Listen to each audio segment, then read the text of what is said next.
How's that? No. It doesn't make a difference, dude. That's not picking anything up. Oh, because it's coming from the... Yeah, it is coming from yours as well, Rob. Okay. I should go sit in the hallway. You can sit in the bed if you want. No, I'll go to sleep. Oh,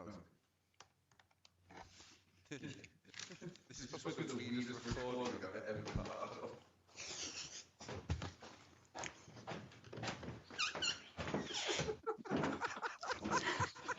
How's that for an echo?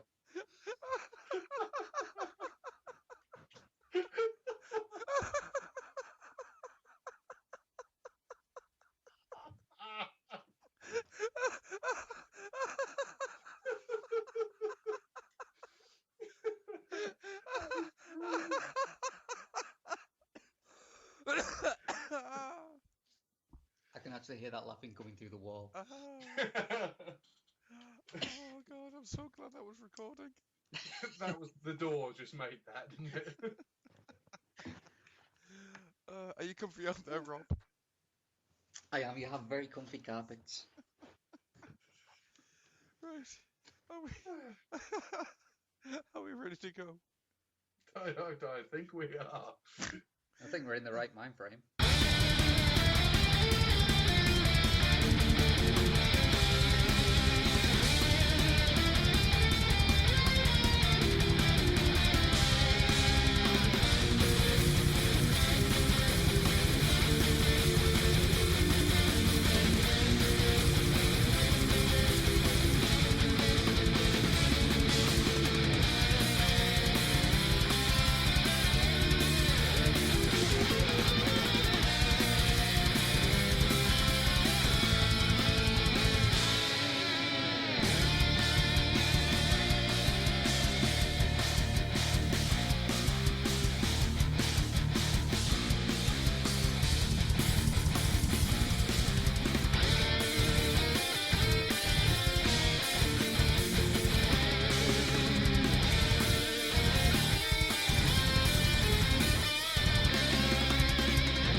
Hello, good morning, good evening, good night, dear listeners. Once again, you have found yourselves slip-sliding through the watery world of the old oil house. It's like a Wet and Wild, but nowhere near as wet and twice as wild. Or vice versa.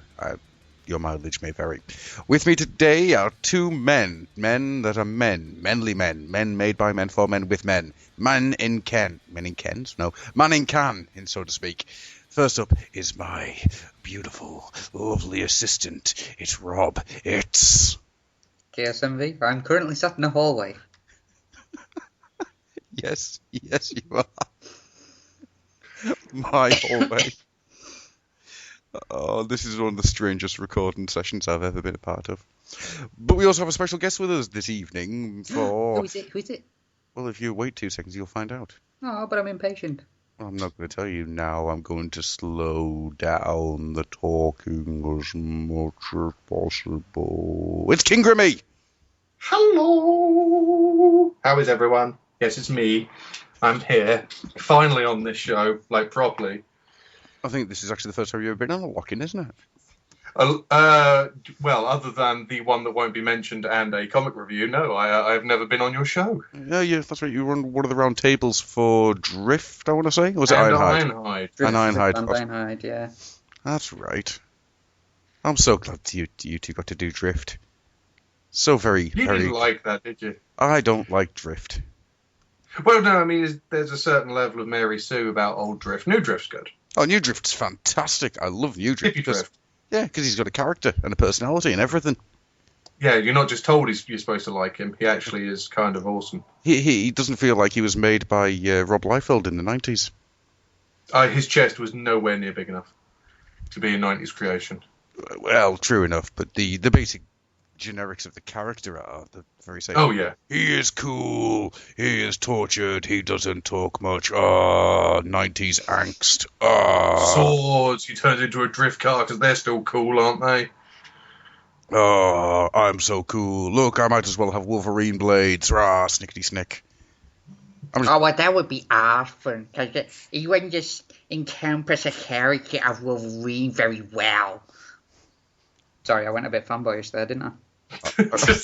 I really feel that from now on I'm just going to use the word "get in the hole," Rob. Get in the hole. But we're here not to talk about Drift or Ironhide or any IDW comic as such, but IDW I feel may get mentioned during this show. For we're going to now have a little retrospect, a little thought on the AA this year. Mostly because we did record a lock-in, and it's fairly unusable for both sound, noise, and it could be used as evidence in a court of law. Mm-hmm. Anybody wants that to happen. We've got Matt here because Matt's going to be able to give us a completely different view of AA. Mine is pretty much going to be, here are some cool things, and then the white-hot fear began. And I think Rob is going to be able to give us lots of very interesting things from talking to people, and Matt's going to be able to tell us things from the seller's point of view and how it went for them this year. So we'll start off with a bit of an overview. Rob, Yes. your overview thoughts on AA this year. What stands out? What's the first thing that springs to mind when I say, Rob, what do you think of AA this year? A certain interview we did, because that was kind of fucking awesome. Yes, it hasn't come out yet. No. But look forward to it when it does. Yes. Um, Ooh, who did you talk to? Who did you talk to? Who did you talk to? we talked to James Roberts. Ooh. He's a very, very intelligent man. He's a scarily intelligent man. Yeah, he comes across basically as made us somewhere all- between a beach bum and a ninja. Yes, very, very good description. He kind of made us all feel stupid. He has a habit of doing that. Best is to interview him and Nick together. They're kind of they're the balance of the scales. Well, no. He was happy that he got the personal treatment, whereas Nick was only allowed right. on via Skype. Yes, and from what I hear, Nick wants to make a return to our shitty little podcast to be able to Redeem himself. to be able to get one up. His words. Oh yeah, his words. No, tell the story, Adam. When you were talking to him, Which one? Which story? the rivalry. Oh, Yeah. it was just when I mentioned that we'd had Roberts on and the fact that Robert seemed to enjoy being on our shitty little podcast. First thing that happened was Nick just going, I actually said that, didn't I? I said that on social media, didn't I? Yes, Nick. Yes, you did. If I remember your gestures when you were telling the story, you were feeling all proud at the fact that he'd said that. Yep. I was sitting there just going, haha, Nick. Yeah. The war is on. Speaking of wars, by the way, I do feel that it's time to tell everybody that Matt here is a lovely, lovely man who there isn't a single bad thing I could ever say about, and in no way does he have any problems with his genitalia. We haven't actually recorded a show yet for me to give you an apology to stop this craziness. I know. There was also the wonderful thing at AA of Adam recounting something that happened between him, Andy, and Mikey whilst they were sharing a room. And the fact that he's giggling like this now just kind of shows you what sort of a state he was in when this originally happened. As I understand it, they were sharing a room. Two of them were sleeping on beds, one was sleeping on the floor. And apparently when it was Andy's turn to sleep on the floor, he apparently got up in the sleeping bag, which covers his head as well as his body, and started shuffling along going rape, rape, rape, rape, rape, rape, rape, rape. So he became the rape snail. It was the moment where he turned round to Mikey, looked him stare in the eyes, and just went, in 2.5 years, I will have you. Oh, that's very specific. As he just slowly started crawling across the floor. I don't think I've ever laughed as much as I did at that point. This is the first AA I haven't woken up with somebody at the end of my bed. which is quite nice. I like to think that I think it's the last 2 or 3 years running I've woken up and there's normally like an Irishman or two sleeping at the bottom of my bed or on the floor, normally spooning. It's you sort of wake up and go, that wasn't there when I woke up. Is this part of the housekeeping? Clean my shoes. Oh, the idea that Irishmen to you are shoe shine guys. Or possibly dogs. It's a little bit racist, is it not? potatoes? We'll shine it right up for you there. A weaponized potato. Matt, Yes. a brief overview of AA from your point of view this year, please. Wow, it was quick. Yeah, it really was. This year seemed really quick. I mean, fair dues, we were there probably 48 hours, but we didn't really stop. Yeah.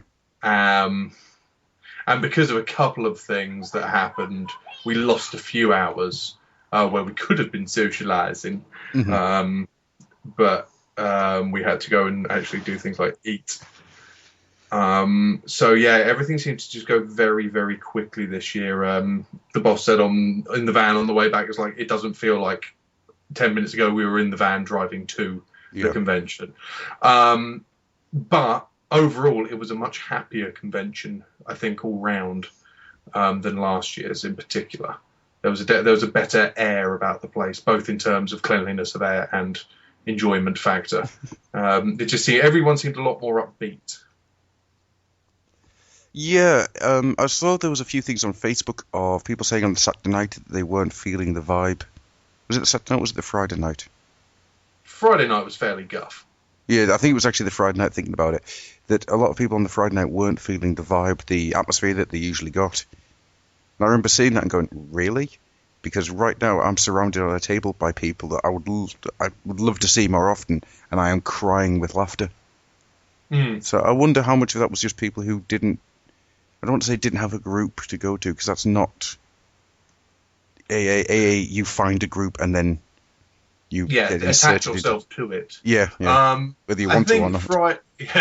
Friday night, nothing really kicked off until fairly late, though, did it? I mean, you had the events that were going on of the actual convention, and then things just died for about 2 hours. Yeah. And then people started to make interesting noises again. But I think Saturday kind of started and at 8 o'clock in the morning and didn't really let up. And I think that enthusiasm and that joy carried over into Sunday as well. Oh, very much so. I mean, I know that you guys were away quite early on Sunday, weren't you? About Sunday. Yeah, about 6 o'clock. I think we hit the road. Yeah. Well, wasn't the Friday night when a mass group went for the curry? Yes. Yeah. So big group went for curry. Big group went for Chinese. Yeah, that may have been something to do with people saying not feeling the atmosphere because a big mass of the attendees disappeared for a couple of hours. You make a very good point there, actually. Well, I did actually hit the point this year where, well, I mean, to give you a rough overview of my emotional roller coaster of AA this year. Friday, I was sat there going, actually, I don't want to be here. For the last couple of weeks, I hadn't really been enjoying the build-up. Yeah. I wasn't really excited by it, and to be honest, I could have thought of other things to do with my money and time. And I was feeling very negative. And then on the Friday night, after I said goodnight to you guys and let you do your craziness, I got a text from my mate telling me that he's getting married, which is great news. Hey. He's getting married on the Saturday of AA 2014. Ah. And now then I thought to myself, that's not that bad. He lives in Birmingham. Right. No, he's getting married in Suffolk.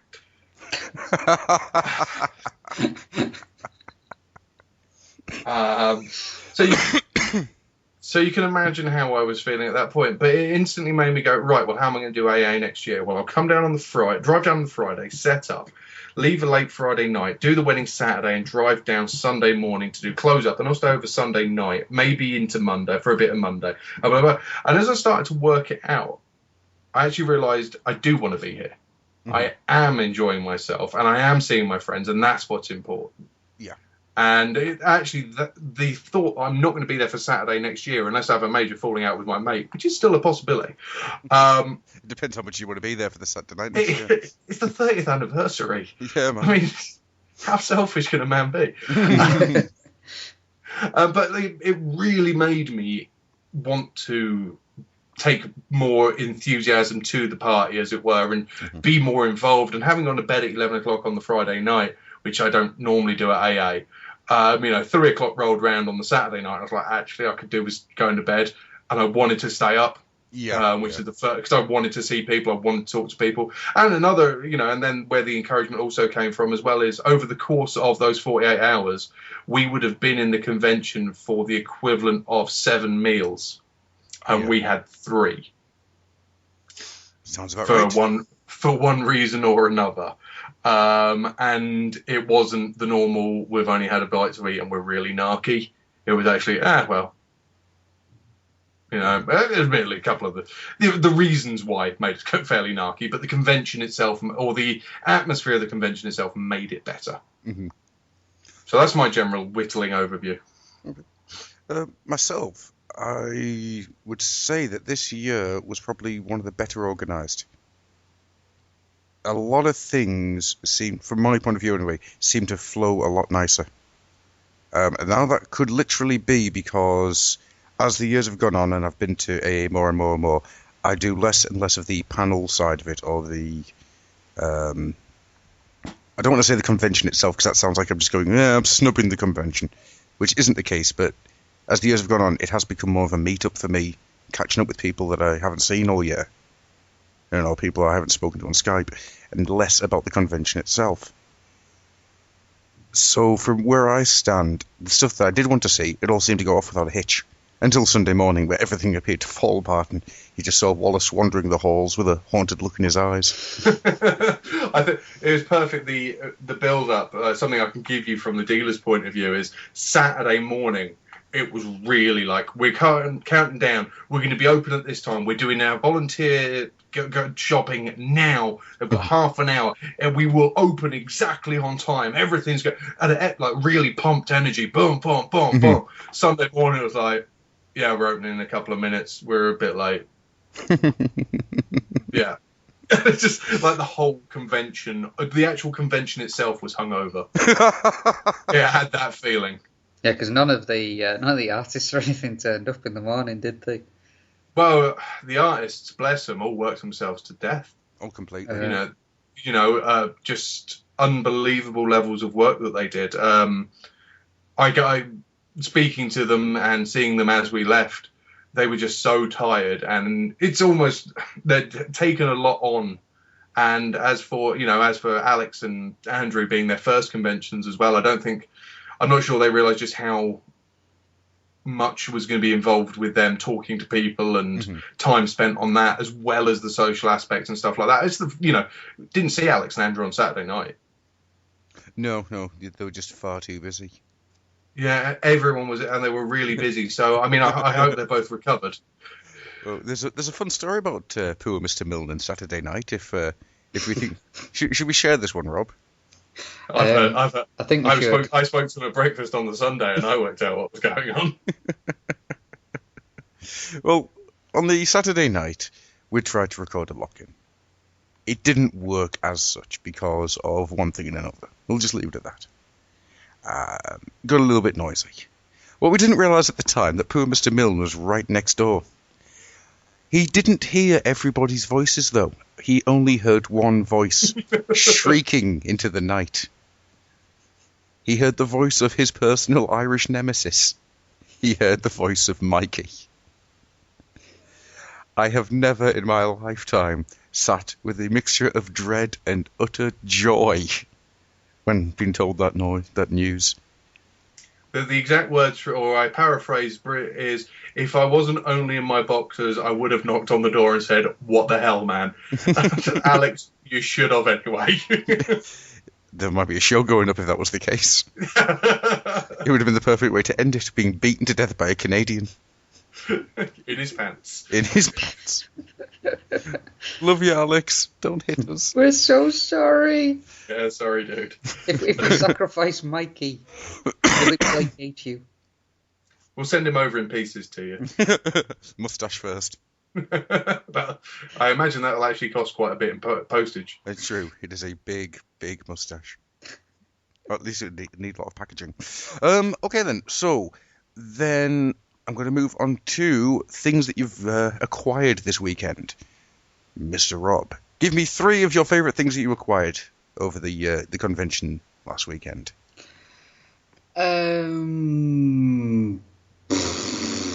Now you're asking. Wow, you got some. First thing I would say is Sorry, new friends. I've just remembered you're in my hall. Sorry, I'd actually forgotten that, and I've just remembered it right now. Have you just gone, oh, what's that noise outside? I was staring at the window there, and I just went, hang on, Rob's in my hall, like. Weirdest recording I have ever been a part of. Sorry, dude, carry on. Got some new friends. Yes, we did. Which was very, very strange, but, it was fun. Did they come boxed? It's just rubbish. No, they were unboxed. They were just loose. They were all loose. Okay. Yeah. Didn't pay anything for them. Mr. Adam White just came and plunked them down at the table. Basically said, "Here, play with these." So, they're all right. Articulation wasn't bad. Wasn't too sure about the mould because they kind of had this instilled look of fear which just wouldn't leave. But no. Did they come from a smoke and pet free home? I'm not sure. I didn't actually check. I'm too busy trying to calm them down. Say it's okay. We're not going to kill you. Adam might nibble a little bit, but that's fine. That's fine. He does that. He says as I'm nibbling on Rob. But no, it was like candy if persons were a candy. It's very, very weird for me, anyways, for AA to come back and find that I've got friend requests waiting on Facebook. 'Cause it's usually me who goes home and finds people that I've talked to and everything, and then get to know them. Whereas this year it was like I had like 3 or 4 friend requests waiting as soon as I got home, which is quite nice. Second thing I would have to say probably be my Springer, because he is a damn fine figure. Fuck you. It's a little out of proportion for the rest of the line, but damn, he's nice. Really, really nice. And I'm going to have to hide him on a higher shelf, because as soon as I put him on a shelf, Neve just kind of stared at him and pointed and went, "Car?" Yes, he changes into a car, but no, you're not playing with him. Here, play with your mummy's wheeljack. But, yeah. Now, I'm torn for my third thing. Mm-hmm. Because I got some incredibly awesome art. But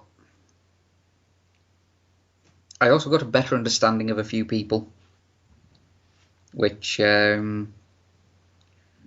yeah, I'm going to go with getting to know Mikey and Andy a lot better this year.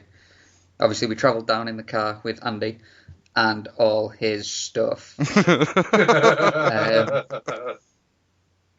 And yeah, just meeting up with Mikey, basically getting to chat with them quite a lot, and Tricky to an extent as well, because on the Saturday night after the shitstorm that was the lock-in, Mm-hmm. Adam just basically asked me if I wanted to have a coffee. So I thought he was going to go down to the bar for a coffee, but we went back to his room and we just started chatting. And then I think Andy and Tricky came in, and we all had an incredibly honest discussion. It's very, very weird considering how much, especially me and Adam had drank. But no, it was really, really nice. Just in the midst of all this craziness, just have a sit down and just really kind of talk and get to know each other. And obviously talking quite a lot with Mikey, throughout the weekend. It was really cool just to get to know everyone better. So they're my 3 top things from AA. I like it. Only one of those was a toy. That's. As I say, I would have gone for the art, but I decided to go for, the actual making better friends, shall we say, rather than new friends. Yeah, that's cool, man. That's really cool. Mr. Matthew Messenger. Wow, I'm going to say I'm shallow now, aren't I? It's fine. If you want, I can go first and just say, well, the first thing is I got an Alex Milne Firecon picture, which I fucking love, and it is beautiful, and oh my God, it is so goddamn sexy. The second thing that I got, which really made me happy, is a signed Margaret Scott Rage of the Dinobots with the rage crossed out, and it just says Sadness of the Dinobots, which makes me... Oh, I was speechless. I was left speechless when I was presented with that. It's amazing. And thirdly, weirdly enough, it's something akin to what Rob was saying there. This year gave me a large boost in, not self-confidence, but it gave me a good grounding, to be honest with you. I'm a very fortunate man who is surrounded by very, very good people. And that is something I'm going to be very grateful for probably the rest of my life. I won't go into it any more than that, but that is my third thing from the year. So now we'll go to Matt, to make him seem even more shallow. Yeah. Toys, toys, toys, toys, toys. I got Sadness of the Dinobots. Well, first off, I got my yearly care package from Amy, because she has to keep me entertained. So that was various Creo and the a beautiful print and the Machine Wars Termination comic. Stay tuned to the Underbase where me and Gruffy go, what's the point in this? Oh God, I take it you've read it now. Oh dear me. I looked at it whilst at AA, and I'm not going to spoil it, but I looked at There's AA, nothing to spoil. and I thought to myself, you know something? The way this looks, this could be the best one we've had so far. Yeah. Probably is still the best one we had so far. No, animated one. Oh yeah, of course, and the G2. Well, no, it's animated. But there's a reason why I own the animated one still. Yeah, 2 copies of it. No, this one, just unless you know the world that it's in, is just completely pointless. So why put it on the shelves? We'll talk about that in 3 months' time. Yeah, around late November, early December. Once the Diamond Select one hits the shelves. Yeah, of course. And then I got a Masterpiece Acid Storm, which was a gift for working my tail off, which was very, very sweet of the man that gave it to me. That's pretty cool, man. So really cool of him. Really good. Out of nowhere as well. Yeah, so that was lovely. And I should really say something that isn't shallow, but I'm torn between going with so many Creo my eyes could fall out, or Hexatron because it's amazing. Yeah. No, I think I'll go with the awareness that actually I'm not having a crap time at AA, because I can think of worse things to do, like go to a wedding. I didn't say that. I'll tell you one thing, though. Just before AA, where I had some Creo, and after AA, where I'm having to build shelves out of Lego to put the Creo on, I've got to say this. I fucking love Creo. I would never have guessed. I must have spent about 10 hours just building the combiners over the last week, because as soon as you get the 4 combiners, the 4 guys on the combiner, you go, yeah, that's fine, but let's introduce the 5th guy and make it look more G1. Yay! So each combiner must have taken me at least an hour, if not 2. Just changing bits around, making things a little bit different. Oh, how are we going to incorporate Blastoff into Bruticus? Oh, brilliant. It's the most fun I've had with Transformers for an age, and it looks like Hasbro are killing the line. Yeah, that upsets me. But it's alright, I've got a plan. They're getting rid of the Creos. it's kind of looking likely. I mean, the only thing that's been announced other than last year, the only thing that was announced other than the new like micro changes and the combiners was the command base with all the light up features. Mm-hmm. And there was no sign of that at BotCon or SDCC this year. And the only thing that's been announced after Wave 3 of the micro changes and Wave 2 of the combiners is the custom ones. Yeah. Where you basically get Optimus Prime, Megatron, Soundwave, and Starscream with a load of parts, which is like armor and weapons, and it's just a load of guff. Although I do have a plan. Because apparently my local Morrison's has both Wave 1 and Wave 2 in, and they've been dropped to £1.50. So just buy them all? Yep, just going to walk in. And then start painting? Not even painting. I'm just going to go in, buy a box of each, rip them apart, put them into a big bits box, just rummage around in them, and then see what I can create, see which characters come out. Well, that's a great thing about doing the combiners, is that you do end up with so many spare parts. Oh, yes. And you do start sitting there going, well, I've got these arms, and I've got these legs, and I've got this head and this helmet. And you start trying to build them. Like, I've got a spare Blade's head, so I've got a blue face. What other Transformers got a blue face? Right, that's where I'm starting. Boff. Yeah. And, yeah, I mean, I shouldn't be as encouraged as I am by a £2 toy, but Creo is what has kept me going after everything else has lost interest completely. I mean, I got the all these Creos, but I also got the new generations Orion Pax and Megatron. I am not a fan of those toys. No, well, everyone's been saying the Megatron's very tight. The transformation just leads to bits looking like they're going to snap just by moving. Yeah, completely. He just looks brittle.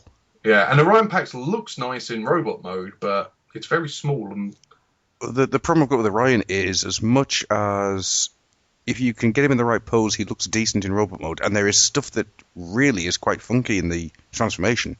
I mean, the sections that are his legs eventually end up at his front. They move the way up the body. It is such a cool idea. But on the other hand, you look at him as a figure in himself, and do you remember when Poundland had those knockoff Robot Masters? Yeah. Yeah, that. Oh. There are parts of it, and the way the plastic is, it just doesn't work for me at all. So I'll be sticking with the crayons, I think. I did see a nice picture of the Orion Pax toy that Chris Carter put up on Twitter. It's Orion Pax sort of stood there, and the tagline was, what do you want to be when you grow up? And there's a Masterpiece Prime behind him. That's pretty cool. It just kind of gave you an idea of the size difference as well, because fucking hell.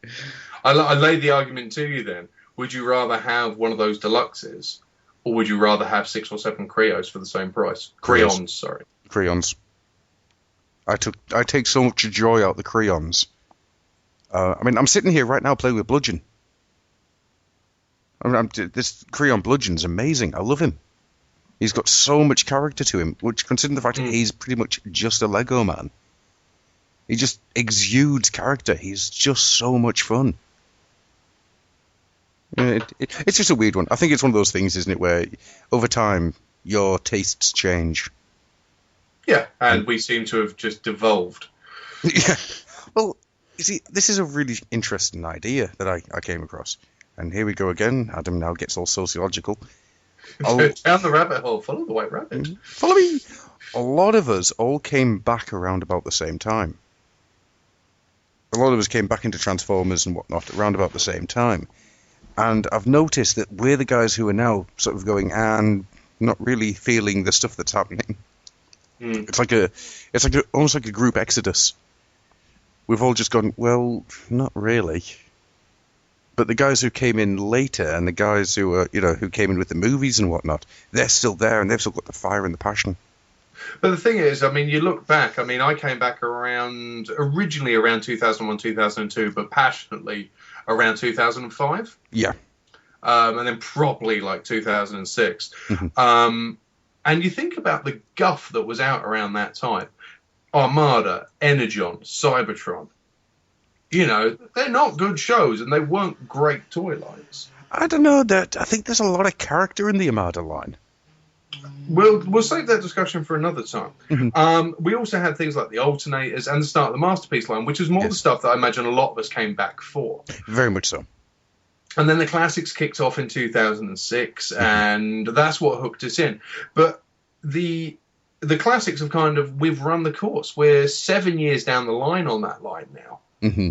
And those of us who were there at the start are kind of like, we're doing this again? Yeah. Seriously, I'm sure, when I saw my classics collection last year, I had over 150 different characters on that shelf. I can believe that. And I was missing things like Sandstorm, Yeah. like Blitzwing, like Trailbreaker, like Hoist. The ones that they're releasing now. But I just stopped caring. Mm-hmm. As I say, I think that is kind of what it is. Because 2006 is a perfect example of, say, it is the year 2006. The classics line has just entered Wilkinson's. That's exactly it. I was cherry-picking Armada. I was cherry-picking through Energon. I barely touched Cybertron, to be honest with you. Very little I got from that. But it was the 2006 classics line that kicked everything off for me. That's when I became... I was already buying the IDW comics at the time. I was big into the Shun series at the time. I'd bought pretty much all of Dreamwave stuff. I was a big Transformers fan, but not a big toy collector, I think is the best way of putting it. I was just picking up stuff that as and when, because I liked the look of it. I wasn't completist. I wasn't looking at stuff to own shit tons of. It was just, that's Armada Megatron. He's pretty cool. Megatron attack. Excellent. But it was the classics line and the 1-2 punch of that and the Shun series happening at the same time that really awakened that massive, deep passion again. But the classic line carried that passion on for a number of years. But then you've got to think, when we hit the likes of Universe 2.0, we were into the movie lines and stuff like that. Me personally, I was dropping off already when we hit Universe 2.0. The first few waves of that excited me. Yeah. And then I was trying to finish my Alternators collection. Then I was trying to get Beast Wars Neo. Then I bought every other Skystalker that you didn't. and then it's Creo. And then and now it's Turtles. The actual, it's not that my tastes have changed. It's not that I've changed. It's just actually I've got bored. Yeah. Well, my attention span isn't 7 years long on a toy line. No, that's understandable. Yeah, it's a cycle, isn't it? You've just reached the sort of where you can get to with the Transformers cycle, and you've moved on to the next thing. At the moment, I'm eyeing up Kai Arts and really wishing I wasn't. Expensive. Yeah. That gets expensive quick. Yeah, I don't want to do that. Yeah, I'm eyeing up the Simpsons Lego if it's true next year and trying to avoid that. Because they'll just release some of the characters as like SDCC exclusive and you won't go just kill the whole line. So I'm trying not to get involved. Anyway, we're talking about AA, weren't we? Yeah, we were, but this is the type of thing I really enjoy. I like organic discussion. It's fantastic. All right, then, shall we move on to the next bit then?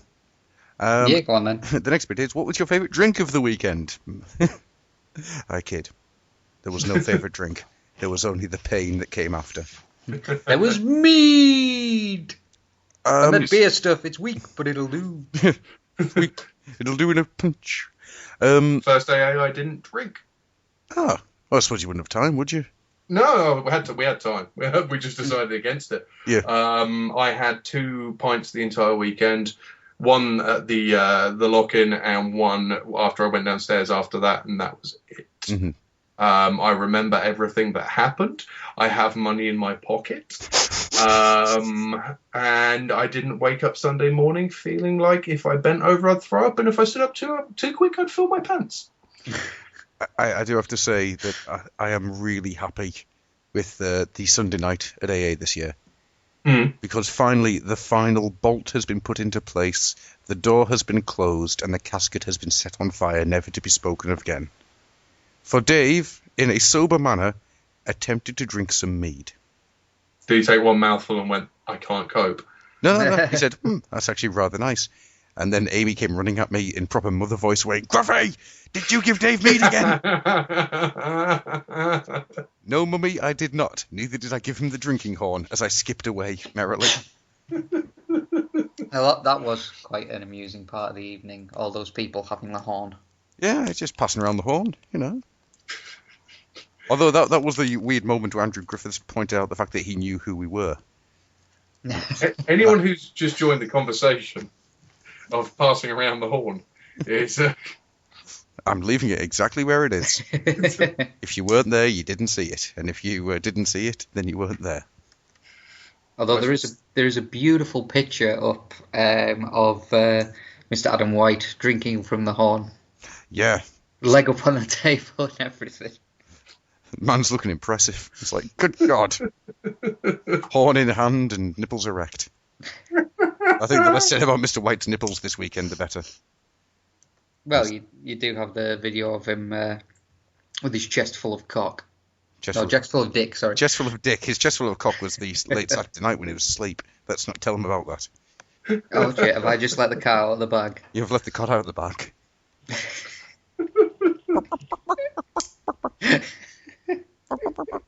Why do I smell foul? No, your voice it wasn't mellow enough. Why do I smell of foul? Oh, that was pretty good.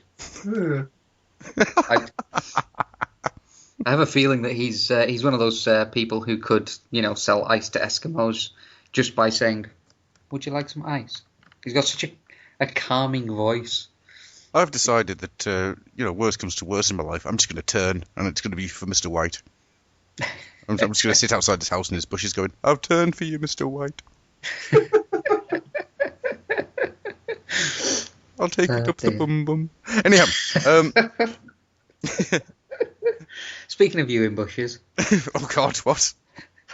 When I was speaking to... You're in my hallway! When I was... With the sounds of doing unpleasant things to a dog. I can hear that outside your window. It's very strange.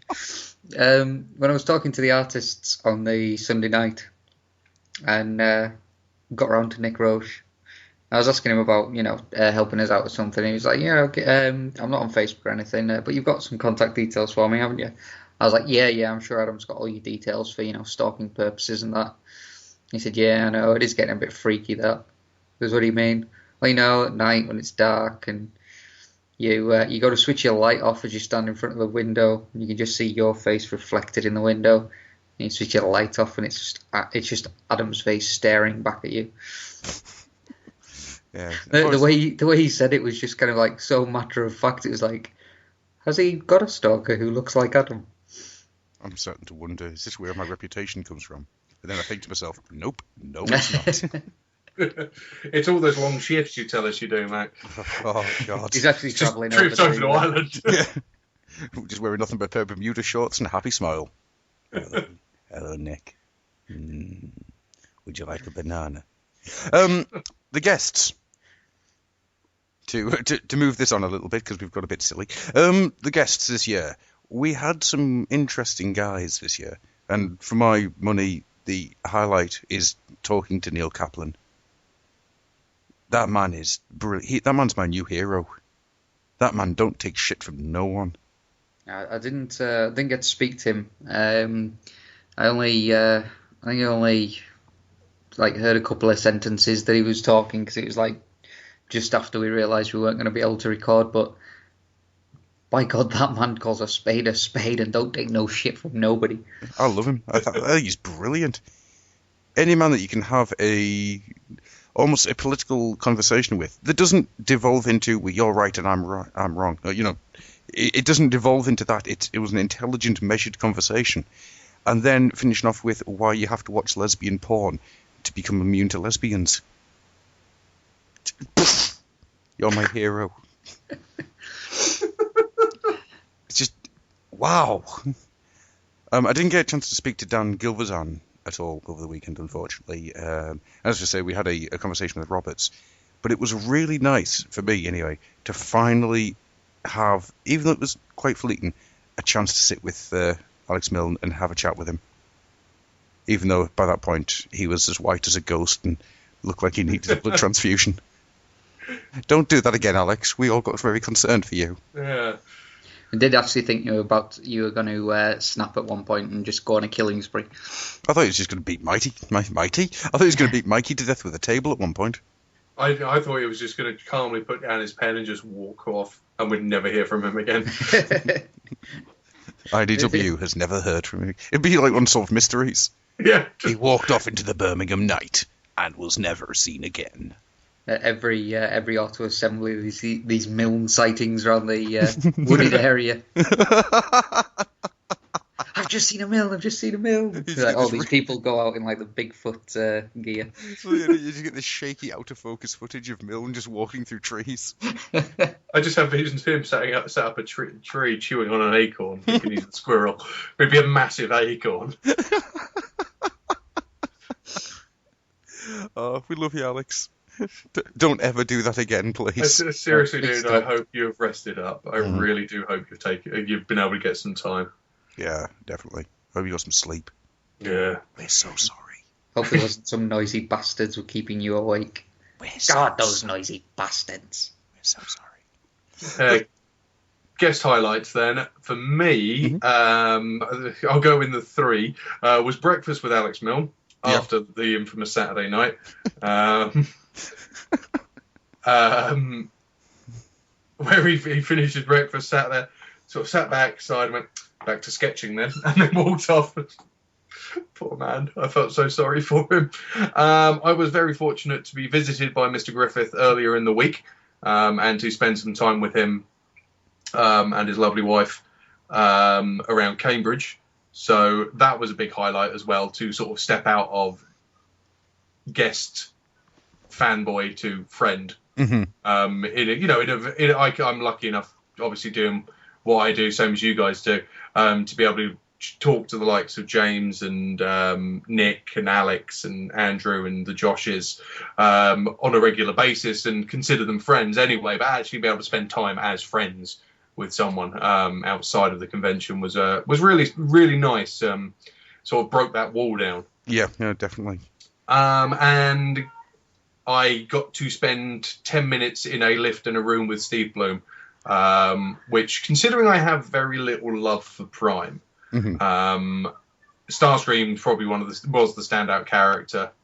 And just to see the man work confidently and just see how easy it was to turn off and on, and just relaxed as well. It wasn't like the panel Steve, it wasn't the signing Steve, it was just Steve, and he was so gracious with his time, so friendly, so chatty, and just enjoying himself. And it was like 10 minutes with the guy, 15 minutes with him, but it was more than of a highlight than sitting in the panel or even talking to them around the bar. It was just a very calm time. So that was a real special occasion, which I haven't really had at AA's because, much like you guys, sort of doing the panels as obviously working on the stall, I hear them, but I'm not really paying much attention. And doing sort of how we do it now of rocking up on the Friday, leaving on the Sunday, actually getting a chance to speak to any of the guests now is fairly slim as well.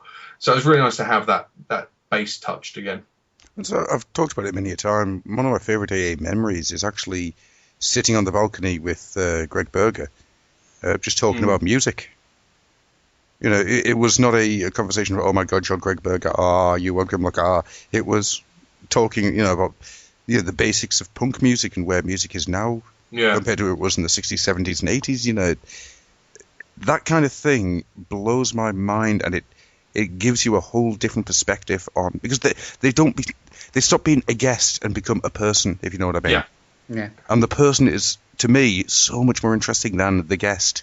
Absolutely. I mean, to give you an idea of, I did that last year. It's just sat down and talked to Paul Iding for about an hour, but I was smashed, so I can't remember too much of it. But that's why Paul Iding has got that little bit of paper for you. It goes up next to my one for Leonard Nimoy. Signature restraining order. Yay. Adam, who I go to work on the stall with, asked me to get his Ghost Freak signed from Ben 10 by Steve. And it just reminded me that last year I was chatting to Paul Iding and Adam came up and it was just sort of like, oh, can you sign this? And handed him something else. I can't remember what it was.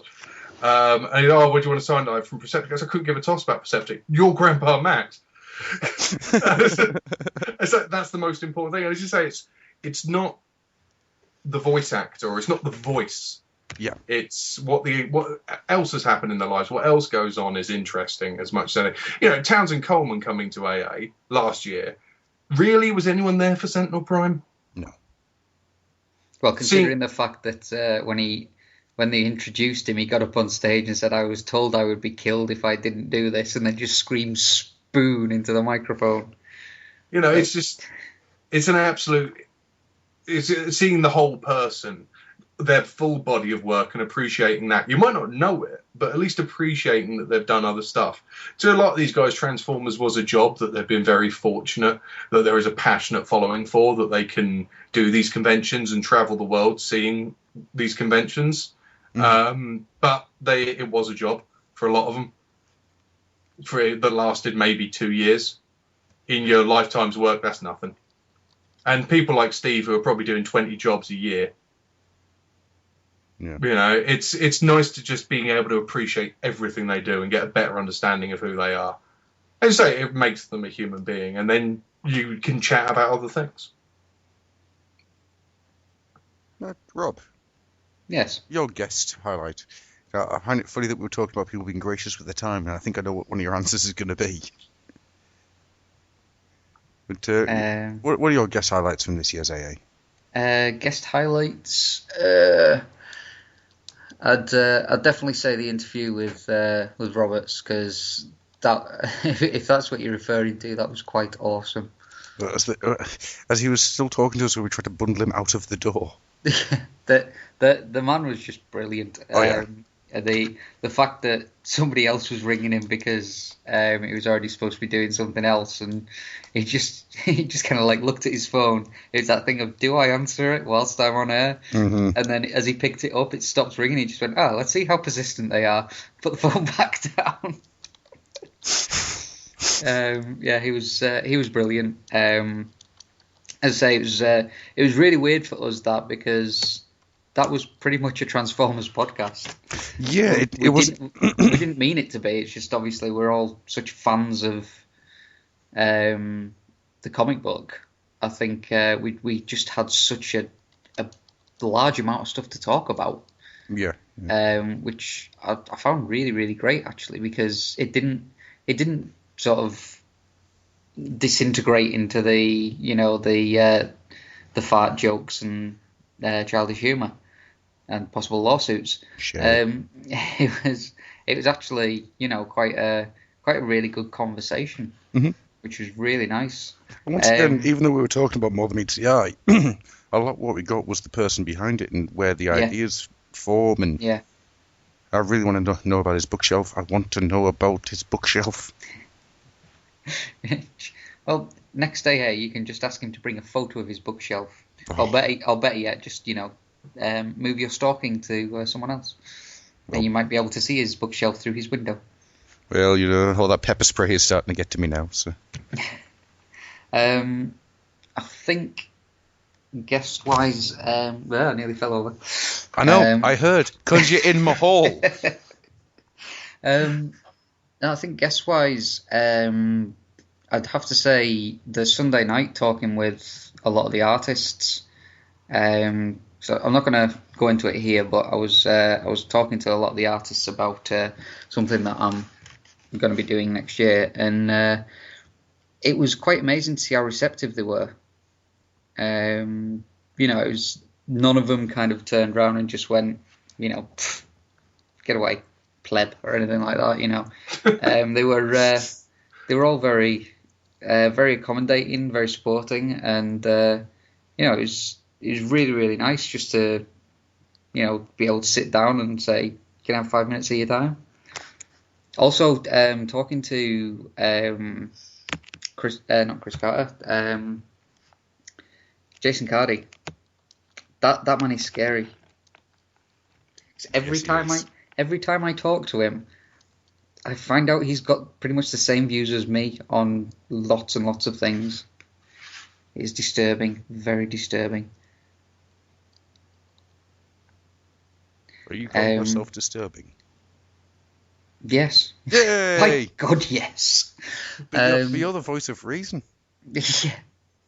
Thanks for that, Mr. Mill. I'm the voice of reason. That was quite funny actually, because me being the Muppet I am, when I first met Milne, for AA, I decided rather than just go, "Hi, I'm Rob," never seen each other before, who should probably tell you who I am. I went up to him and just opened with one of the jokes that we'd been joking about when we were doing a podcast, and the man just looked scared. So at that point I realised, I probably should introduce myself. So, I introduced myself and everything. He was like, okay, yeah, uh-huh. And then I was in the queue to get him to sign my More Than Meets the Eye trades. And I had my Old Oil House t-shirt on. Obviously, we do the shameless self-promotion every year. And, when I got to him, it was just kind of like, it's kind of nice to put a face to the voice now. I was like, okay. And he just kind of said, "You're not what I expected." Right? What did you expect? And he's basically said he expected some kind of like family man, like short hair and everything, not kind of the scruffy student-looking kind of person that I am. You're a daddy. Because apparently I'm the voice of reason. I found that very amusing, because if I'm the voice of reason, dear God in heaven. You're the quiet one, though. You're the one that's quietly going mental. I'm the one that people tend to back away from, because he's either very quiet because he's intimidated by all of us, or he's a psychopath. Right, well, I think because we've actually been going for a little longer than I expected us to, we'll start wrapping this up. Are you not going to do your oh, yeah. your comments? For some reason, I thought I already had. I didn't, no? I don't think so. You were the first one, weren't you? Yeah, I already have, yeah. Okay. You're in my hallway, why can't you hear me?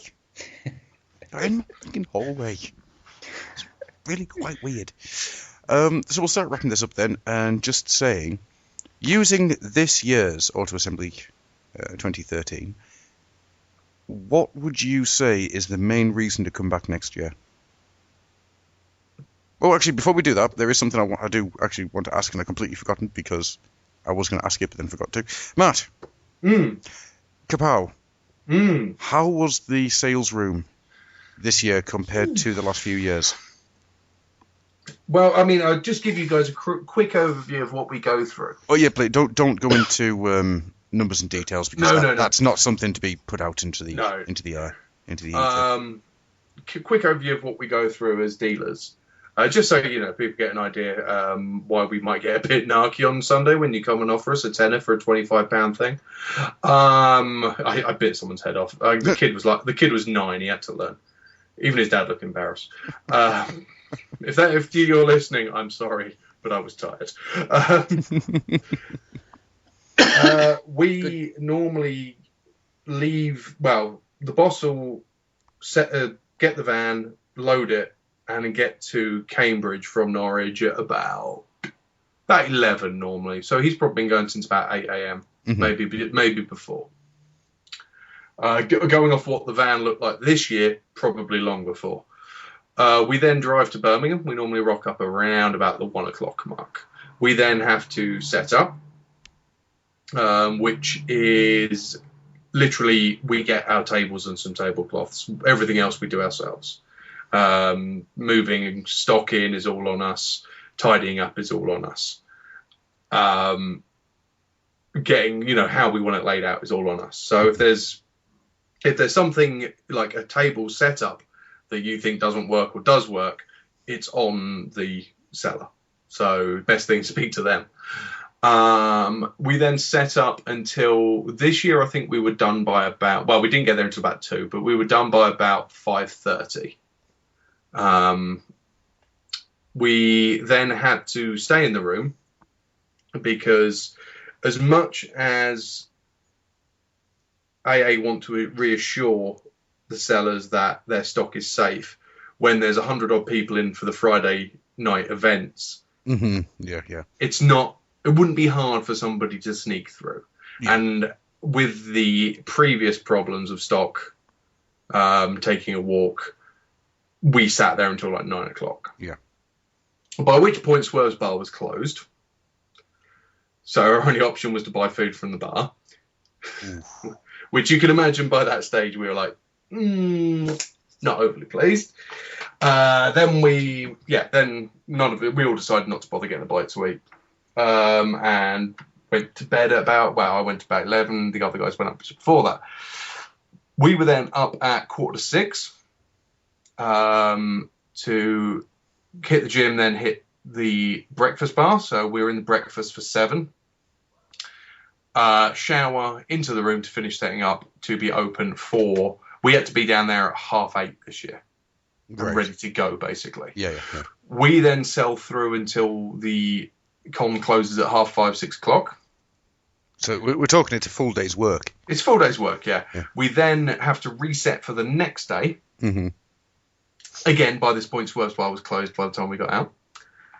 And then Sunday, we repeat, wash, rinse, and repeat, and pack up and leave. And I think we were home about 8, and the boss was probably home about 10, 11 o'clock. Yeah. That's our weekend. So if anybody ever wonders why we're a bit narky or a bit tired or not overly up for a massive party, yeah, it's a bit obvious.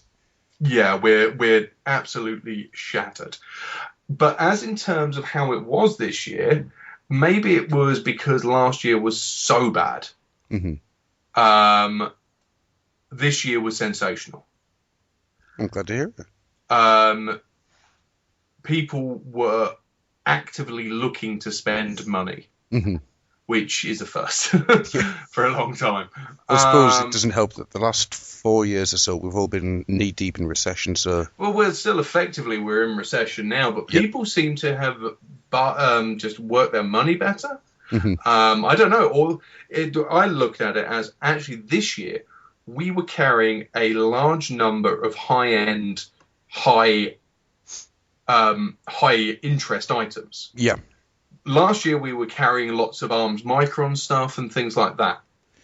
And I see. and they're all sort of 20, 25, 30 pound bits. Mhm.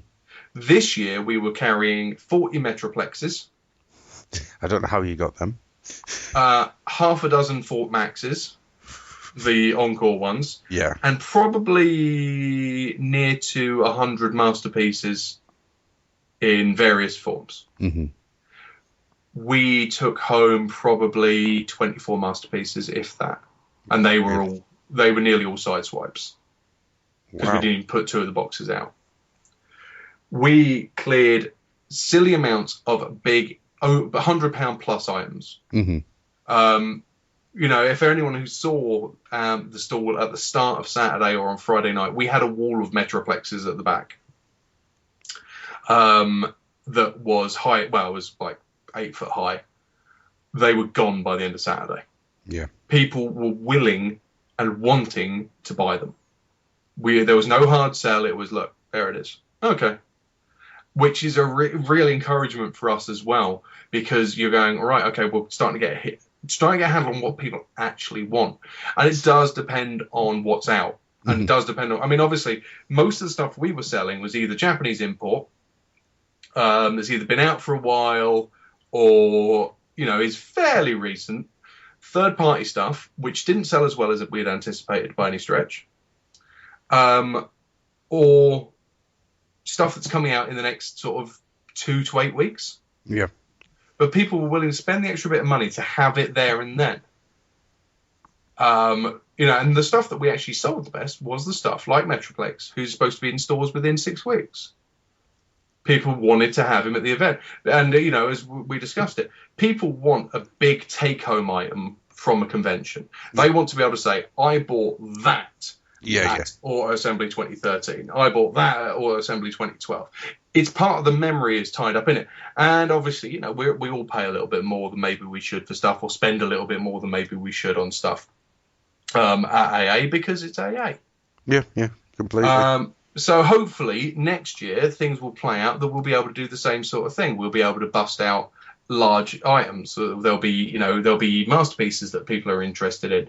There'll be new third-party masterpiece figures like Quake Wave, which just sold like hotcakes. There'll be new Voyagers that people. We sold tons of Voyagers. but that people will be interested in. And it's sort of getting stock that people want is not getting stuck, as I think a lot of people were last year, with stuff that people actually kind of had kind of like it. Mm-hmm, yeah. But if you wanted it, being Arms Micron, things like that, being cheaper, around that sort of £30 mark, if you actually really want it, you'll have bought it. Yeah. You would have pre-ordered it. You would have got it from your local online retailer. If it's big items, you either want to see it in person, or you want to be able to walk away with it. Yeah, yeah. If it's third party as well, you often want to be able to see it in person. And I think that's where we've been very lucky this year, and hopefully next year will be the same. But we need those big items, those interesting third party items, and those things that we can sell from personal experience as well. You know, Quake Wave being probably the case in point this year. Yeah, yeah. Because boy, does that thing look naff in its box. But once you get the thing out. Ooh. Oh, the toy of the year. Oh. Unbelievable piece of kit. And you know, it was a great year as a retailer, a great year. You know, don't people start thinking that we made millions of pounds, whatever you do. You know, you can do some simple maths. AA costs most retailers about £1,000 to actually put on in overheads, let alone stock costs, and most will run to a maximum of a 10% profit margin. You've only got to do your math to realise how much money people have to take just to break even. So it's hard work, and it's a lot of the time it's really for promotion rather than it is for profit. But we had a good year. We had an encouraging year, and the three of us left tired but very happy, and we had a good year this year. Last year, complete opposite. We had a foul journey home. Barely spoke 3 words to each other. Oh, right. No, just because we were so tired and worn out, and it had been a really bad year, you know, bad selling and everything. And this year, the fun and games continued all the way home. So yeah, that's a crappy car journey, especially when you got a long way to go. Yeah, you got like 2 hours in a white van. And it's a lot funny. It's a lot more fun if people can still smile when someone drops a fart that kills at people. You know? Because from a retailer point of view as well, one of the greatest things about this year is everyone smelled a lot better. You didn't have the normal funk You're welcome. that AA carries. Man, there was a lovely smell coming from your store. Oh dear me! That really was. On the Saturday there was. On the Sunday there weren't. We ended up at Frankie and Benny's in the airport. Do you know how weird it is to eat a meal at an airport and not be going anywhere? Yes. We went on the was it the Thursday? Can't remember now. I think it was the Thursday we went to Frankie and Benny's. And then on the Sunday, no, the Saturday night, I think it was, we went to Woodrow's in the airport. It is very, very weird. There's all these people dragging around suitcases and everything, and you're just kind of like dumpty dumpty dumpty dumpty dum. It's just bizarre, isn't it? You're sat there going, are we going somewhere? I should be listening out for my departure times, but I'm not. Won't lie, we did consider going to Amsterdam overnight. But I get the feeling that Dom was with you for that. I don't know why I get that. No, he wasn't. He wasn't. It was a very... After last year's Frankie and Benny's expedition, where there was about 30 of us, and I think we're banned, this year was a much more sedate, just 5 of us this year. And we just relaxed and ate vast amounts of barbecued meat. Well, I'm going to start drawing this to a close now, because we've been going for quite some time, and I'm curiously aware that it's getting night and dark and scary, and Rob's in my hallway. I'm worried that he's out there getting uncomfortable. This is so weird. In one sentence or less, reasons that you've learnt this year for why people should go to next year's auto assembly. Matt? It's never as bad as you think it's going to be. Okay. Rob. Weirdly, that does kind of sum it up for me this year. On the positive side of that. Well, no, I think there's quite a lot of positive you can take from that sentence. It's a good one. So it is basically the same as what is it? Who knows what is possible until you've attempted the impossible and succeeded. Mm. Yeah, it is never going to be as bad as you think it might be. Rob. Community. Completely. One word. Met new people, got to know people better. As I said on my whole video, if you know half the people that do the podcasts and that through the forums and that, but you're not a huge Transformers fan, just come for the community. Which means you, Northammer, wherever you might be. Yes, we need to see you. Need to see if you actually look like the picture I drew. We need to see if he's still alive. But no, it's just, as I say, I'm not the hugest Transformers fan. I just buy toys that I think look cool and I like the comics. But yeah, the community feel that you get from everyone. Last year we met 2 new people who are now, good friends. And this year met 2 new people. Hopefully, they'll be good friends as well. But, it's the community that most of us go for. Yeah. I agree wholeheartedly, and that's exactly what I was going to say. We have a great group of people that I go back to see every year, and to be honest with you, as I said before, I am very thankful for this group of people around me. It's probably the best support net I could ever wish for. So, yes, anyhow, with that then, all we have left is some pimpage. Rob. Yes. Pimp something that you wish to pimp.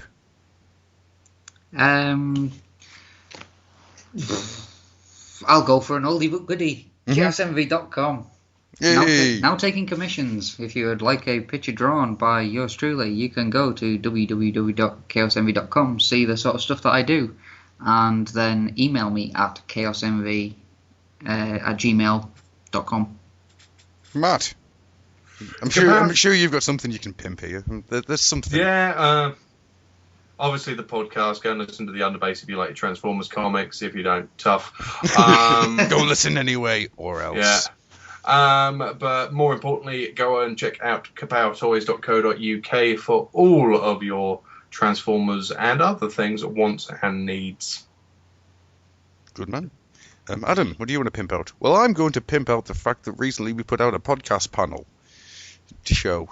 Listen to reasons why you don't want to listen to any show that we put out. Oh, God. All I remember from that is the white hot fear. That's all I remember. So, with that, then, we're going to close this up for the night. And I would like to say thank you to Mr. Rob. You're welcome. And I'd like to say thank you, Matthew, for appearing here, Mr. King Grimmy, sir. Thank you for finally making this appearance. I thank you from the very bottom. I am so pleased you're here. It's an absolute pleasure, you sarcastic. You brought this on yourself, my friend. Oh, yeah, absolutely. You didn't expect Fallout? Didn't expect to be on the show so soon. Well, in all honesty, it is actually really good to finally have you on. It's been years in the making, actually. Yeah, it's taken a while, hasn't it, really? And I really look forward to doing the BotCon comic. Another lie, isn't it? And with that, we're out. Take care, everybody. We're going to have some pre-recorded sections for you to listen to now, and I hope you enjoy. So, night from us in this point in time. Bye. Bye. Welcome, one and all, to an old Royal House and Order Assembly 2013. Yay! Where we are going to now take a list, make it, check it twice. Gonna find out who's been naughty or nice. Then, gonna make Dave dance for my amusement. I shall dance to the music.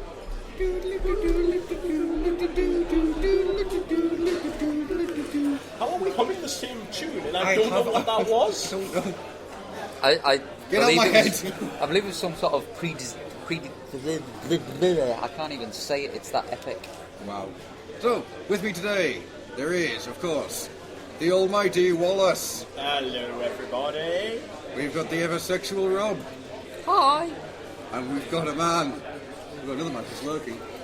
He doesn't want to be there, though. He's just lurking. You'll never know who that man is. Because you can't see this. But I do. I know who it is. Visual reference in an audio medium.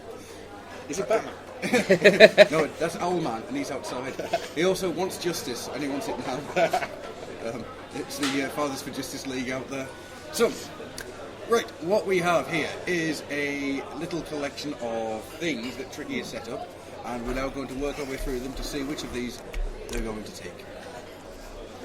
So the idea is that I throw out onto Twitter, Facebook, the internet, our window, grab people on the street, accosting people in phone boxes, ask them what I should buy at Auto Assembly. I like buying tasks. I like wandering around and finding stuff that's cheap, interesting, weird. So I thought, let's give it some direction this year. Let's see what we can find, and let's see how much of this we can buy from Toyfu and raise some money for a good cause. So this is the list that has been returned to us. Now, the idea of this was to stretch me, to challenge me, and that may or may not have happened. This may become a living list that we add stuff to as we go along, talking like this for the rest of the podcast. Just keep talking with one long, continuous, unbroken sentence moving from topic to topic. Like hypnotic. So yes, this is what people threw back at us. Now, Yes. the idea of this is that this list has to be ratified. I can make things up otherwise. It has to be ratified. Yep. And that's what Mr. Adam is here to do. So, what we've got here so far is point 1, a Revenge of the Fallen Ravage. Rawr. Now, if memory serves me right, that only came out in deluxe, didn't it? Yes. Yes. Secondly, I believe this was from Stu, anything from Toyfu, which would be quite an easy one. The next one. Keep going. Next one, and this is my personal favourite, because I came up with it. A Scramble City combiner made from random parts. Do you want to explain what that means? Now, what I want here is a Scramble City combiner without a torso. Tricky has to make a combiner using only limbs. What kind of madman are you? A mad one! Surely you must realise, though, that if you take 5 toys that are all exactly the same size and you make a combiner out of them, oh wait, that happened. Yes. Oh, never mind. It's easy. I just get 4 limbs and a prowl. Yeah. But it has to, you have to put it together. I know. Yes. And that will be judged in a forthcoming podcast. It will have to stand on its own. Now, when you say stand, May I throw out a slight curveball?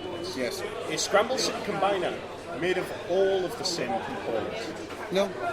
He can go for all blocks if he wants, or he could go for a blot, a nose cone, a streetwise. Yeah.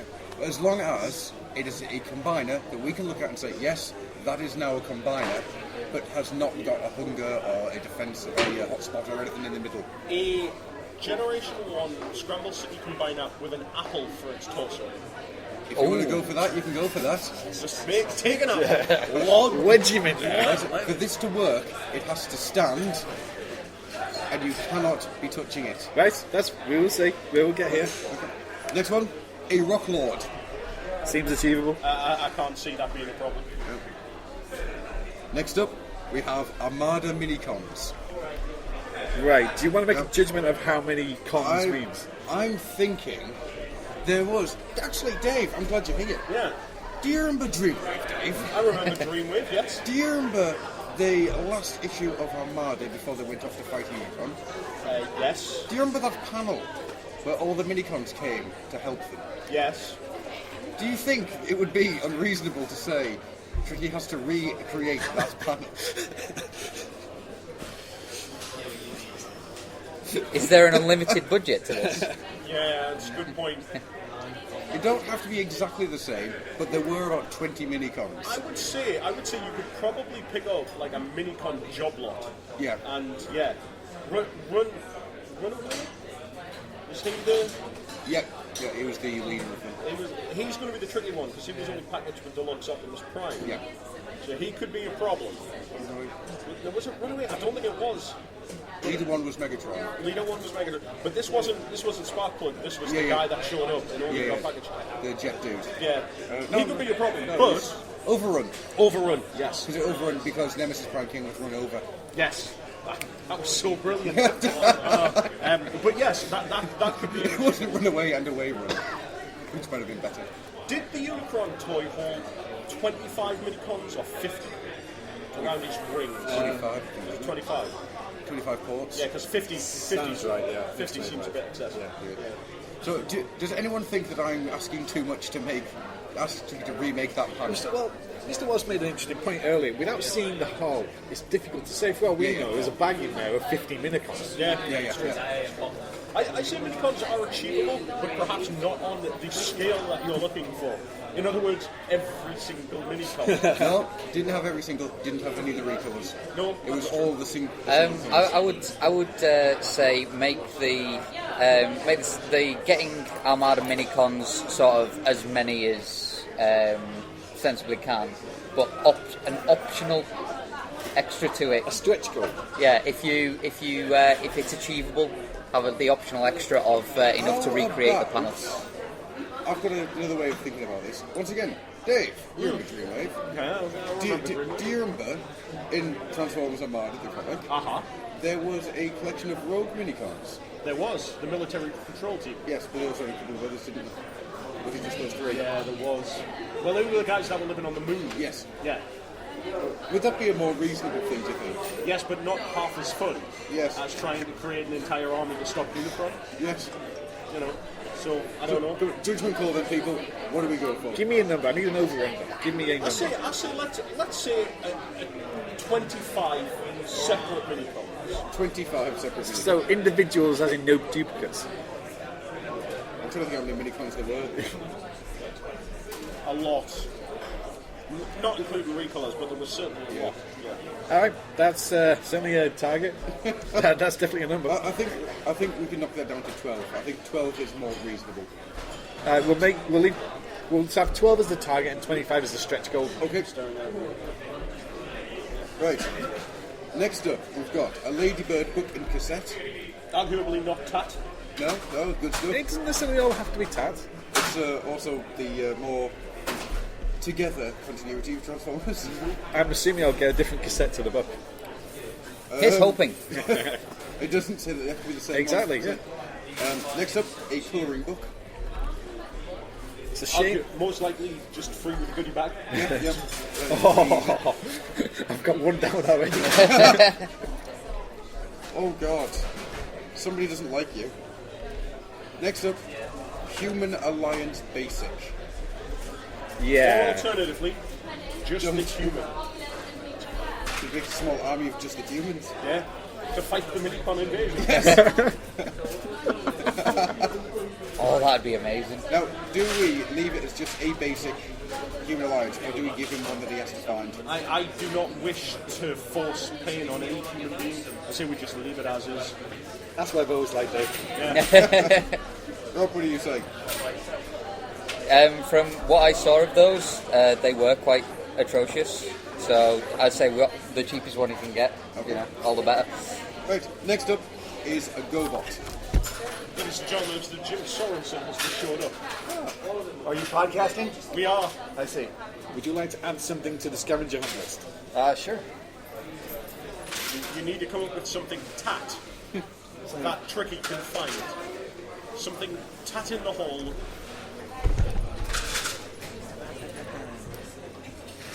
He's thinking. Right, whilst you're thinking that, we'll carry on. So, number 9 is a GoBot. Yeah, This should be easily achievable. That should be quite an easy one to do. Is it just any GoBot, or do you want to do a specific GoBot? Well, I'm thinking to change that from a GoBot to a Psykill of some description. Because Psykill is amazing and better than Megatron. Also, if you look at its third party name, it's Murder Bike. Winning. what else we got? Next up, we've got a Frankenstein Monster of Bits. Well, technically that I think falls under the combiner. I think that does. Well, no, this was a specific thing that Matt wanted. This was Oh, 4 deluxes with their arms and limbs swapped. All right. So one ball jointed central torso, and then swap everything out. Next up, we've got a hat. Really? I didn't write the list. I know where you can get a hat right now. Will it have green nail polish? scavenger hunt. What's that? Yeah. Next up, we've got. Oh, good lord! Who came up with this? Headmaster heads. Yeah, I don't see that You're happening. not going to get that from us, lieutenant. No, that's. That was our good friend Daniel. Clearly a man of expensive taste. Yeah. Oh, good God. A combiner built from only limbs, chromed. What? No, I think that's two separate things, yeah. That's So what we we've can already forget the mentioned. limbs, yeah. Next up, a chromed toy with intact chrome. Yes. That's harsh. Yes, that gave Mr. Clue. I'm adding an Animorph to the list. Wow. Oh! Nice. Any condition. I'm going to throw this out there because I don't think you're going to be able to do this. I don't care which one you do, a deluxe Ratchet and a deluxe Megatron, and I want you to melt the two together. See, I can do that. Oh, wouldn't that fall under number 10? A Frankenstein bot? Yeah, actually that's that true. would, yeah. Well, I'm on board with that. Okay. Okay. Should we fire through the rest of these? Sure. There's more. Just a few more. A complete Micromasters team. Thank you, Jim. You're welcome. A toy stamped in the 80s. Yeah, that can't. But keep reading. Keep reading. A toy stamped in the 80s that's not. Transformers or He-Man. Oh, not a Transformer or He-Man. Oh, I get you. I understand now. Okay. Oh, the next one's a good one. An Imperator victim. Yes. Fucking Ender. Which led us to have many conversations about who are victims of Imperator. Because you've got Shockwave, you've got Whirl, Yeah. Smokescreen? No, Smokescreen. Smoke Jumper? Sunspot? I would say that one of them, yeah, there would be a. So, I don't know. Yeah, It's this is the question. That's the problem. The only ones we really know are Will and Shocker. Yeah. What about the Revenge of the Fallen Drones, Swindle? It's a different continuity. though. Yeah, but still. I like the idea of Imperator in this case being remove your head, gave you a camera. And the claws fire. Yes. Looks full of teeth. Some kind of weird. Eyes made of wood. So, what are we saying? Do I need a Shockwave or a Whirl, or are we spreading it out? Well, you're not going to get either of those two for. I'd probably get A Action Master Shockwave. Exactly, yeah. Could get a. A jump. It was the Generations Will, Yeah. wasn't it? The one that was the Well, blackout repaint. but Dave, there's the new Ruination Whirl. There is also the. That's going to be at least 20 quid. Who got redone for World recently? Not long back. Yeah, Young blackout. man. No, after Blackout. I don't know. This one after Blackout. I can't. I've no idea. But Oh. gentlemen, I'm going to have to be really evil and slide away from this podcast Okay. like a snake sliding grass. away from its victim thing. I've lost it. I don't know. Okay. I'm away! Take care, dude. Thanks, Dave. Right, I've only got two more to go. One is a Chrome Dome, Keep reading. There's more to that one. missing his left arm. So it's comic accurate. No, isn't that just. You're welcome. Isn't it just get a Chrome Dome and pull his arm off?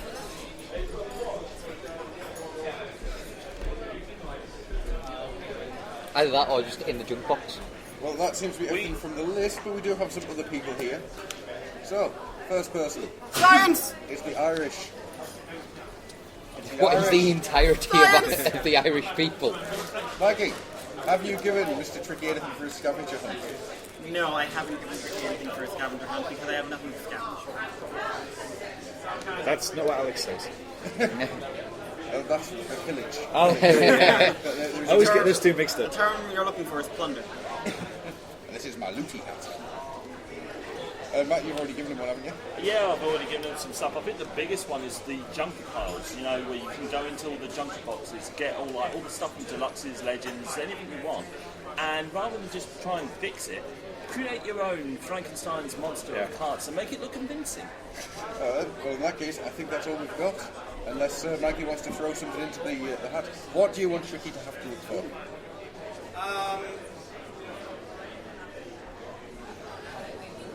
A license plate. A license plate. Which is from Sweden. I think That's not going to happen, Mikey. Well, maybe you're going to have to put a lot of effort into it. he has to find it by the end of the weekend. This is a multicultural event. There are people from all So the world. if I commission somebody to draw me a license plate for Sweden, I will allow it, but only if you have searched it on the Sunday. I'm actually drawing a license plate on Sunday. So we got that's 19. That's 18 things and one ridiculous Mikey. You already found it. And I think that is the list. Yeah, that's the list ratified. So we'll meet back here on Sunday and see how I did. Indeed. For you, it'll only be a few short minutes. For Rob, it'll be the most important day of his life. And there's only one way to finish this.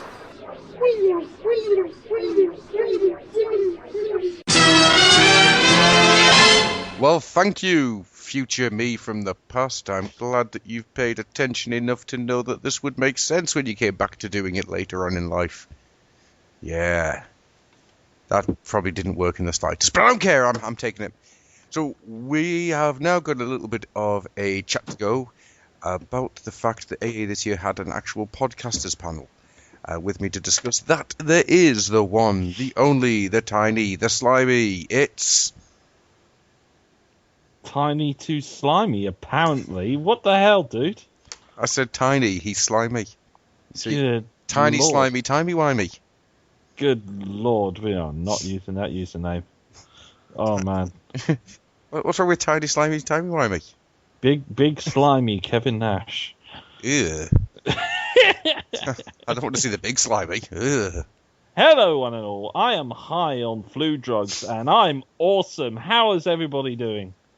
Not too bad, sir. Not too bad. But we are not alone. There is one more person with us. He's Clicky. He's... I can't think of any other words to rhyme with it. Damn it. It's Tricky. He's Hi. slicky. I'm the podcasting Predacon. I thought you were going to say the podcasting predator. No. That's Bill. Thus, a new name was born. The Wait. podcasting Predacon. Why can nobody pronounce the word clique? It's not clicky, it's cliquey.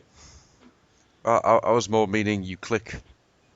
I just thought thought it was like a regime where people click instead of clap, around the table like a bunch of... We're not dance fighting. It's not West Side Story. Please, can it be West Side Story? Can it be West Side Story between the AAers and the Quilters? Oh, that makes Adam Romeo. Oh, man. That is And a true this- romance there. Yeah, and the slightly forward Dutch quilter with Juliet. Oh, man. Oh, we've just created a new musical right there. Right there. I'm slightly scared of the Quilters now. They could fuck me up. They've got needles, and they've got thread, and they know how to use it. Hey, my wife does cross-stitch. That needle keeps on getting closer and closer to me if I sit next door to her. It's almost like she's threatening me with it, teasing me with it. Well, I, for one, welcome our quilters Yodelland. All from my head now is just all these quilters singing the song from Aladdin. Gotta keep one jump ahead of the bread line. That's all, and that's no joke. Anyhow, we're actually here to talk not about quilters and cliques and clicks and beeps and boops and tiny, slimy, wimey. Hang on. I'll show you my timey, slimy, wimey. The tiny is his penis. Yeah, it is. Wait, what? We're going to talk a little bit about the fact that Audible Assembly had a podcasters panel. It was put together and moderated by our good friend Tiny Slimy Wimey. I was so scared. And I'm going to actually get you to talk about it first, because all I remember is the white hot fear. Well, I came across the idea about 2 months ago, and this was after watching various Q&A panels from various different conventions, and thought, well, we've never done anything like that before. And I thought it'd be a cool idea to put faces to the voices, because we do have a small fan base. Albeit a little small, not compared to some other podcasts out there, but there are people that generally listen to our show. On top of that, there were also people that are interested in doing their own stuff, so it would be a cool idea of somehow giving them a little bit of a sneak behind the curtain, as it were, as to what we do. So I gathered the troops, as it were, from 3 different podcasts. Not intending to do the panel myself, of course, because, I don't have a Transformers-based podcast anymore. But I'd be happy to moderate it and let the other guys speak. So I brought everyone together in the usual knocking out of ideas. But ultimately, we just sort of played it by ear. On the day itself, I hadn't had a flipping clue what I was going to do. All I had an idea was how to do the introductions and just how to play it along there. And obviously the couple of the surprises that I slipped in during the thing. All of that was planned in my head ahead of time. But other than that, I have to admit the rest of it was just made up on the spot. That's all it was to it, actually. I wasn't expecting the people that we had at in the audience, but we filled the room. And wow, yeah, let's talk about doing it again next year. So, well, I think it's going to happen again next year, and I think next year we'll be a little bit more prepared for it. Oh yeah, we've got about a year to plan now. So we're going to start planning it yesterday. Yes, we did. Tricky, as the newest addition to the team that was on the panel, how did you think it went? I think it went well. I mean, I've got some very strong ideas about what we should do next year, which we can maybe get into later on. We can leave till we're not recording. But fundamentally, you've got 7 or 8 very, very funny people there who know how to interact with one another, who know how to listen, know when to interject, and know when to shut up. Mm-hmm. So once you've kind of thrown the beach ball into the crowd, so to speak, that could have gone on for 3 days, easily. Oh, yeah. I thought it went well. I thought that people were kind of chipping in with interesting or informative bits of information. It's difficult to know what the audience actually want. And I think Andy fell between 2 stools a little bit, because it was pretty much an info dump. Mm-hmm. And I don't think that's how you do this. People are not coming to these things with a notepad and a recorder to actually learn how to do something. You might give them some hints that they'll take away, but I think they come to be entertained, or they come to meet the people who are either voices or pictures on their computer. Mm-hmm. The little voices that live in the iPod. Exactly.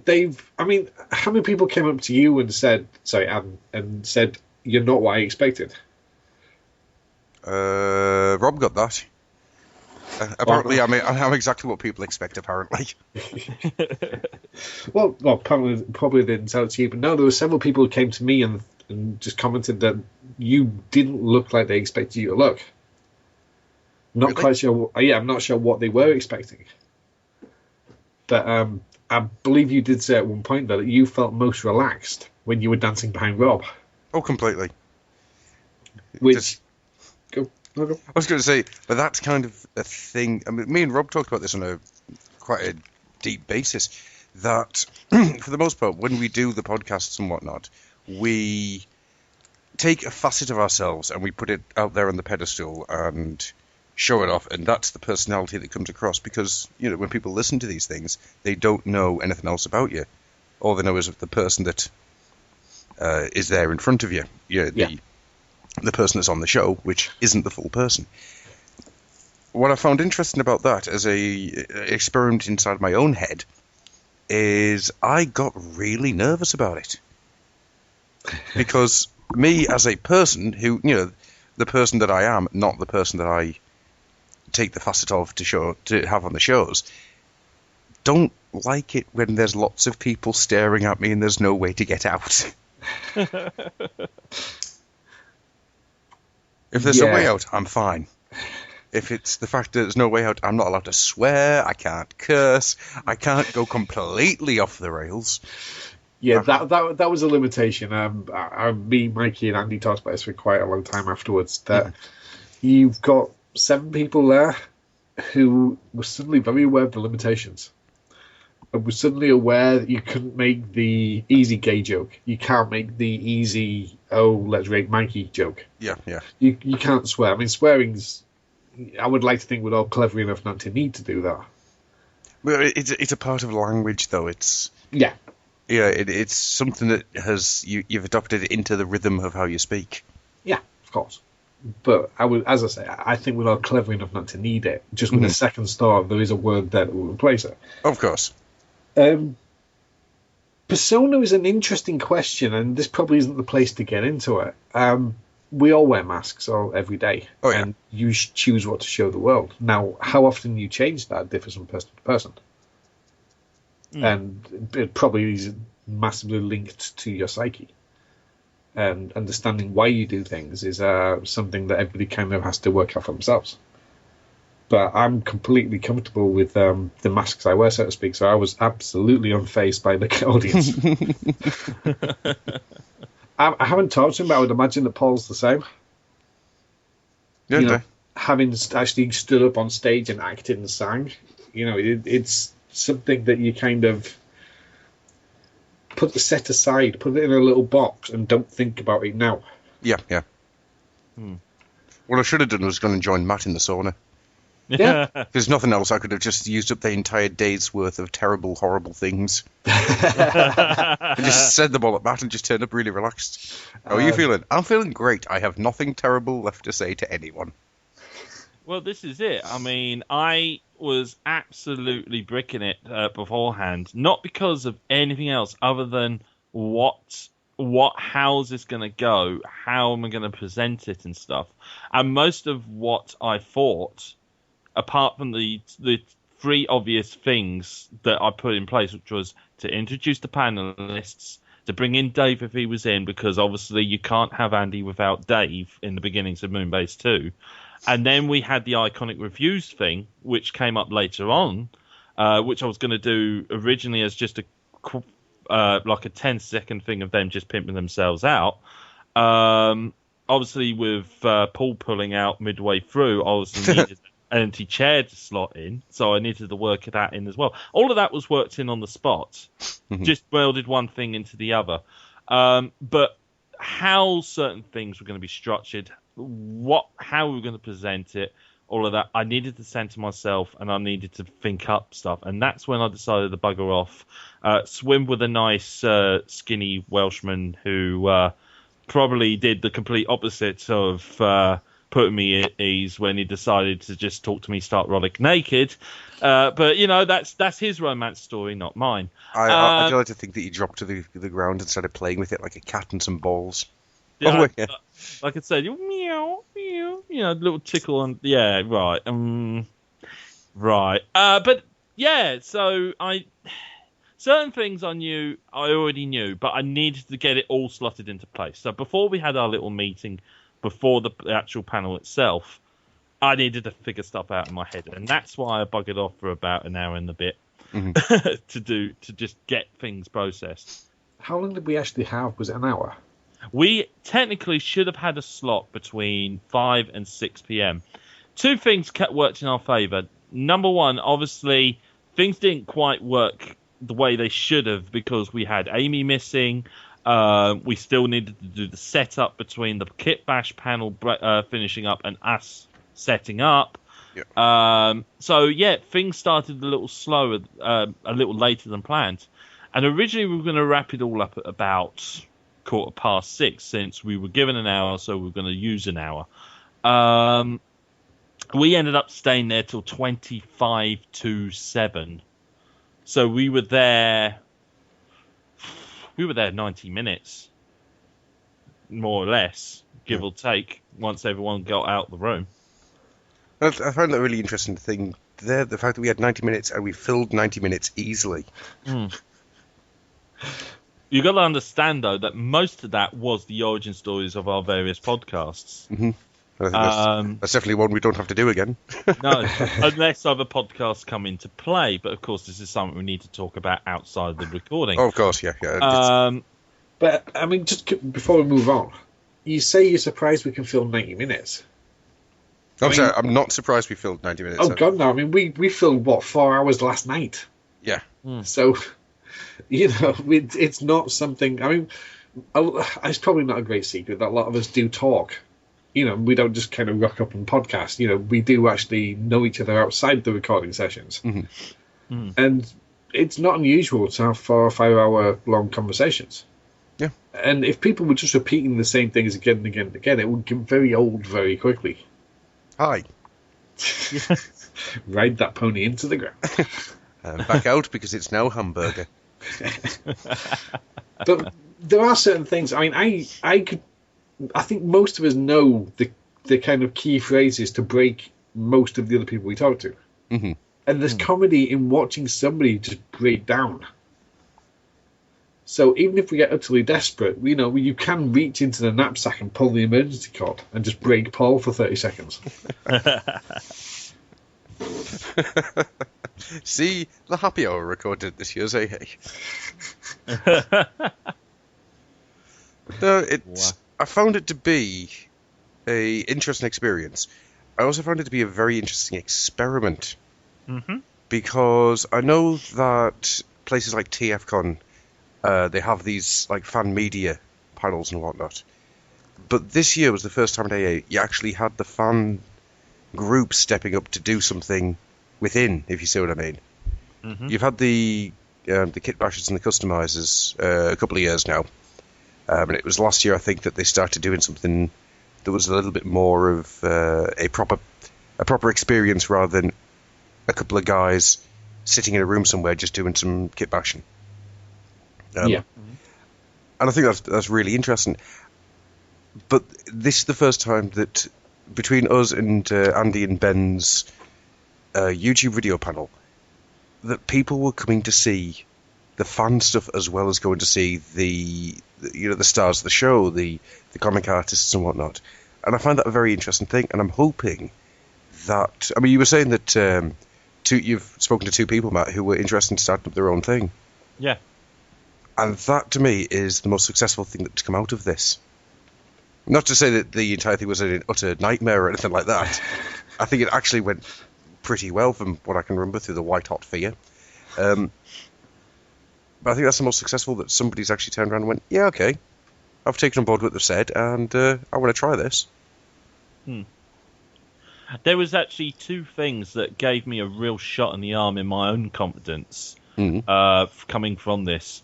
I don't know, were you with me, Tricky, when we were talking to Ray McComb, when he initially came up to us? I Love Mess. No, not I Love Mess. That's I've forgotten his surname now. That's the other Ray, but Giant Ray, as in as in King Grimlock Ray. King Grimlock. No, that's Matt. No, we're that's talking him. about big Irish Ray. Yes, I know what you mean. Yes. Right now, Ray is an amazing bloke with amazing ideas and a real sense of community. Mm-hmm. Unfortunately, Ray is also very, very shy. He did a podcast that sort of did 2 shows for us, and then he went away because of various things we don't talk about here. It's nothing to do with us, and it's private for him. But 2 things came out of this AA.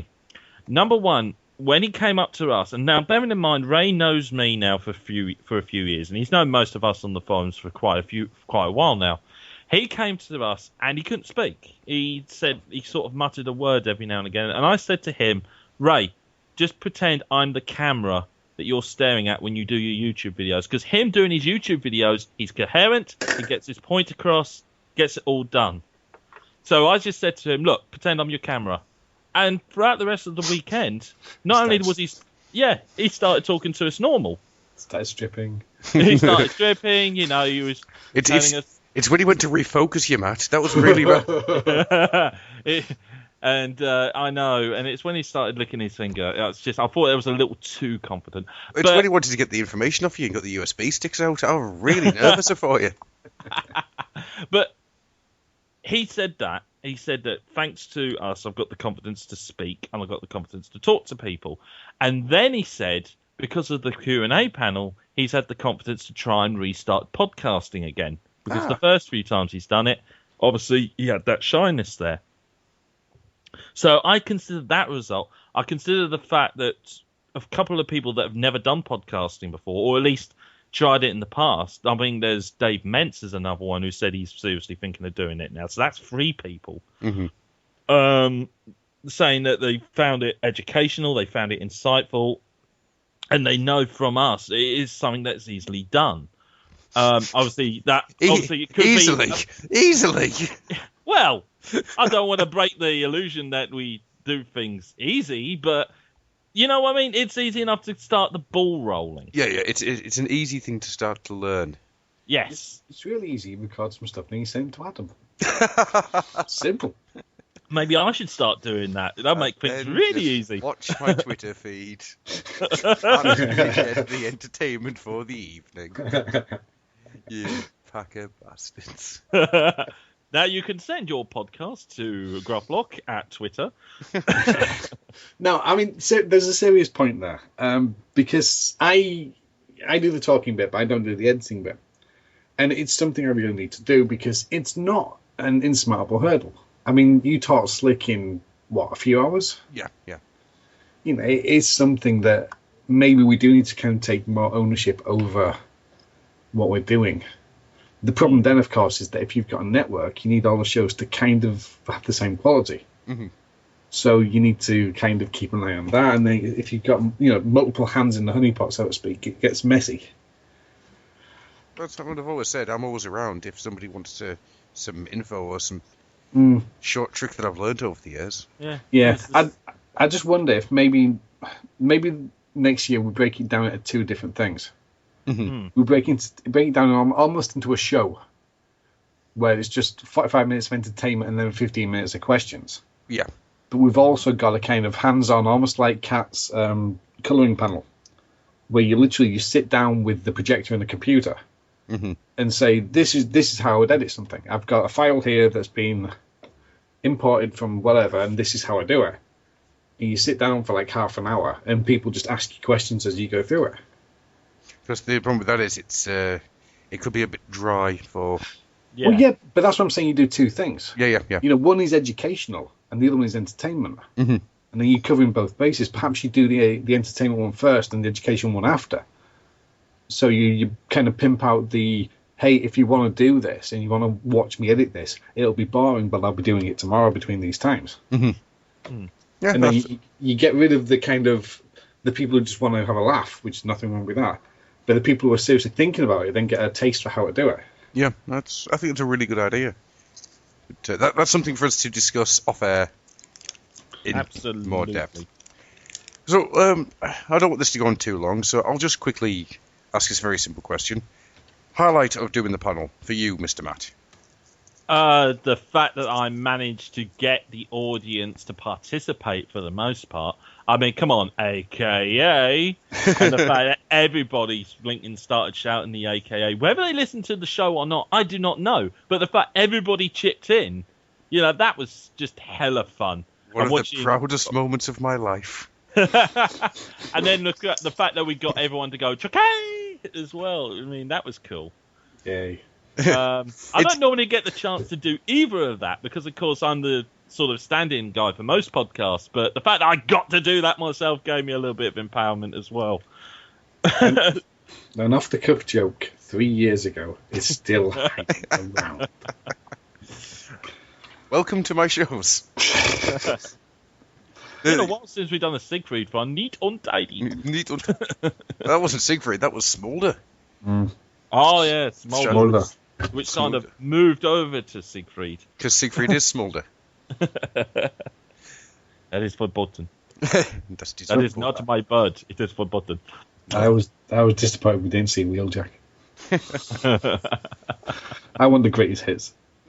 No, I mean, just to go back, just the whole interaction thing, the fact that we blinking managed to get Dave to get up in the middle at one point, the fact that we got the Iconic Reviews guys, and they were genuinely bricking themselves going up to the podium, going up because they had no idea what was going on.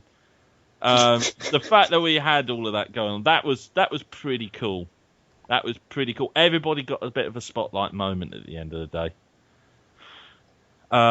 So those are the two things I loved about it. And the fact that we got through and it was popular. Yeah. I think that's probably the thing that shook me the most is the fact that no longer were there numbers that I don't even look at the numbers anymore, but there weren't numbers. These were actual people. Yep. And it terrifies me that people actually listen to anything I say. That ain't right.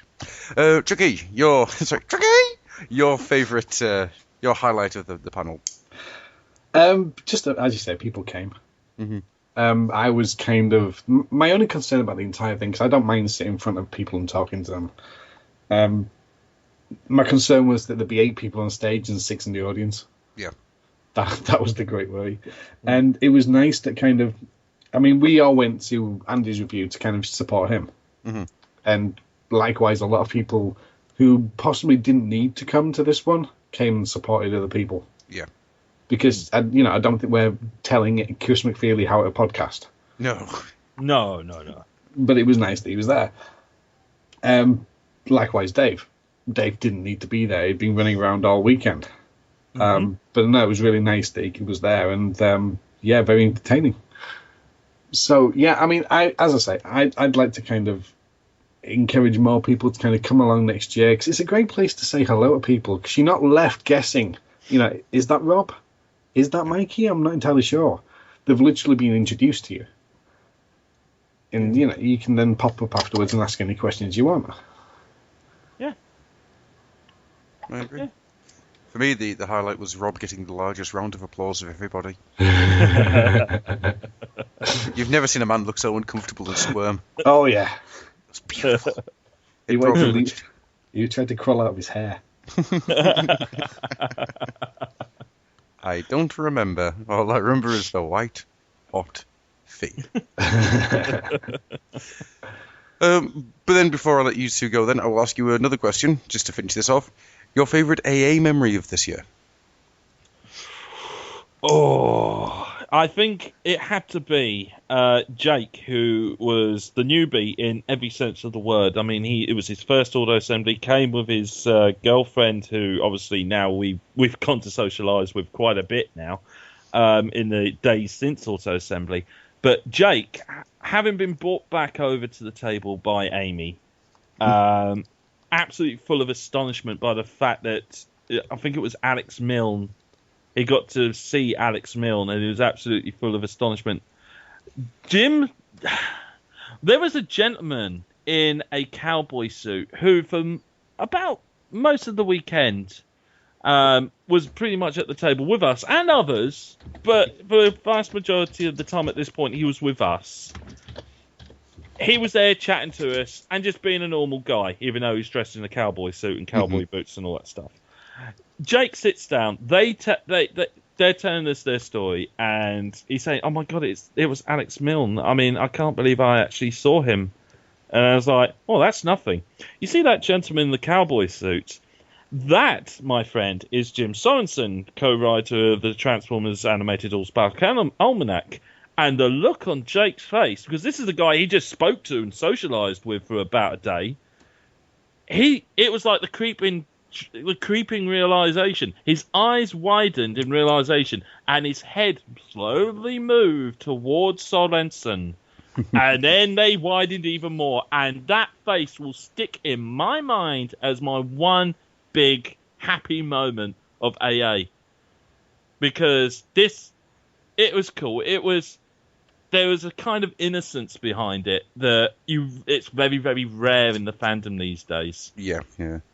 That will stick with me. That's my overriding memory. Of course, there was various things involving Mikey, Mikey in his harem, but that's for another podcast altogether.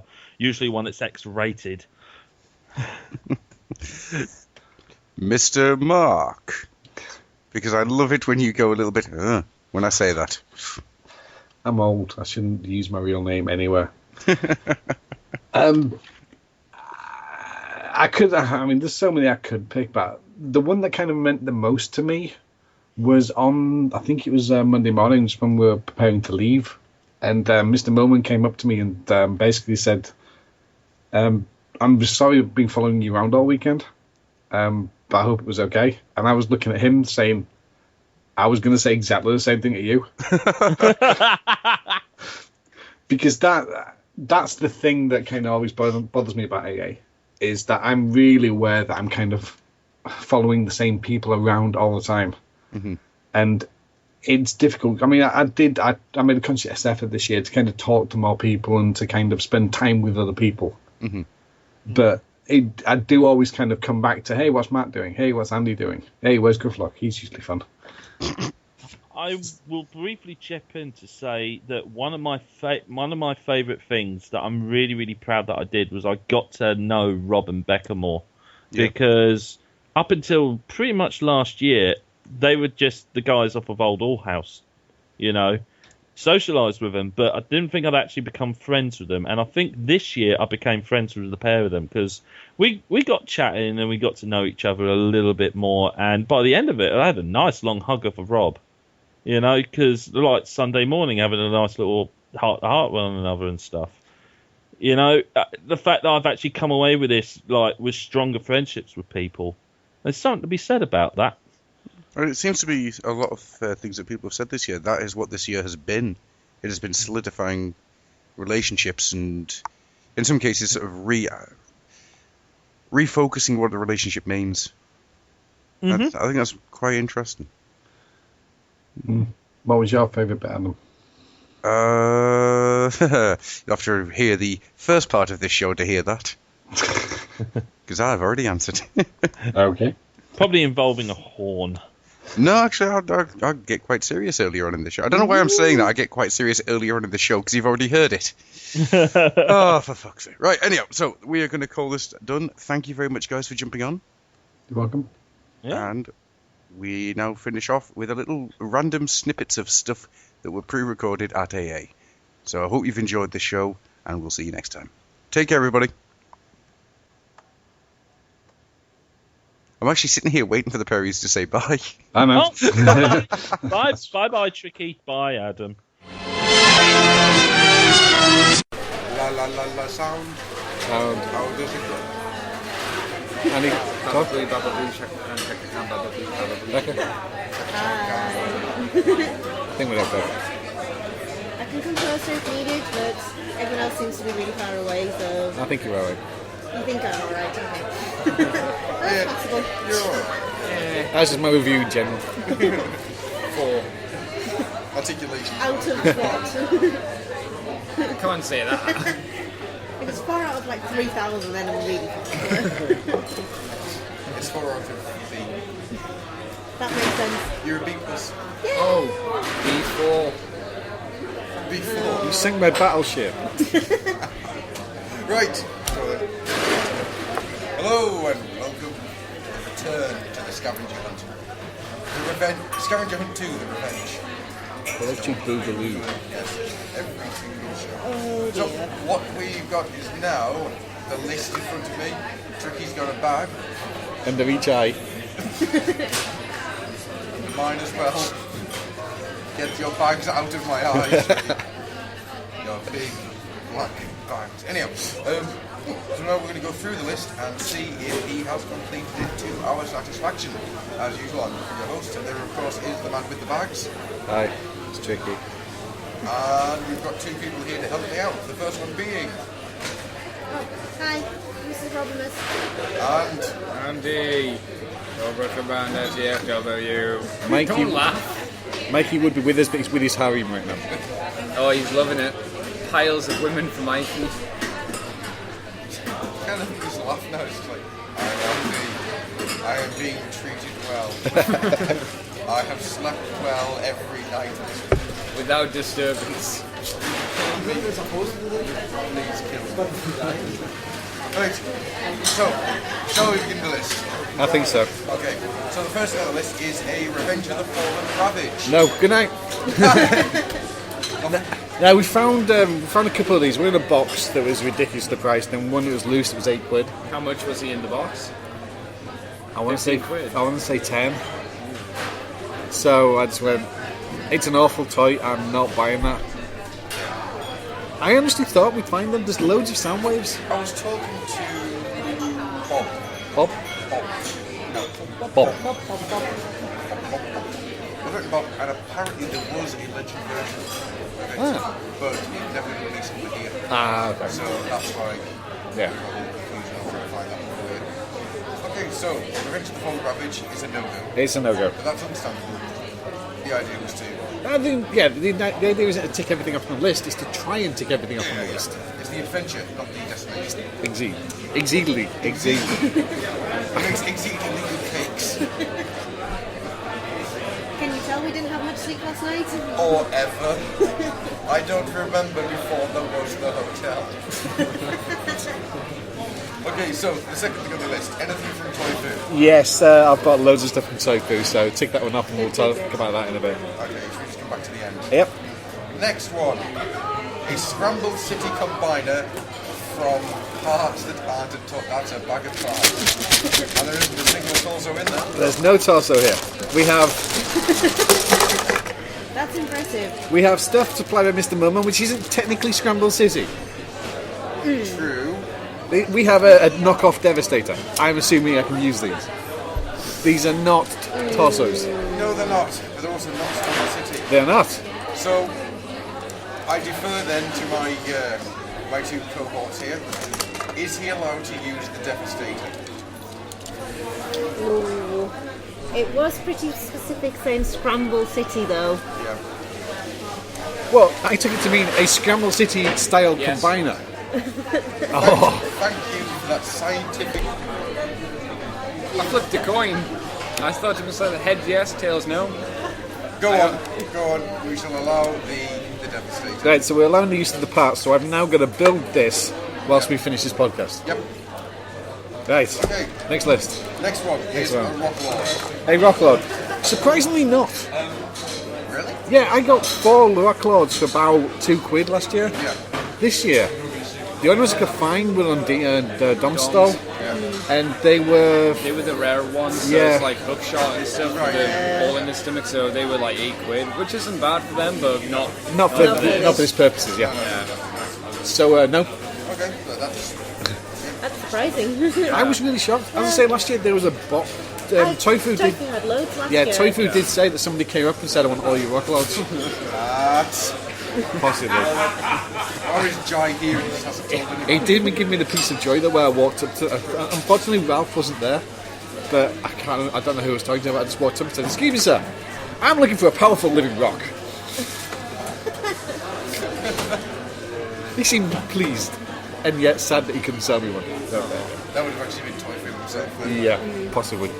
Next up, Armada Minicons. Armada Minicons. Digging through my big bag of shit. Nope, they're not Minicons. There's something else for later. Armada Minicons. Now, if memory serves me right, we added a little display on to see if we These are all from Tofu. Are any of them from Armada though? I don't know. They're all Minicons. They're Minicons, but I don't think any of them are from Armada. Oh, do you want the good news or the bad news? Yes. He is from Armada. Is he? He's the original version of that mold, the one that came with Predacon. I don't even remember. The repaint of Beast Wars Megatron. Oh, right. Transmetal Megatron. Oh, that kind of counts then. Yeah. The rest of them are all the brand new ones that were made for that 12 pack. Jesus. So okay, we'll allow it though because there is one. Yeah. you did manage to get one, so. I did have a moment of terror there. Same We got here. Minicons all right. Yep. So Are they part of the 12 pack? yeah. I haven't seen this before. I thought they were. Yeah. Well, there's a 12 pack and a 16 pack. I do have an Armada Minicon upstairs because I bought a Hot Shot. Ah. I just didn't bring him down. Yeah, well, okay. Well, that's been taken. He's Why are you just standing there? oh, it's late. I'm just tired. I forgot what it's called. He's been linked to his rot, which is called Power Linking. Yes. Yes, Power Linked. So he's Was it because you bought that to remind yourself never to watch Armada again? Yes, public service announcement. Never watch all of Armada in one sitting. It's bad for your health. Next up, we've got the Lead Bird book and cassette. Yes, we do. Yay! Goldbox as well. We have. Oh, hang on. I know. I've just realised it's not Ladybird, is it? Tempo. Oh, do we allow that? I think it should be allowed because it's Goldbox. It's in the spirit of. Yeah. No. You're just going against everything I say. No, it's the coin. Yeah, but I'm reading But the coin. It's like evil. what we have here is the champions of Lixil with the challenge of the GoBots. How closely connected are the two companies? I think you need to understand, Andy. We have robots on the cover of this book who are wearing ice skates. That is true. Also, it's still sealed in its packaging. Yeah. Rather than being loose and Oh, just things. So This is, well, I wouldn't say mint in box. It's in box. It's ib.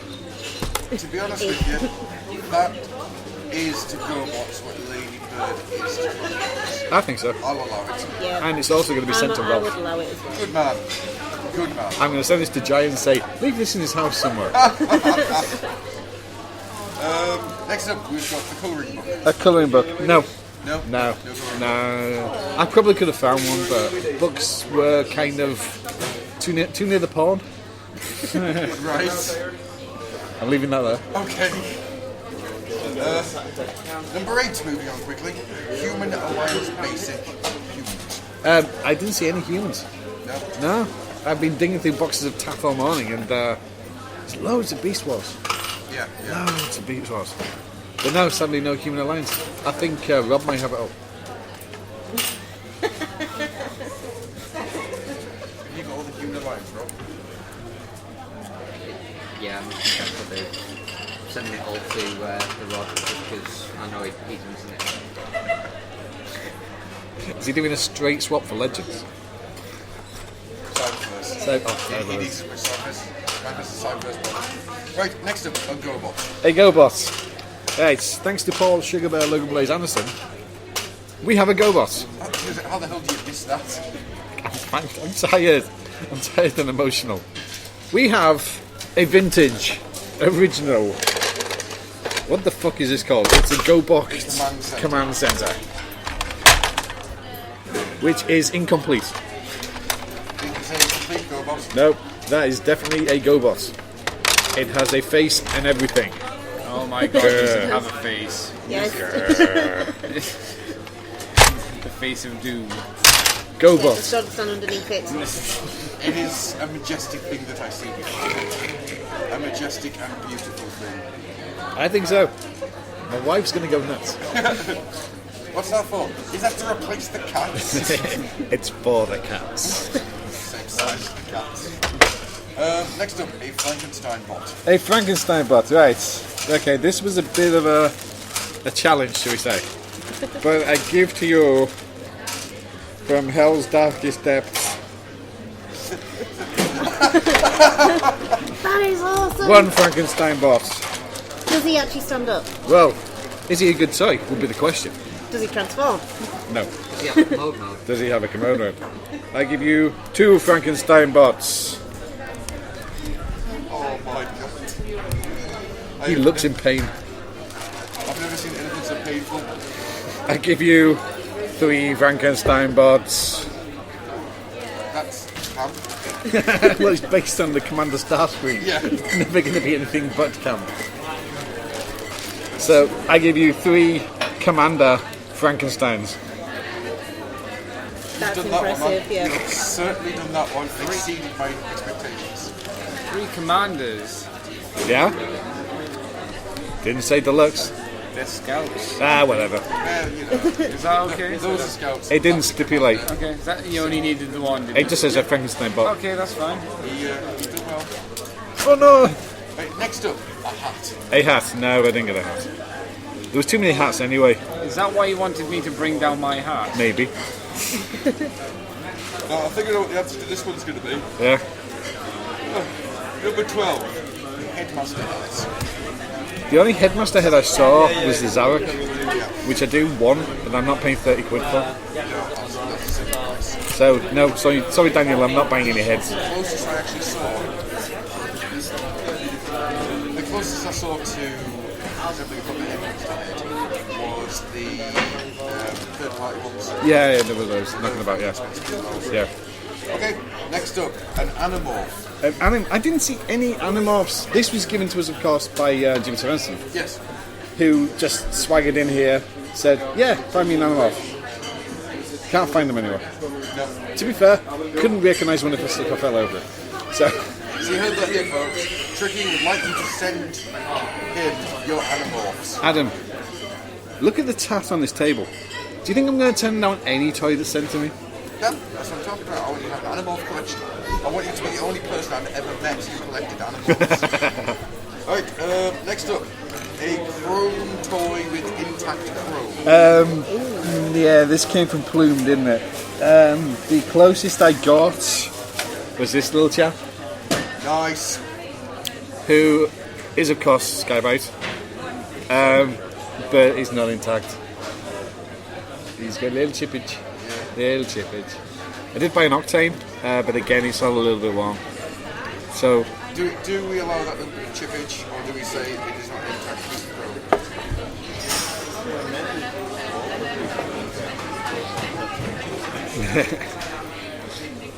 Thing is, it just says a chrome toy intact. Does it intact chrome? It's Within I'm letting our fate intact decide, chrome. Tricky, and fate is not in your favour so far. hasn't been so far. Yeah, 37 years so far. We walk on TF Wiki and say, McFeely, is this allowed? Well, there are many pieces of intact chrome on the card. I'm not going to come in and just say no, because it's going to get me off to a bad start, so I'll rule it in. Rob, do we allow this piece of intact to be intact chrome? I would say yes on the condition that Tricky pleads his case in a haiku. I would say no because he's actually missing bits on his on the top as well. Rob, I can't even count to 13 at the moment. So we've got 2 no's and 2 yeses. The only way we'll allow this is if Tricky now gives us a haiku. I can't get a haiku at this point. I would love to, but no. Sorry to say that. Shark toy. Head here. That's close enough, it's allowed. Hey, thank you, Chris. Right, number 15. Number 15. A complete Micromaster team. Yes, we're a complete Micromaster team. We have, from the bowels of the 2004, 3 series, a complete team of Micromasters. That would be the military patrol. It would indeed. Which means... But can you name them? No. You see, you should be able to because 2 of these have the best names ever. Yeah? I might be able to name 2 of them. Anyone? Big Shot. Big Shot. Swiftly followed by Flak! Flak! Aye. Flak. Who are the others? Anybody? Sunrunner. I always want to say it's Drop Shot. No, not Drop Shot. Side. Yes. I also present to you a Micromaster base. Nice one. Nice touch. I believe so. Well, you have surpassed that one, my friend. Next up, we have an 80s toy that is non-Transformers, non-He-Man. Yes. He-Man. He-Man. He-Man. The master of the universe. Yes, I believe you've already met my friend. Good man. GoBot Command Center. Okay, number 17. This is where it's going to get a little bit metaphorical. Number 17 is an Imperator victim. An Imperator victim, yes. Now, as we have the wiki here with us, Yeah? Mr. McFeely, in your opinion, who would be the Imperator victims? What would we class as an Imperator victim? Well, you mean guys with one eye? Well, is that the designation?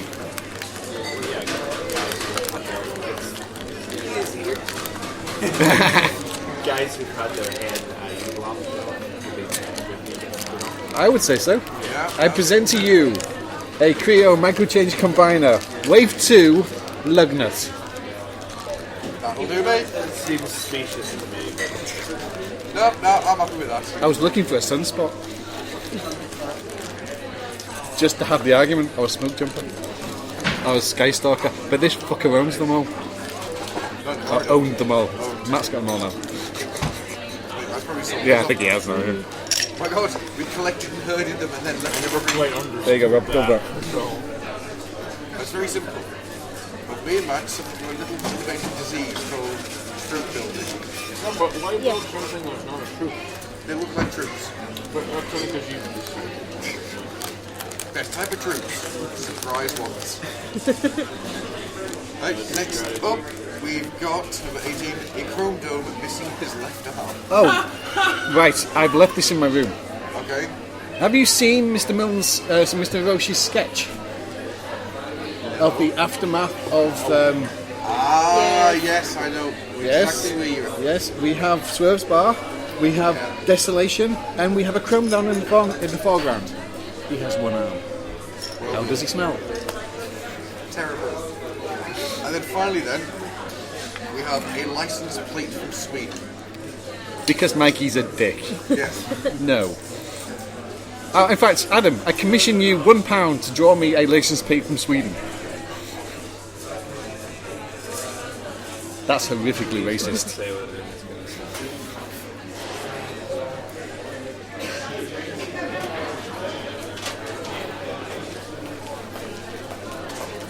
There we go.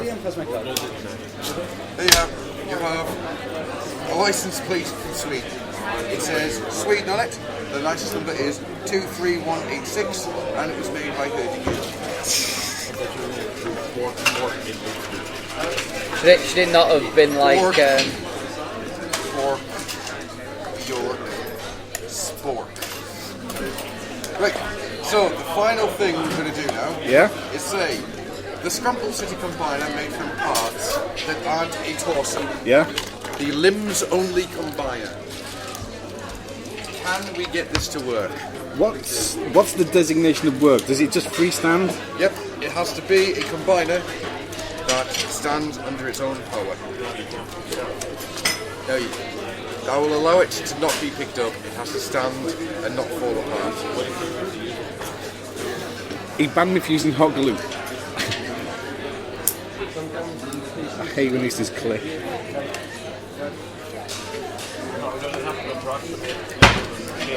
I need to get arms on this, yeah. Arms and a head. See, it's always the women with the little head. Not touching that sentence with the badge, bro.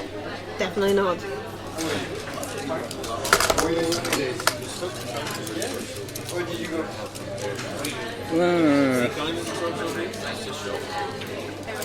Well, he's making it up as he goes along.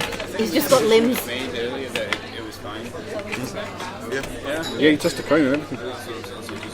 Top bit of Devastator and pilot on This isn't going well. I need a solid base.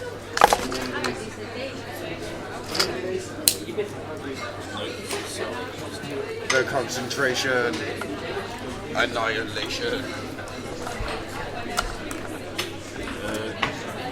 Desolation. Masturbation. It Annihilation. wasn't about your hobbies. Defecation. The human race.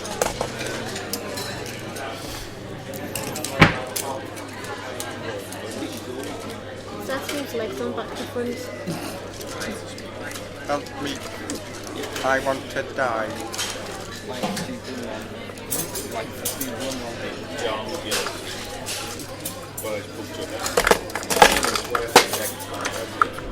He would appear now. Right, I think time's up. Alright. So, It's a fail. that one hasn't worked. I'm afraid so. It was a... I can do it, just not in the time frame. I was just working great, I was just going up to the queue there. I was just working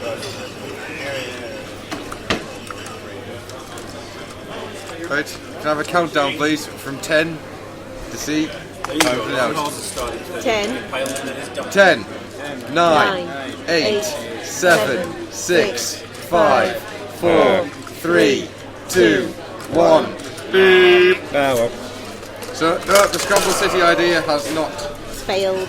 So, out of 19, you've got 1, 2, 3, 4, 5, 6, 7, 8, 9, 10, 11. Hey!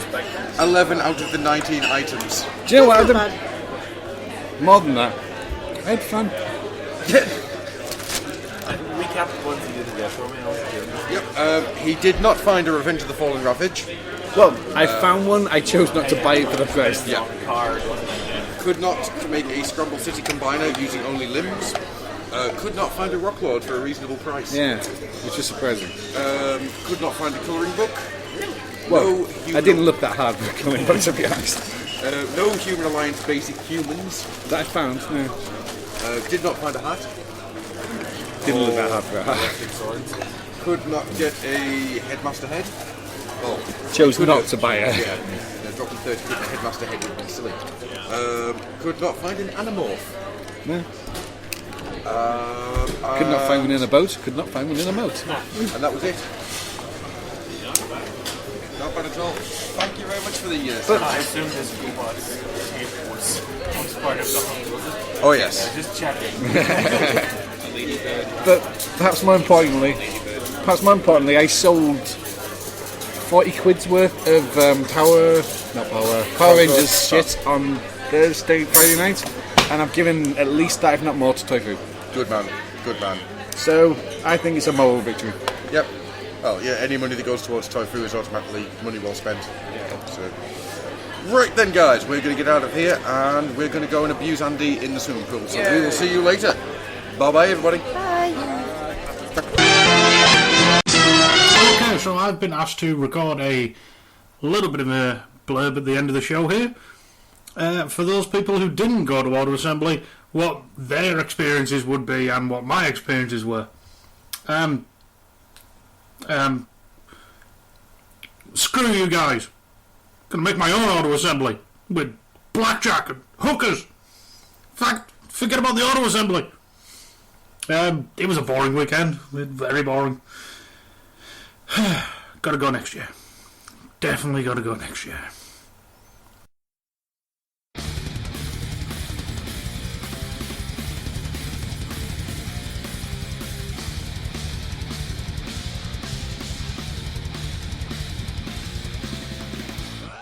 Yeah, next year.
falling. It's falling. That's the universe telling you to go fuck yourself. You know what? Now, listeners, what you are hearing here MacGyver. is MacGyver being... Motherfucking tailgate I am. MacGyver Get away. being well and truly handed his arse. I mean, you know, MacGyver had training, MacGyver had, you know, all this... An episode where he fought Bigfoot. Yeah. MacGyver had an episode where he fought Bigfoot. He had all this training, degrees and all that sort of stuff. And Adam just has this sticky tape and hope. I'll have you know, I have masking tape. And parcel tape. Parcel tape, exactly. He doesn't even know what sort of tape he's using. Real man uses duct tape for this kind of bodge. Yeah. I think it might be time to get you one of these. I've just fucking soldered the bastard. I cracked the shell completely, just resoldered all the insides. But you didn't fix the bottom, did you? No, I forgot to fix the bottom then. I'm done! He went away, came back, it's all glued back together. It's, oh no! Unless, of course... Of course! We rebuild it with science. With the skills I learnt in the mountains. Tricky, you know how you're always looking for a project? Build us a brand new recorder, because this one's on. Build me a recorder worthy of the old oil house. Worthy of Mordor. I was going to say Mordor, but I thought we might get... Mordor. There's been a Mordor. Quickly, Tucket. There's been a Mordor. There's been a Mordor. In Mordor. Mordor and Mordor. Mordor in Mordor. Mordor and Mordor. Mordor. Just like it's a Mordor. Oh, it's a Mordor. Mordor and Mordor. Shut up, or I'll murder you. I've seen cracks, I've seen spillages, but nothing like this. This is not my butt. Not my butt. Not my butt. Maybe my butt, but I don't know. Did you ever find Droopy the dog to be a little bit sinister? Yes. That fucker was fast. Oh god, yeah. For someone who he didn't look like it, I can't help now but think of American Psycho when I see Droopy. I have no idea what it is. I was thinking about this the other day. Spends 20 minutes talking to the wall. Yes, Rob. Yeah. Oh god, the image. Audio medium. Visual joke. The funny thing is, anyone who's seen American Psycho, I bet knows exactly what you just did. You know, the funny thing is... Going down, sir. I've never actually seen that movie. Haven't you? No. Wow. But you were around in the early 2000s. Yes. You were a person. Yes. But you're forgetting. I was a sweet innocent Catholic boy. And the moon is made out of pig shit. Intergalactic pig shit. Early 2000s. You were masturbating into a drain? Well, I was in a... Just to fuck with Amish mice. colony raising barns. I was going out with a girl who was a... Churn butter like you would not believe. Going out with a girl who was a 40-year-old trapped in a 20-year-old's body. And could churn the shit out of some butter. She could churn the shit out She of had butter. ankle socks up to here. Jezebel. I didn't particularly get to watch anything like that. It was all... The Churning or American Psycho? American Psycho. It was pretty much Friends. I could Churn. actually quote some of the episodes of Friends. We watched them that much. It was so fun. Do do do do do do do do do. Somebody shoot me in the fucking face. You know what I've always liked about the Friends DVDs? The end. The fact is, they don't show you the intro sequence every episode. Really? Yeah, they show you on the first episode, but if you simply play all, it's the same with the videos as well. The old Friends videos. Yeah. They do the intro at the beginning, Oh, yeah.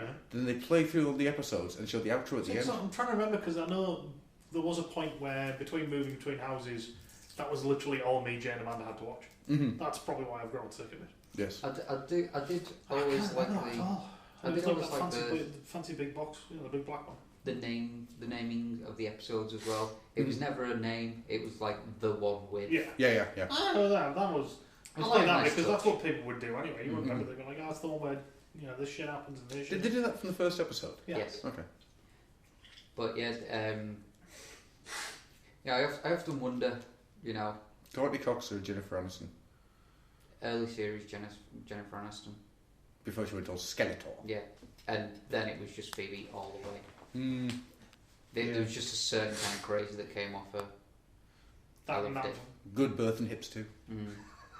It was the boy who made me think about when she had the cold as well. Oh God, we shouldn't be laughing at Friends. Well, I just thought we're sitting here talking about Friends. You know what I watched near enough all of today? Droopy Does Manhattan. No, I watched most of the IT Crowd. I'm so sorry. I love that series. All I really want to say about it is, God damn these electric sex bands. See, I know it's pretty much the same guys and everything, but I don't find it a single scratch on. Oh shit! The one in the hospital. Dark Place. Dark Place. Watch that as well. Garth Marenghi's Dark Place. That's a completely different beast. Yeah. Dark Place.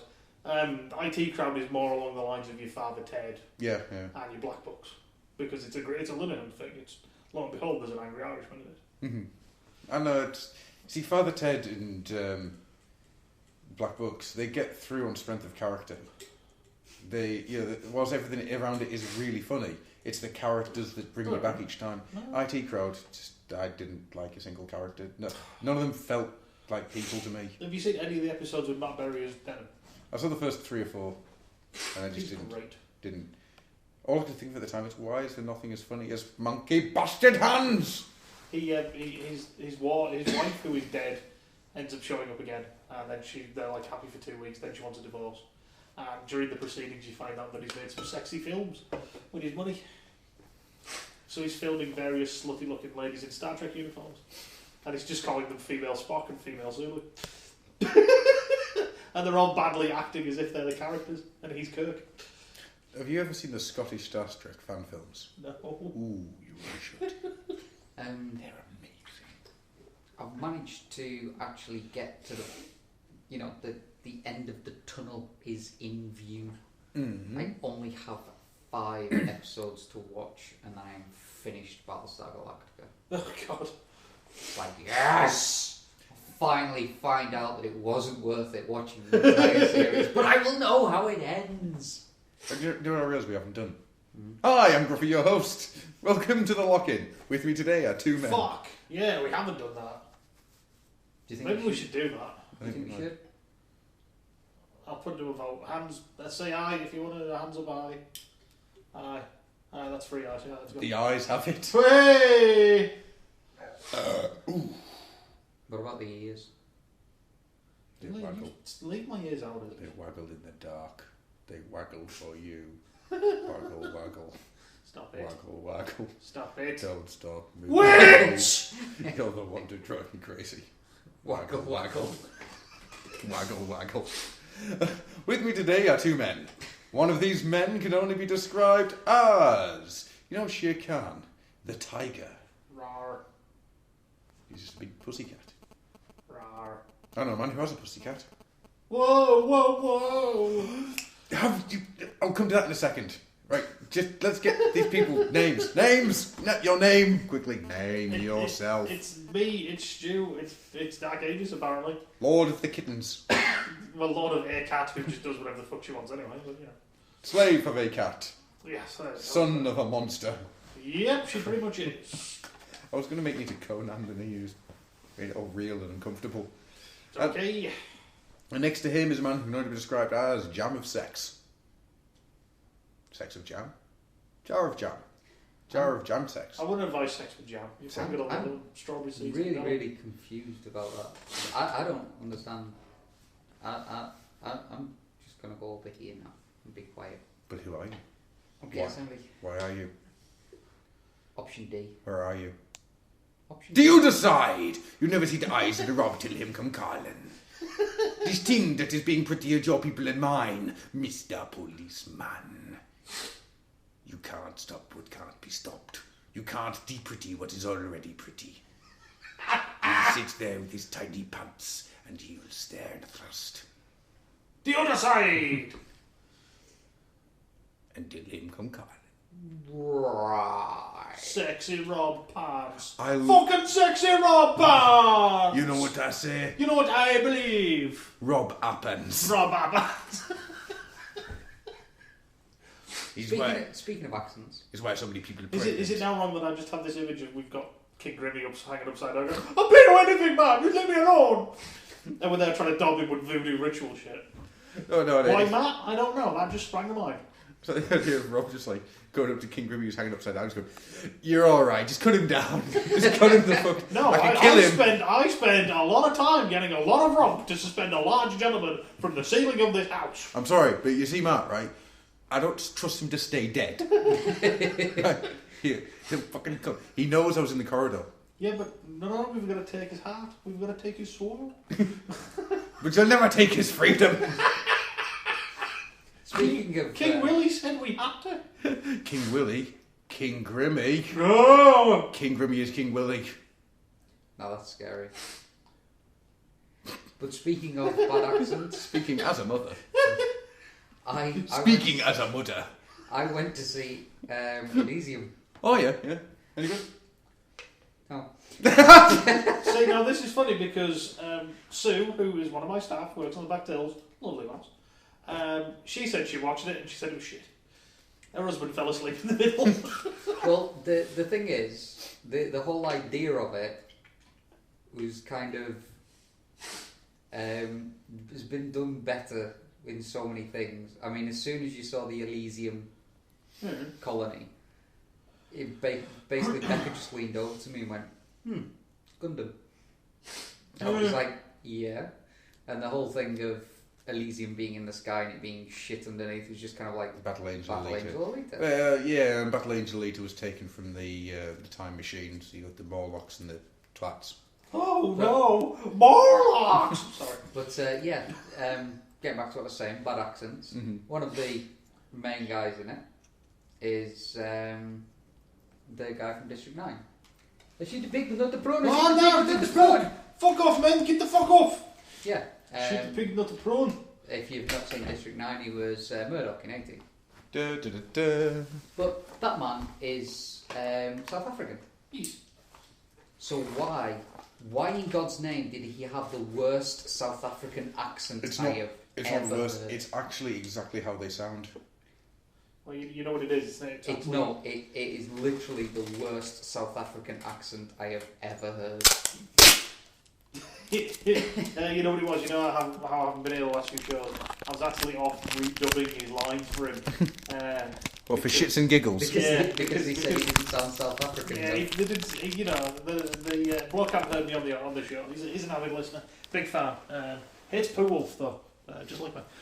And he asked me to come and do my bad South African accent to dub over, just because he didn't think anybody didn't notice. Oh, it's fucking horrendous. It really is. Two things have sprung to mind. One, Stu. Yes. You hate Pooh Wolf. I'm not a fan. You really don't like Pooh Wolf. If you start singing it now, I'll No. kick you out that I will fucking promise you window now. and You'll start. never hear Pooh Wolf again. You have my word. Okay. You have my word. Okay. Secondly, I like how uncomfortable you're now feeling. Yay! Psychological warfare between friends. The other thing is, you know what? You know the Orlocks? The ones up there? No. That's the Jetsons up there, man. And that's the Flintstones. Down here. Telling you. Elitist bastards. I find it's our Pacific Rim. Hooray! It is awesome. I bought the soundtrack. I have it on my phone when I walk to work in the mornings. Nothing can stop me. No car can run me over when I cross the road because I'm a 90-foot million tall robot and I go crunch, crunch, crunch and hit them with a battleship. Oh! I'd noticed when I was looking at Blu-rays and that kind of like a few movies coming out, thinking, I should possibly buy. And then I noticed on one of the pre-order things was Pacific Rim, and it was like, right, fuck everything else, I want Pacific Rim. Yeah. Pacific Rim House Party! It's just such a good movie. Mm-hmm. Loved it. Uh-huh. Absolutely loved it. Have you heard all the fangirls are going fucking mental now because what's his face has been chosen for... Yeah, Charlie Hunnam's going to be Mr. Grey in the 50 Shades of Grey movie. And I couldn't give two shits. Well, all the girls are going absolutely mental, saying they want it recast. Really? Why? He's like chiseled out of fucking manliness. That's why. Because they'll be wanting to be feminine. Wow. Wow, Adam.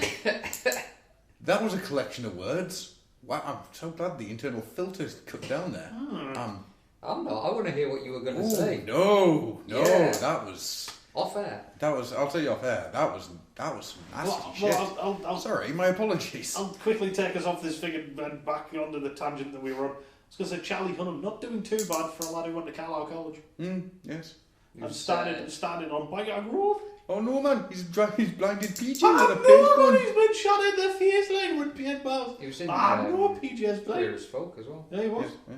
Was he queer or was he folk? Hey! He was, if I remember right, he was the... Rimmer. He was Rimmer? He was. He was a 16-year-old that one of the guys pulled. All I remember about Queer Folk is that it was like turning the telly over and there was a man rimming another man.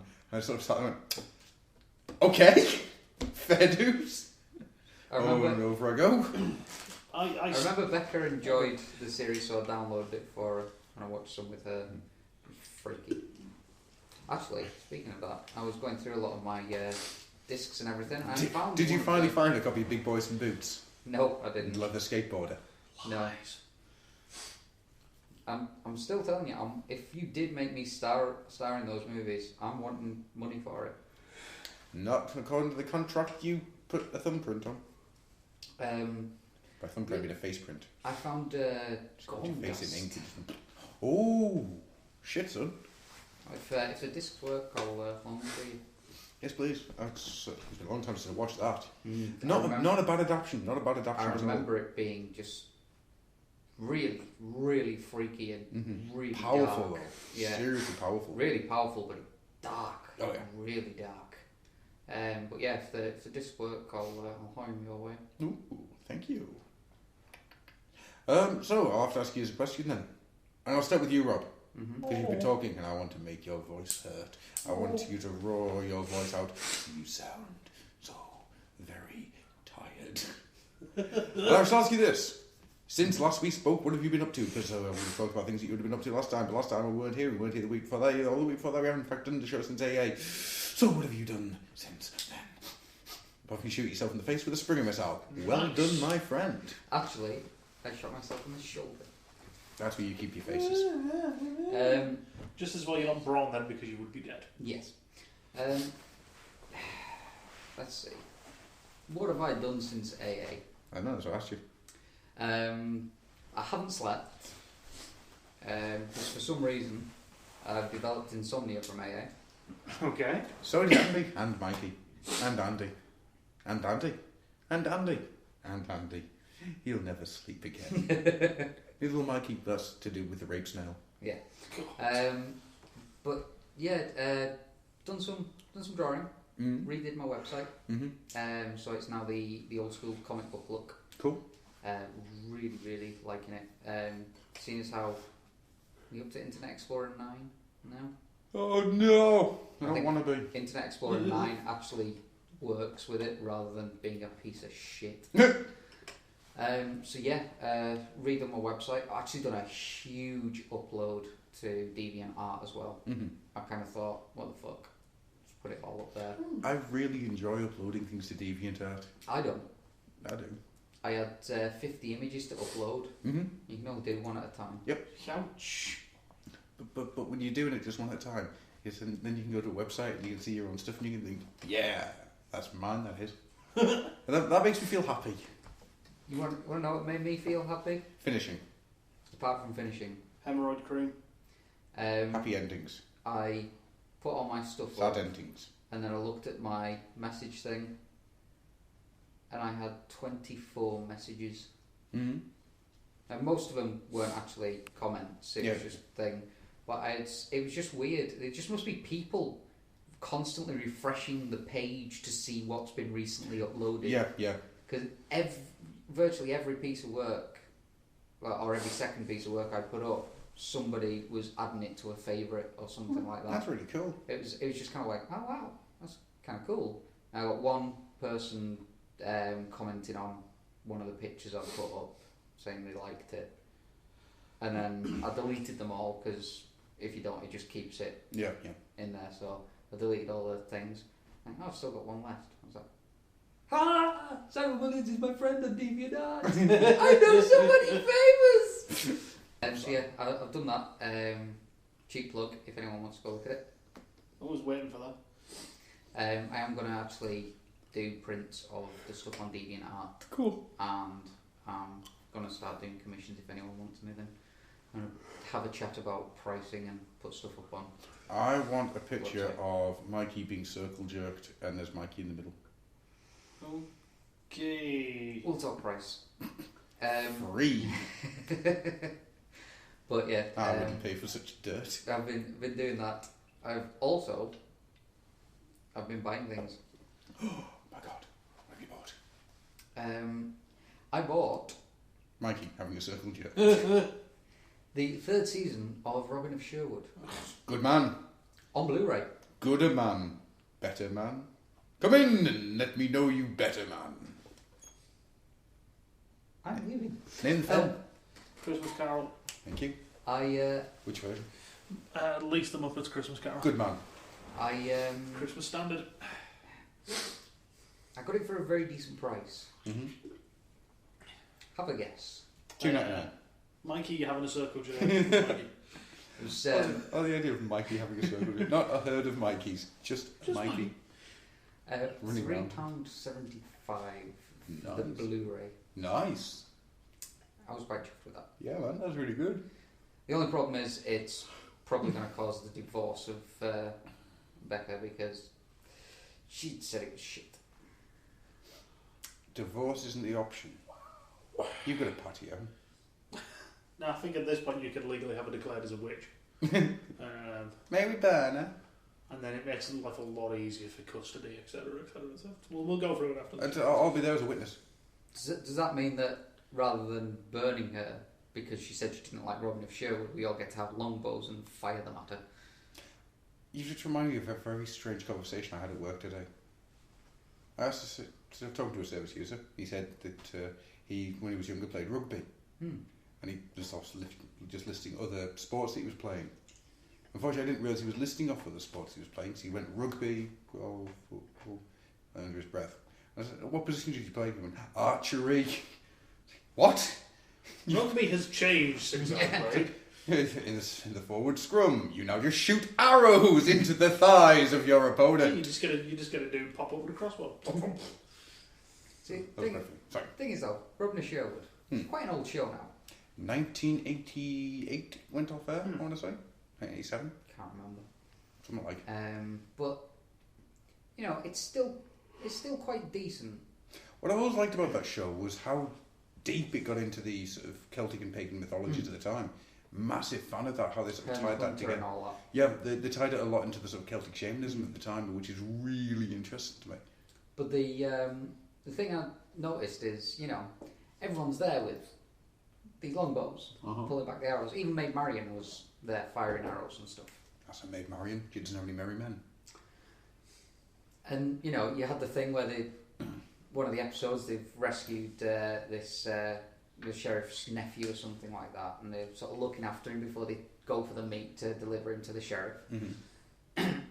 And she's there showing this kid how to pull a bow, and he pulls the bow back to, you know, almost the right sort of thing, and then when he lets go, the arrow falls out. It's all like, no. I've pulled a longbow before. They are fucking difficult. Oh yeah. And it doesn't go. Yeah, it was just kind of like, wow. And then it just made me think about the Robin Hood that the BBC tried to do. Fuck that series in the face. Fact that they gave him the Turkish bow, yeah, because he couldn't pull a longbow. Yeah. Really? He couldn't pull a longbow. I mean, I've tried before. It was when I was a lot younger, but really, I wouldn't be able to pull one now. They are fucking difficult. Well, you're talking about your minimum is about 19 pounds of pressure, isn't it? That you have to pull back on. Yeah. I mean, they are difficult. If you can pull a longbow, then you've got some power in your arms. But you know, he couldn't, so they decided to change it up and give him the Turkish bow because it's easier to pull. And then they I think they tried to cover it up by saying that he was doing it because he was going to do a lot of shooting from horseback, and it was a better bow for that. Yeah. Bullshit. It's like Merlin, though. Those two series, they were just so lazy. Just meh. I hated Merlin. Oh. I couldn't believe my dad watched it. I got angry at it. My dad's usually the one who's shouting at stuff like that, going, "No, that's not right. No, that's not right." I don't mind the idea of changing stuff up to do it for different audiences or whatever. That's fine. But you don't piss all over an Arthurian legend. Well, you don't piss all over something I love dearly. I just get annoyed at it. I mean, you don't make stupid decisions that don't make any fucking sense in the world that you've built. You don't piss across your common sense, and that's why those two shows annoyed me. Fuck those shows. It's the fact that nobody died in Robin Hood as well. I know they've got these laws now where you can't kill. I'm gonna fucking watch Prince of Thieves tomorrow. Why? Because I love Prince of Thieves. It's amazing. You should watch the. If you say the no, what's his name? The Ridley Scott version. No, I was going to say you should watch the extended cut of Prince of Thieves. There's an extended version? There is. Is there more silly? Is there more camp? There's... Do you mind my wedding night? We've just been married. I love that scene. But no, and cancel Christmas. It goes a bit more into depth with the sheriff and the witch, which is quite nice. Oh, I will have to watch that. That's me tomorrow. I'm going to do that tomorrow. Can I come round? Fuck that. If you want. Fuck Sons of Anarchy. I won't bother with that. Or Breaking Bad. Won't bother with that either. I'm going to watch Robin Hood, Prince of Thieves. Watch Sons, balls to Robin Hood. No, I want to watch Robin Hood, Prince of Thieves extended version. You can watch both, you know. No, I can't. Yes, you can. I might explode. No, you watch both, right? Okay. At the same time? What, with each eye? Yes. Until suddenly Ron Perlman is the sheriff of Nottingham. Wouldn't work. No. Because then you'd root for Ron Perlman. That's true.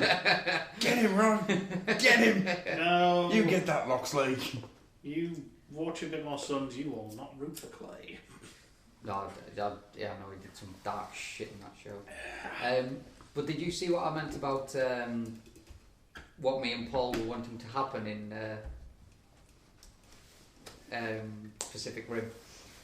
What are you wanting to happen? Do you remember us saying we were talking about the movie after it finished, saying, I wish this had happened, and then the credits stopped and they played what we wanted to happen as the yes. I'm with you. I still don't want to say anything in case other people haven't watched it, but to be honest with you, that's a film that I'll keep the spoiler tags on for months to come yet, because it's just astoundingly good. Loved that film. Been up for anything else? Bored with anything else? Anything else of interest? There probably is, because I've been doing a shit ton of late, but I think I've waffled long enough. Stu! Hello. Give me your saga. Your dirty saga. Some people know this already, but I'll make it a public announcement. I'm off the wagon. I am wargaming again. Dun, dun, dun, dun, dun. Bunch of mates made up on a Tuesday night, play a bit of War Machine. So I've been playing a bit of War Machine. I'm quite enjoying myself. How much have you dropped so far? Well, considering I had a bunch of stuff already and I had to buy brushes and spray, 46. So Unless I would call it 50. No, call it even 50 because I ordered a couple extra colours. So you got them from Games Workshop, did you? The brushes and sprays? No. So you went in and just said, here's my kidney, I'll have a paintbrush. I specifically put a post on the gaming group that we're on and went, where's the best place to get brushes and sprays, etc., because I don't want to go in a Games Workshop and get intro ripped. Where'd you go? Online. There is an eBay trader called Troll Trader, who I've been using at the moment. Yeah. Top notch. Very impressed with him so far. Tin of Army Painter Black Spray, which is about the size, if not bigger, than a tin of GW. Feels a lot better than a tin of GW. Sprays a lot easier than a tin of GW. And is about £8 including postage. That's bloody good. Set of free brushes was about the same. Well, you talk about the same kind of price it is to go into Wilkinson's and get proper proper sprays rather than going to Games Workshop spending £15, I think. No, I think they're about £10 about now. £10 something. I want to say £10.80. Right. Don't quote me on it. But I want to say £10.80.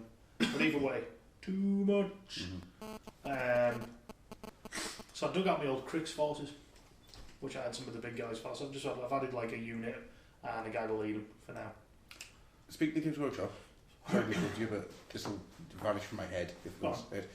Have you seen there's now a 3D scanner that you can get for your 3D printer? Really? Yeah. I hope to hell people are just going to start putting GW miniatures in and then just start making your own and just going, fuck you, and then Games Workshop falls apart. Maybe when that kind of stuff gets cheaper to do. Oh, I've been looking at 3D printers and 3D scanners for a while now. But the moment that those things become fucking, you can actually have one for your house, I'm having one. I am fucking having one. So you make 150 shapeways orders every fucking week. To be honest, they're... No, I don't make that many shapeways orders because it's that fucking hard to get everything from UPS. Fuck UPS. They're pretty much the first step towards replicators 3D printers. Yeah. Interesting thought. Well, they've NASA. Oh my god! Oh wow! I've just made a connection in my head. NASA have actually used a 3D printer to make a an adjustable spanner. Mm-hmm. Well, the idea is they actually printed it all and used it, and they've sort of figured out they can use it in space. Yep. And they can actually put this on a space shuttle. Yep. So that if they lose an implement or it breaks, they can print another. That's the idea, isn't it? If there's anything that goes wrong, you have something there to replace tools. You have something there to replace, simple parts, nothing major. Instead of having a box full of doubles. Well, instead of having to send somebody else up there to take things up every 6 months, they can just sit there and they can do it all themselves, which is the first step into making it self-sustainable, which is brilliant. The thought I've just had is, there's a guy out there who's using 3D printers to make a car. Mm-hmm. Do you know the old piracy advert? You wouldn't download a car. Yeah. Wanna fucking bet? Apparently, somebody put up a. Sorry for the noises. Somebody put up a thing for a gun. Yeah. A 3D printed gun. It fires something like 5 shots before falling to pieces. This isn't going well, people. For a technology report, the partial tape isn't holding. Just so you know. I'd say just let it drop. Well, we're just going to drop the mic and walk away. Yeah. Just leaving people listening to silence for half an hour. We'll just keep on going until it drops, and then call that the break. How you time it? So I'll finish off my blurb. Not done much else really. Still watching Wizard. Yeah. I need to catch up on that. See, I like Wizard. It's an enjoyable show, but there's one thing that pisses me off. Isn't really a spoiler for you, or is it? No, I think I'm going to say that. Not a single gate has turned. Yes. Yeah. That fucks me off. Not a single one. Because I was even thinking about it. You could partway through the series, you could have gone, oh, this gate turned into a phantom, and now it's this really more powerful phantom boss, and he really struggles against it. He struggles with the fact that it's his fault that it's around, and he starts losing hope. And then he realises he's going to fight on and be stronger, and then he gets Infinity. That's how they could have done that, yeah. Had a slightly stronger boss, shows up, blah, blah, blah. But other than that, that's fine. It's sort of pretty solid series still. I'm enjoying it. No, I kind of agree with you. I would have liked to have seen some gates turn, because it makes it... I know that it's a kid's show, in essence, but, it's a kid's show, yeah. The shit they show Japanese kids is scary. Yeah, the episode I watched today where it was like, there's that man's hope, his unborn child, let's go kill it. Yeah, so it's like, fuck you, Japan, that's a bit dark. The show's good, but it would be nice if you had a couple of the gates turn, just so you had a reason for there being that many phantoms. Yeah, it would. Because it seems like all the phantoms that they're fighting are just from this from one event. And I wish they'd actually get on a bit further with the story as well. Oh no, the point where I'm at now, it's 3-4 episodes till finish, and it's like, woomph, there's story. Right, I think I've got up to, I want to say 44. And it was still kind of like 48, 49 was the last one, because I know there's 53 episodes. Yeah, and I think it was 48 or 49 I watched last. I'm gonna have to have a catch up day Get tomorrow, caught I think. up. Kyoruja, oh god, I still love that show. Even the supremely stupid stuff which I should hate is awesome. Carnival form. Kyoryu Red's carnival form, where he gets a big dinosaur mouth on his chest. Like yellow spiky feathers on his helmet and different coloured legs, and he dances more. Should hate it. Fucking loved it. He gets all riled up, so he rips his jacket off, rips his shirt off, and I was just sat there going, this is cheesy as fuck. I don't want to see a young Japanese man's bare chest. Fucking loved it. He said he was so tired that all he could do was strike out at the people around him as people came to attack him. Cheesy as fuck. Loved it. Nice. What else have I been doing lately? I've been very quiet. Plenty of games with gold stuff. Free Xbox Live games. Magic's pretty fun. I'm really, really getting upset that I can't afford an Xbox One. Because I've started playing Dead Rising 2 again. I got really pissed off with it and deleted it. I was like, right, that's it. Fuck it. I fucking hate this game. And then I just don't care about it. Paul was just like, download it again. We'll do it in co-op. We started doing it in co-op and fucking loved it.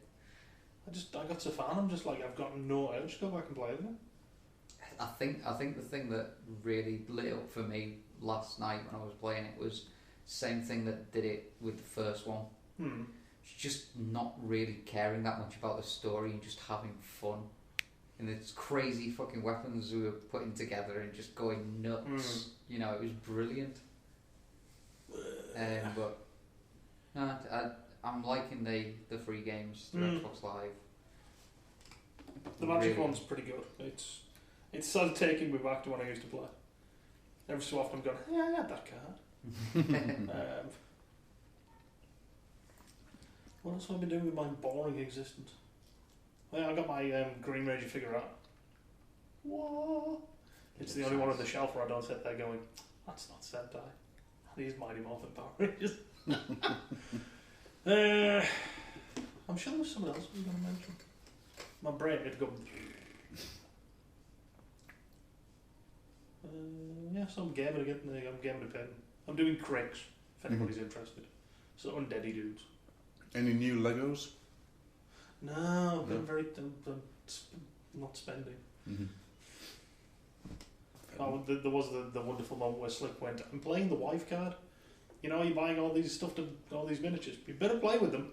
Yes, dear. I suppose I better. Oh, well. Well, shall I go then? Yep. Yeah. I'm sure I'll probably think of someone and just go, I've gone fucking nuts. Oh, God. Well, yeah, we know this. I have a small Cybertron slowly but surely being built in the corner of my flat. Which I feel partly responsible for. You are partly responsible for. Because let's see, I got you to buy the Battleship book. I got you to buy the Gate Kit. I sold you my old Creo. Yes. And do you know what happened when you sold me the old Creon, Stu? If I can find it.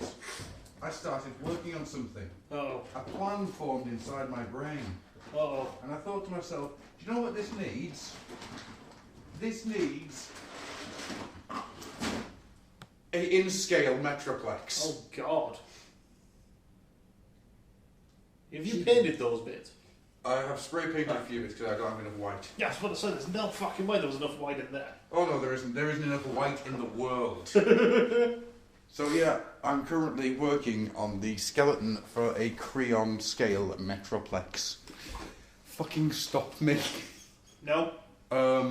I have got all of Wave 1 and Wave 2, the combiners, and a couple of the pack Creons, which I found for 50p each. Nice. I was rather happy. I got some extras, so I've made some new characters. Hang on, I'll soon tell you who I've made. Hopefully they can hear you from over there. I hope so, especially when I talk loudly. I have Artfire.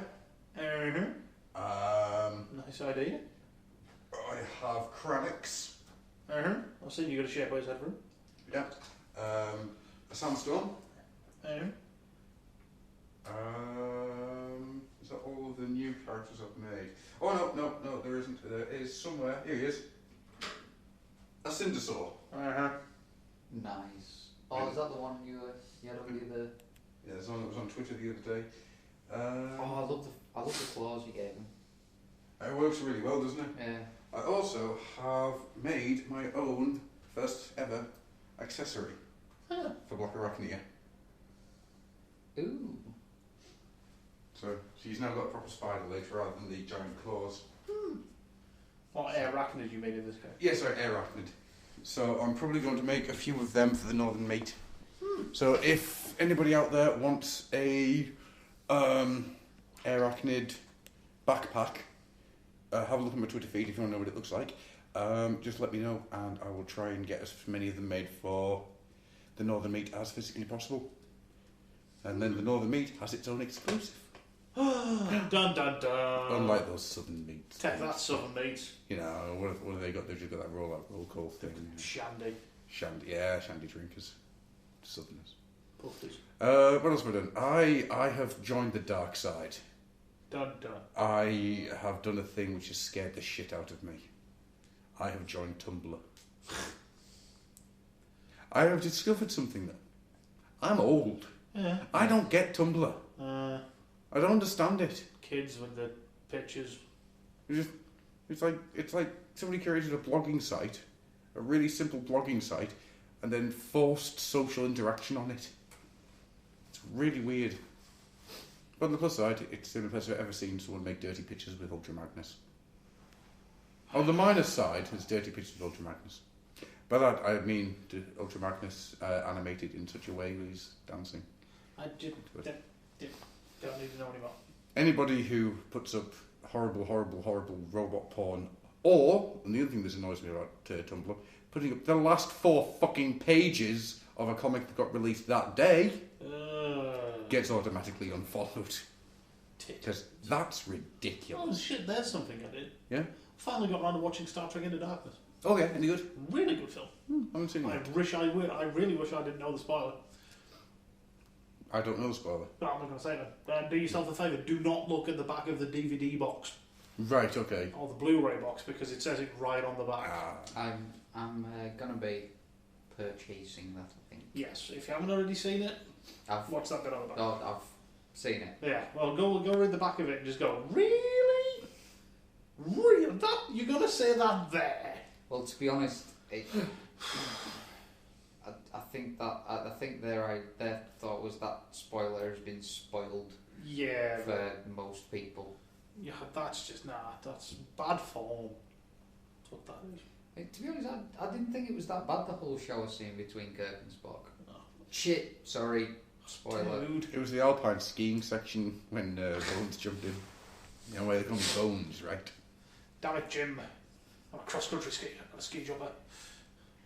Alpine skiing. Churning the butter. God. Right, so we had a Twitter challenge. Would you like to tell the folks at home what it was, Mr. Rob? Tell us, Mr. Rob, or otherwise I shall Mr. cry. Rob, the Termite King demands it, Mr. Rob. Whoa, my baby drink his milk. Why is it so cold? Wow, you're the wrong person to have used that quote. Yeah. I'm so scared. Please stop crying. Oh God. Oh God. This went wrong. Stop laughing. I feel really uncomfortable now. Sorry. I need more beer for that. It's in the fridge. But that It's in the fridge. That involves getting up. Hey, you want this cake? I want it. You want this cake? I want it. You can finish mine because otherwise I'm not driving you home. Finish his Well, beer. I suppose I better. It's worth saying, by the way, that this week's show is brought to you by Umbongo, Yes, which we found in Tesco's today. Tesco, there's 2 flavours. Yeah, Umbongo. We went with the traditional because it's obviously it's traditional, and it's a Congosian Juice drink. What I really like is, way down deep in the middle of the Congo, we rediscovered passion fruits, apricots and mangoes. Reminded me what it tastes like. It all danced like a tango.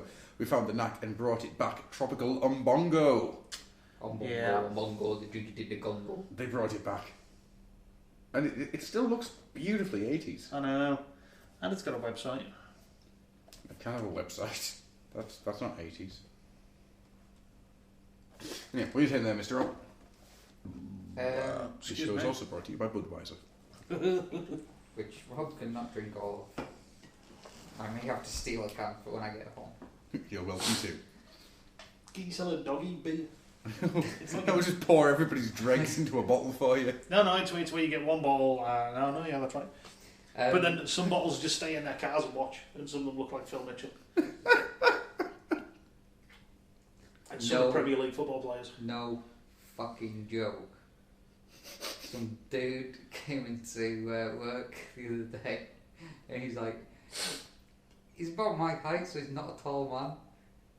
He's a bit wide, but not, muscly wide. Mm-hmm. It kind of looked and kind of felt like he thought of himself a bit of a gangster. I was like, have you got a loyalty card? Yeah, but I don't have it with me. Alright, and what's your postcode and all that. What's the name on the card? Grant Mitchell.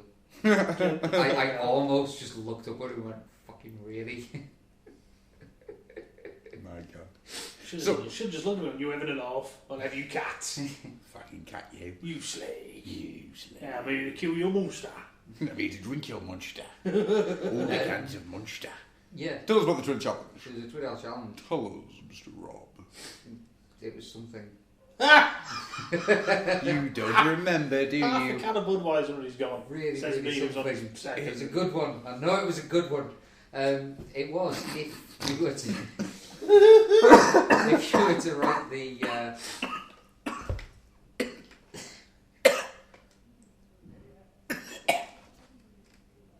Carry on. Are you quite finished? Tell Maisie I love her. Don't tell Tim, we're coming out this Christmas. It was if you were. Well done for knowing exactly where I was at. Oh dear. If you were to write a graphic novel of the Old Oil House, what adventure would it be, and who would the characters be? And there's also another added section to that. Was there? But we'll find out what that is later. Why do I never type these things in? I don't know. Why do I leave it to somebody who would... You fool of a tuck. Why not tweet yourself next time and spare us your stupidity? Wow. From Canada-Haven. I'm an aggressive Canada-Half. It's me to two cans to just start You crying. got a fucking problem, man? You try to take my job? Hang on. I'll cut you. Beer can fight. You feel free because I'm half cut already. Do-do-do, do-do-do-do-do-do-do. Skronk. Doodle-doodle-doodle-doo. Skronk. Bomb. This week, Bomb, bomb, bomb, bomb, bomb. the Godzilla Theatre brings you. Why do I now have ideas of the two of you fighting a la Crank 2? It's one of my favourite dreams is to fight over a cardboard city. I would love that. Would you like to fight over a cardboard city? Mm-hmm. What would the song be whilst you were fighting?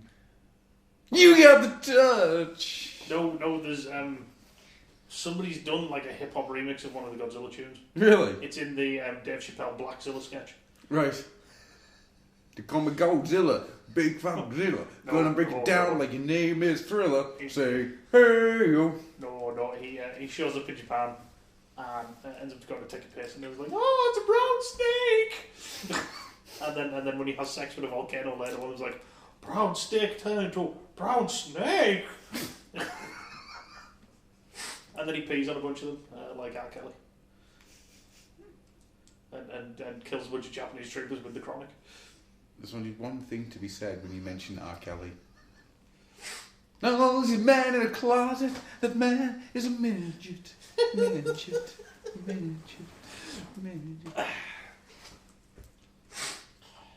pissing on you like, oh, God damn. You telling me that you do not love Trapped in the Closet? Right there. You tell me you've never seen Trapped in the Closet, it's not going to go well for you. I'll make you watch Trapped in the Closet. I think you have. I think I've repressed it every time. No, man. It's beautiful. It's the world's first hip opera. Yeah. And you find out that fat white chicks are like black midgets. Hmm?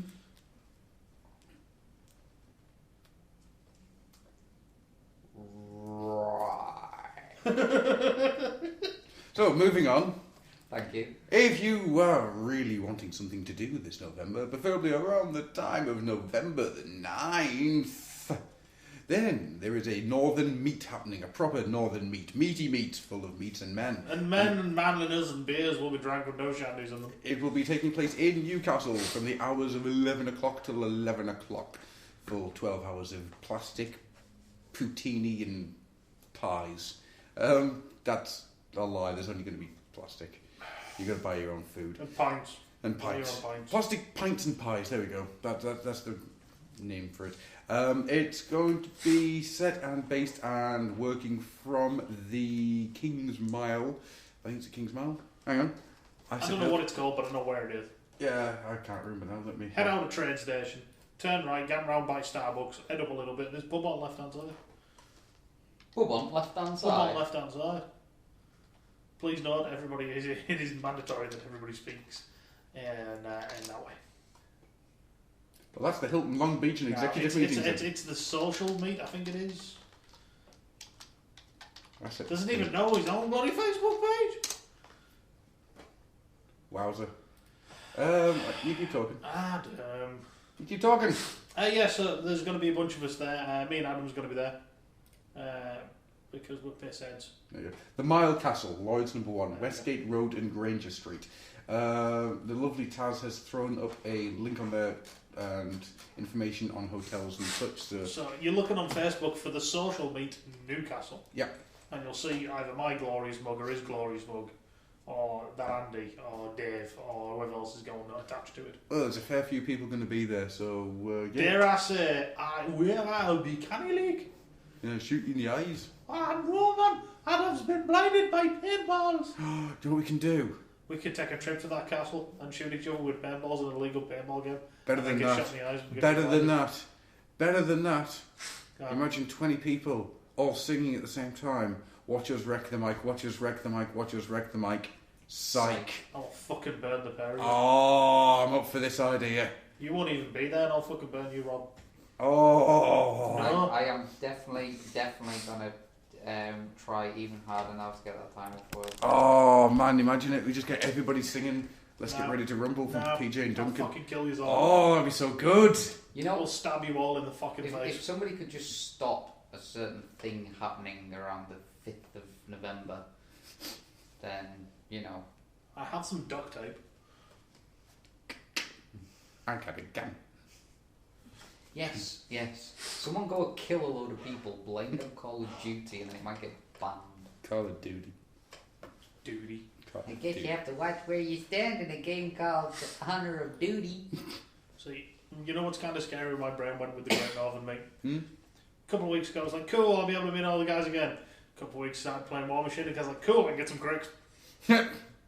I am considering the idea that it's time to get a live podcast versus podcast in the Northern Meet. Arrgh.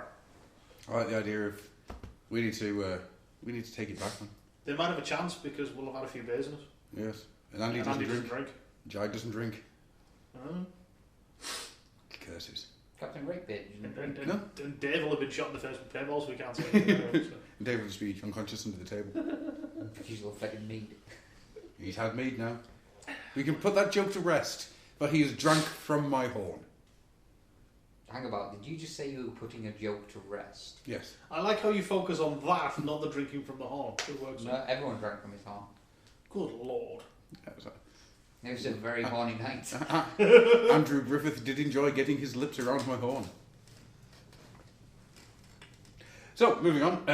Please do. Finally, for this part of the show, we have a What We've Seen. So, Stu, what have you seen that's interested you? What grabbed you by your vinunculus? Cobras! Cobras! Hanging from my willy. Ah, Hanging from my willy. Cobras! Hanging from my Honestly, willy. I could not tell you what I've seen lately. My brain is just completely gone blank. Well, do you want me to throw a few out there? Go on, you Alright, then. better at this bit than I am. So, that's just popped up right now is the TFCC has shown off another figure. That figure being Rewind from a redeco of the United Frenzy and Rumble figures. That has a head design by none other than Nick Sexy Hair Roach himself. No, you can't call him that. He wished every single one of our listeners would die in a fight. Well, he enjoyed his time in our shitty little podcast, so nope. And it's also his birthday today, so happy birthday, Nick. You Happy birthday, Nick. Yeah. I hope that card isn't full of anthrax. fucking douche. You, I've already sent him a birthday message. you sexy bastard. You fucking sexy bastard. Fucking happy fucking birthday. Fucking happy Goddamn fucking son of a birthday. fucking enjoy being a fucking year old. It's my birthday. I'm getting dressed in comics, man. Fuck you, We Nick need to Roach. find out when James Roberts' birthday is. We can even give him an even nicer shout out. Birthday. I'll give you a hint. It's my birthday. I'm going to write a story. Kill everybody and everybody lives. Ah, fuck you, James Roberts. Fuck you all. Have you seen the picture on Facebook? No. It's them all laughing. You got Roberts, Rose. Oh, yeah, and that's what you told me who my favourite was. And I said, I won't kill him. No, falling about laughing. Lies. Love it. You've hurt me enough, Robert, you bastard. So, Rewind. Yeah. Which isn't surprising because there's a Chrome Dome coming. I will admit, I'm a little bit tempted by the idea of trying to pick these two up, just so I can have them together. It does seem weird, though, that this is going to be a scout figure. Are they going to be Everything in, else is deluxes / Voyagers. Are they going to be in scale to each other? Oh yeah, well, as close as they can be. If somebody has both, are they using the Prime Wheeljack mold for Chrome? Yeah, yeah. Somebody has that and the United Rumble / Frenzy. Mr. Rob would appreciate the tweet. The problem is, though, they're not going to look good together, are they? Thinking about it, because they're completely different themes. Yeah, the one's aesthetics. From time, one's from Generations. Yeah, that's now that you. I'm a little. That's the problem. That's, sad now. That has been unfortunately is the problem with a lot of this lot. We've got Wheeljack at home, and he's not a massive figure. He's not massive, but just the aesthetic of him, because I've obviously got limited space in the house, and everything does have to be on a shelf, otherwise. Grabby. Yeah. Well, actually, that doesn't work now either, because Neve has started pointing at my Transformers, going car. Yes, they transform into cars, Neve, and then she just kind of looks at you and goes car, and points, and it's like, would you like Daddy to turn them into cars? Yes. All of them. So you get down. The one she was doing it with was tracks. Right. So she's had tracks before, so transformed him, and there you go. She started pushing him round. Car. You've got a car there, Neve. A car. Which one? She's just pointing. Do you want the yellow one? Yeah. So it went on like this. I ended up having to get Sunstreaker, Sideswipe, and Drift transformed so she could push them around my living room floor. You know what you need? What? You need an Imaginext Batmobile. I do need an Imaginext Batmobile. If there was another one in Early Learning Centre, I would have bought one for you. But no, it's I was trying to put them all up because I've got obviously my shelf of Rodamai and everything, and Becca's got her shelves of animated, but I've got like one small little square shelf that's got pretty much most of my other Transformers on. So I've got my Prime from War for Cybertron, I've got my Sergeant Cup, I've got my Wreck-Gar and my Junkion, and I've got like Jazz and what was that custom you did as the little cab? Huffer. Huffer and Wind Charger. I've got them on there. But it's like I had Wheeljack, and it was just kind of like, who do I put him with? because he doesn't fit with the animated stuff. No, because the Prime's an aesthetic all to itself. And it's like I couldn't put him with the Generation stuff because he just looked wrong. He did not fit at all. He's so out of proportion. Nice figure, like really is a nice figure. Oh but, God, yeah. He just doesn't fit with anything at all. Because Prime is such a aesthetic unto its own, you can't really That's do the anything thing. with him. I could put the RC figure. I could put her with the Generation. It's because RC's got all the... Because she's so slender, she's got all the sort of tech and everything that sort of overwrites each other. While she doesn't quite fit with Generations, it's enough. I think it's also the fact that she's in proportion. Yeah. Like most of the Generation stuff is in proportion, whereas Wheeljack has gorilla arms. Yeah. And dinky legs. Whenever I transform him, I actually pull the arms back up. Yeah, how they're sort of folding that shot, I fold it back up to make it look normal. I think, because I've got Dead End the Reaper, I think I may have left them longer. Just because I'm not as fussed with him, because he's a freaky, like, pipe mouth crazy monster. I do like Dead End. He's beautiful. Everybody should have one. If only you knew somewhere that had them cheap. Yeah, I had the Prime and Megatron from the New Generations line. I've sold them. I didn't like. It's fair dude. It's not my bag anymore, baby. Right, should we move on? Why not?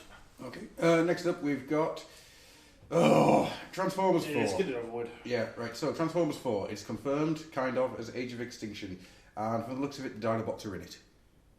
Well, there we go. Spoilers. I thought it had been confirmed that Dinobots were in it. Yeah, but it's the live-action series, so by the time they're all called, they'll be called Frank, Trevor, and Bob, and they'll turn into pterodactyls and a phoenix. Because let's face it, it doesn't really matter when it comes to live action what they're called during filming, because they'll have no fixture or connotations whatsoever on anything that's come beforehand. Yeah, that's true. Wheeljack, for example. Sideswipe. Mirage. Oh yeah, Mirage. Sorry. What did he end up being called? Dino. Dino. Really? Yeah. You know the red one from Dark of the Moon? Yeah, the one that was supposed to be Italian or whatever. Yeah, he was Mirage. Ah. There was toys. I think it was just like the Speed Stars, you know, like the Hot Wheels wannabes. It was just them, but it was Mirage. It just doesn't really matter.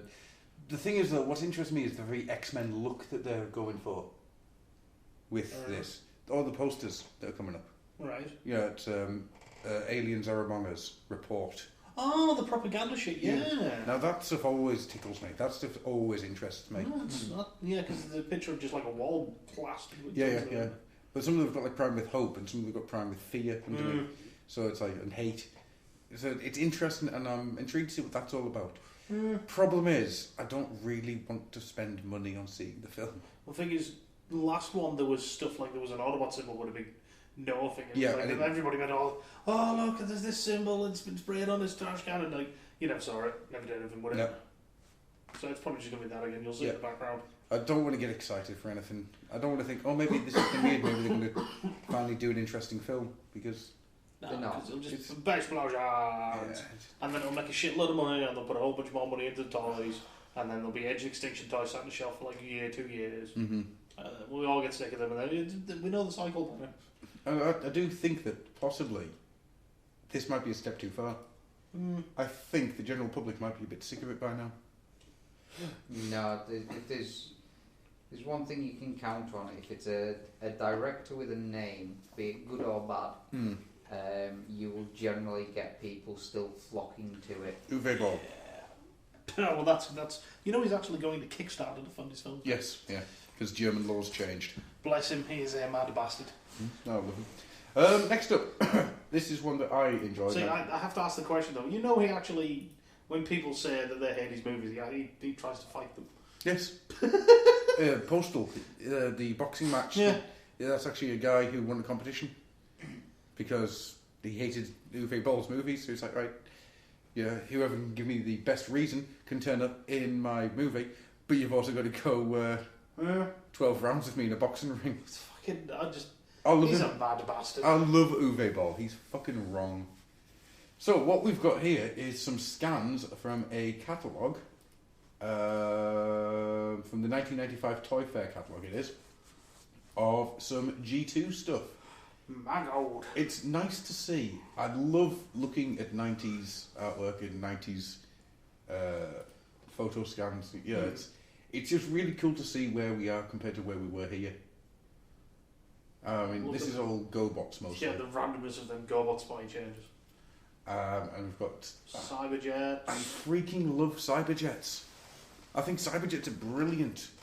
Every time I've played with one, I've just thought to myself, why don't I own shit tons of these? They're just so cool. The Laser Cycles guys are pretty funky. I was like them. You've got the Auto Rollers, which then turned up in Beast Wars 2nd. Oh god! Beast Wars 2nd. And then you've got the Combat Heroes Prime and Megatron, which look very different to how they... Prime's in a very dark blue, and Legs is grey. Yeah. Is he? Yeah, it's like a grey and aquamarine turquoise. It's pretty cool to see. Plus, Starscream and Megatron. G2 Starscream and Megatron. I love those molds. Oh yeah, they're superb. I've got the green RID / Armada ones. Smoke Sniper and... I can't remember. Oh man, they are things of beauty. Yeah, they are indeed. So chunky and awesome. Yeah. So I thought that was pretty damn cool. Rob, stuff like that's always nice. It's it's just nice to see. Just the only things I've been really seeing of late has been kind of game related. Oh nah. Well, once we've done this last one, do you want to have a talk about the Nintendo thing that you wanted to mention? Yeah, actually, go to... I say that was the last one. Whoops. Go to Google. Professionalism.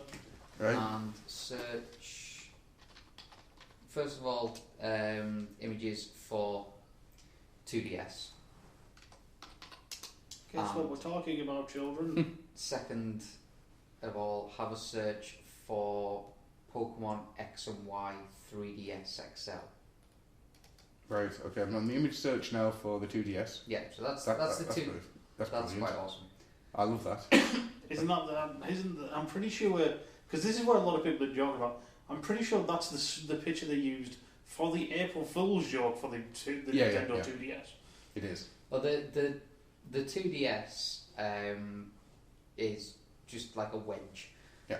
There's no fold to it. The screens are only as big as a standard 3DS, and as the name says, there is no 3D in it. Now,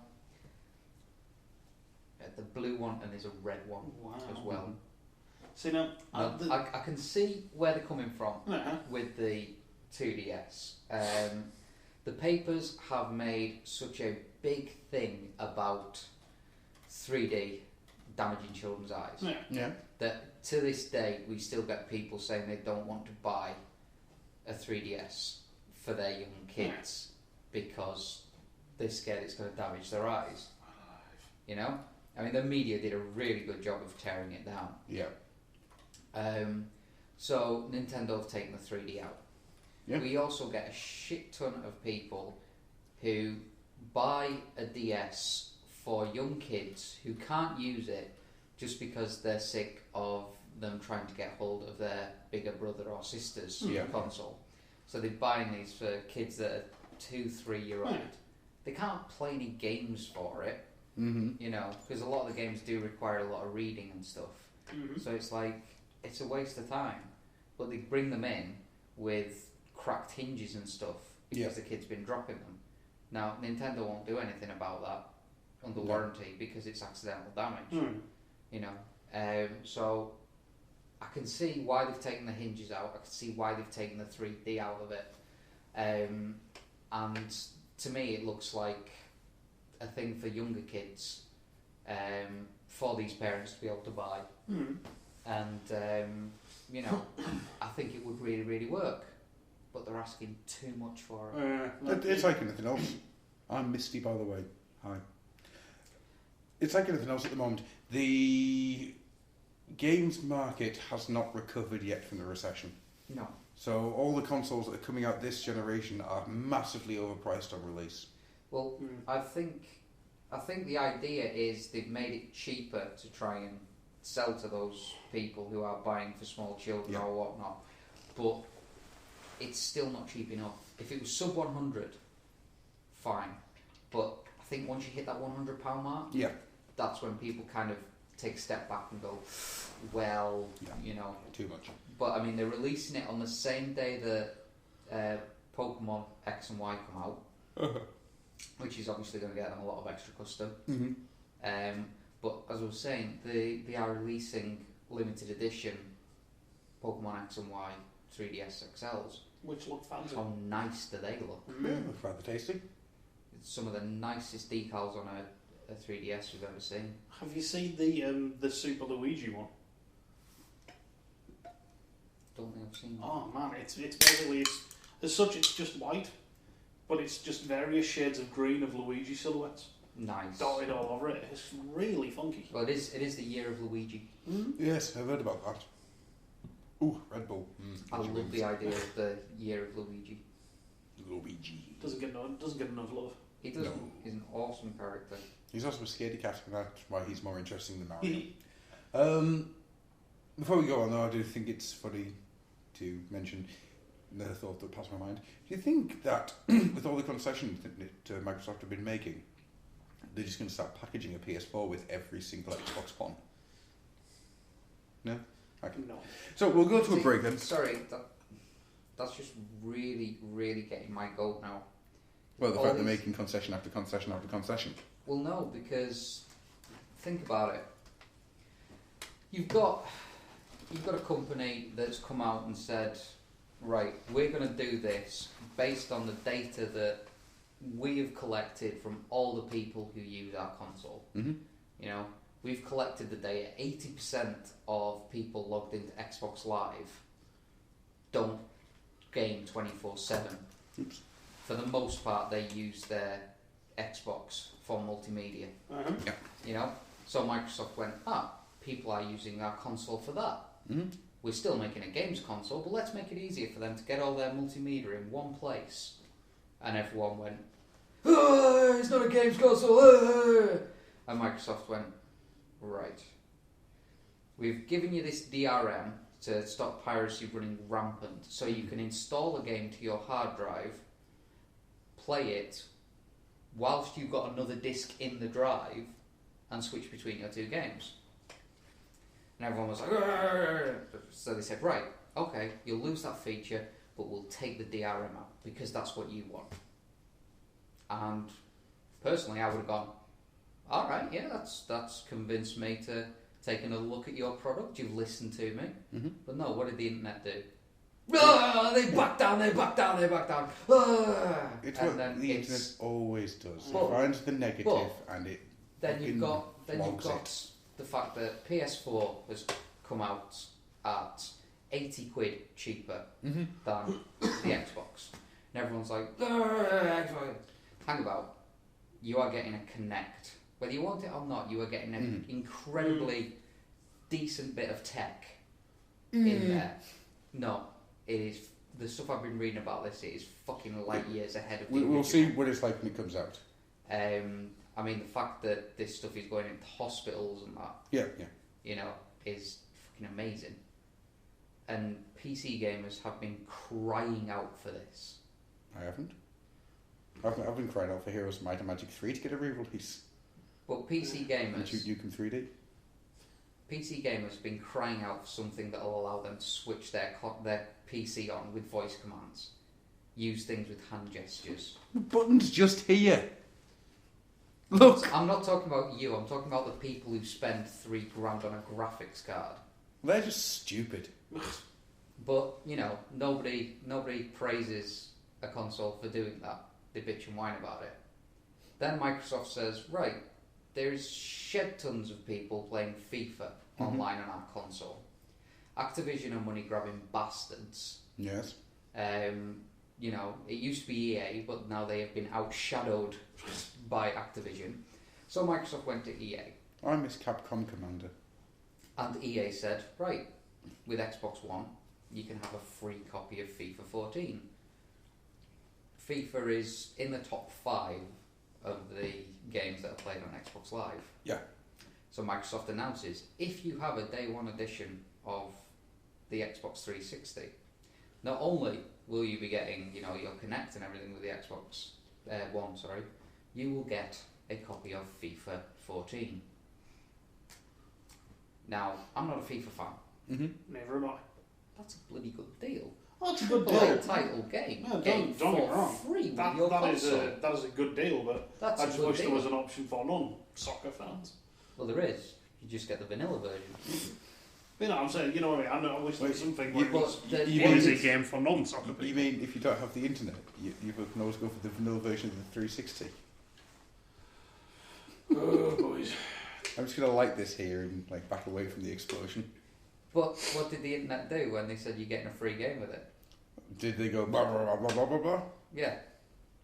So it's like, for a company that is trying their hardest Yeah, no, they're bending over backwards. to give the fans what they want, what they're bitching about, yet no one actually says, this is great, I've got a company that's listening to me. All they do is go, Sony made fun of them at E3. Oh, that's ridiculous. And the fact that Sony keep doing it. Yeah, they're flogging the dead horse. I went and watched the stuff that Sony had for was it Gamescom in Germany? Mm-hmm. Yeah, they had a really good show. Really good show. I liked a lot of the stuff they did, and this coming from an Xbox fanboy, you know. And then they just ruined it with another dig at Microsoft, and it's like, really. You've just had this really good show, and now you've just gone, I'm a little kid again. Yeah, you know what? When it comes to all this, as modern gaming bores the living shit out of me at the best of times, I'm just going to say this. Fuck yous all. Dreamcast for life. You're just upset that the Dreamcast died. I'm upset that it was so easy to pirate for the Dreamcast and it died. On the other hand, it was great having a Dreamcast at the time because I had all those pirated games. So anyway, we're going for a break now. What you're going to hear now is an interview that me and Mr. Robert over here did. We did? We did. Was I awake? Oh, no, you had roofies. We did this interview and then ran a train on you.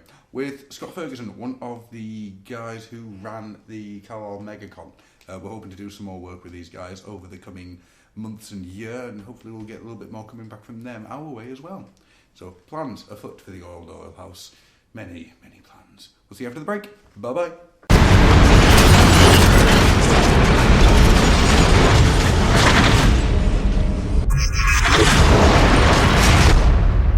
Hello, good morning, good evening, good night, dear listeners. Once again, you have found yourselves walking through the sticky basement of the Old Oil House. This time, though, we're in a certain new area. It's large. It's frightening. Rob's with me. Hi, Rob. Hi. It's clean. It's strange. What are we doing in a clean place? I don't know, but it's freaking me out. Are we breaking the rules? The rules? Yes. Rule 1, never talk of Old House. Number 2, never talk of Old House. That's probably why we never get any fan interaction. Number 3, don't play zombie dice in the middle of Weatherspoons. No. The tables are very bouncy. Yeah, you'd lose an eye. They're good for a mosh pit. But we are here today at a Carlisle convention known as the MegaCon. Not as I keep wanting to call it the Minicon, that's an entirely different thing. It attaches to Megatron and... The hell? Just want to make a Transformers joke. That was quite good, actually, to be fair. I'm scared, Mummy. Don't let the bad man take me again. We're at MegaCon, and with me today is a special guest. Special guest, announce yourself. Hi, my name is Scott Ferguson from West Coast Gamers over in Workington. And what do you do here, Scott? We've been working alongside Levi with MegaCon. We started last year and did a couple of smaller sort of introductory things with Magic the Gathering. But this year it's expanded and we've got a lot of war games, sort of display units to go on. And over this next year we're going to look towards either organising sort of a large convention for the north of England, cosplay, comics, the works basically. Yeah. This year it's been primarily just about filling as many tables as we can. Let's see how it goes, really. We're just trying to get the coffers as full as possible for the future. Yeah, basically. Trying to make as many contacts with people that are here, get ideas off them. I just had a crack with Mr. Erskine over there. He's got some good ideas about what he's going to do with young people next year in the line of teaching them how to draw. Always good. Do the next pudding in your endo. I beg your pardon? It's in your endo, sir. to teach the next sort of generation of young people how to draw, basically, and see if we get the next future comic people. Yeah. It's official term now, comic people. Comic people. I like comic not, people. Not comic. Well. March of the comic people. Like. So we'll be at the Oil House like comic people. They drink heavily. Very much so. God, the memories won't leave. Only if comic people have legs. They're like warlocks. They do have legs in their arms, but too many. You can't count them. Attack of the Killer Tomatoes. It's a mixture of Attack of the Killer Tomatoes and bees. But more papery. More papery than bees. More violent than violence. More deadly than death. Think about the paper cuts you can get a comic paper. Brilliant. I'm pretty sure most of them do actually just use sheets of paper like ninjas use ninja stars. Yeah, just draw a quick ninja star and fling it. I think we just come up with the best horror film in the world. Simon Williams was a normal Welsh artist until the day he was hit by lightning. Now, he's comic man. His spirit roams from paper to paper, page to page, cutting you to death. Somewhere Simon Williams is now calling me names. So, friend of the podcast. Yeah, I mean, friend of the podcast, Simon Williams. I don't know why I keep doing that. It's a visual joke. Visual joke in an audio medium. So, how has this year gone, would you say? To be honest, it's been bigger and better than last year. There's been a lot less big names. Primarily due to one of the organisers last year. As he's organising it this year, and he had a lot of contacts. So Levi's been left with a lot less contacts this year. We've helped to where we can with sort of like the gaming network that we run. But there's been in general a lot less big names, and we had Andy Diggle was here last year. Oh yeah. For example, and that was quite good to meet Andy and sort of get sketches done by him and get signatures and things like that. But they've used a lot more the venue this year. Yeah, one of the things I was surprised about when we arrived was just how much everything is spaced out. It's not stuff that's crammed together. It doesn't have the feel of almost like some place you go to. You almost have the Sunday market feel. Yeah, it's where not you relaxed. just have table, and everything's crammed together, and you feel a little bit nerved out trying to get from place to place. This has got quite a lot of space, and you use that space very, very well. I mean, we're up in the comic section here, and it's quite good because a lot of the comic guys, such as Mr. Erskine, so I'm going to call him from now on because it sounds a bit more Mr. Anderson-y. Mr. Erskine. Mr. Erskine. I see there's another one of you. Oh shit. It's they're all I draw separate. all the comics. Yeah. Erskine 375. It's like the Jamie Madrox of comic world. Multiple man for those that aren't on the know. I love the just the word Scotland voice just went, I know who he is. Quiet, Turnbull. Quiet. A lot of the comic tables are spread out and you can actually sit and have a crack with the artists. And a lot of the vendors are quite spread out now as well. There's a few WoW games going on. There's Yu-Gi-Oh! Magic the Gathering tournament's been quite successful. The Magic is up to 140 players in the west coast of Cumbria alone now. And involved quite heavily in Magic the Gathering Cumbria. Facebook, search it. Shameless plug. You should be able to find it on there quite easily. I was just going to get you to pimp everything else at the end, but that's fine. You do that as well. It's just more shameless plugging. I hope you feel better for yourself. Get it off my mind. You know, it's on my mind. Magic's on my mind far too much, to be totally honest. Far too much. Standing next to my girlfriend and she nodding vigorously in Iron Man dress. In Iron Man's dress. In Iron Man's dress. Something we need to know about Tony Stark. Something about Tony Stark naked. Oh God, the photo. Oh, damn it. No, not that image again. Not that image. I'm so glad I never looked at that image properly. Yeah? Nope. Oh, he kept trying to show it me, but I wouldn't look. I'll post it to you later. I learnt my lesson with the Christmas card. I like seeing a naked sugar bear. Anyhow, moving on. So, what have you got plans for next year so far then? Because I know these things, they start off quite far in advance. Yeah, we've been planning a convention as such for about 4 years. Oh yeah. But literally about 6 months before MegaCon sort of popped up, we were like all ready to really get concentrated on it and really dig into it. And then MegaCon popped up, and 3 other conventions died in about the same week. There was Johnny Marble, a local cosplayer guy. He's dressed here as Iron Man today. Not my girlfriend dressed up as Iron Man. Just about as your girlfriend dressed up as Iron Man? Dressed up as... Oh. That's tonight's job. Dress you up as me, dressed up as Iron Man? Yeah. Iron Man in the iron skirt. Iron Woman? Iron Maiden. Oh! Two elephants in a snake fall off a cliff. Bum bumts. Oh, God. Oh, jeez. Worst joke. I'm stealing it. It's good. Stealing it. There was John Marvel was going to be doing a cosplay convention, and there was another guy going to be doing a primarily sort of war games convention. He was from Durham. They're actually here today. There's about 5 or 6 vendors from Durham with their own sort of miniatures that have been creating. Yeah. And basically sort of Lakeland Gaming Guild, which is sort of all the clubs that we can really get together in the Lake District, sort of strength in numbers under the one banner, as it were, are going to be looking towards getting all the cosplayers, all the war gamers, all the Magic the Gathering players, all the Yu-Gi-Oh people sort of together and do one large convention, sort of similar to MegaCon, but less sort of less focus on sort of the books and the comics and things like that, and more focus on the hobbies rather than just the reading material. Yeah, it becomes a hobby convention rather than we did think a nerd life convention, for want of a better term. We did have a few working titles, but looking at them on the internet we found out they already exist. We had .com, we thought that was hilarious at the time. It's like everything to do with the internet, we'll call it .com. Brilliant. Oh, there's 9 of them. Isn't that a massive thing in America? It is, yeah.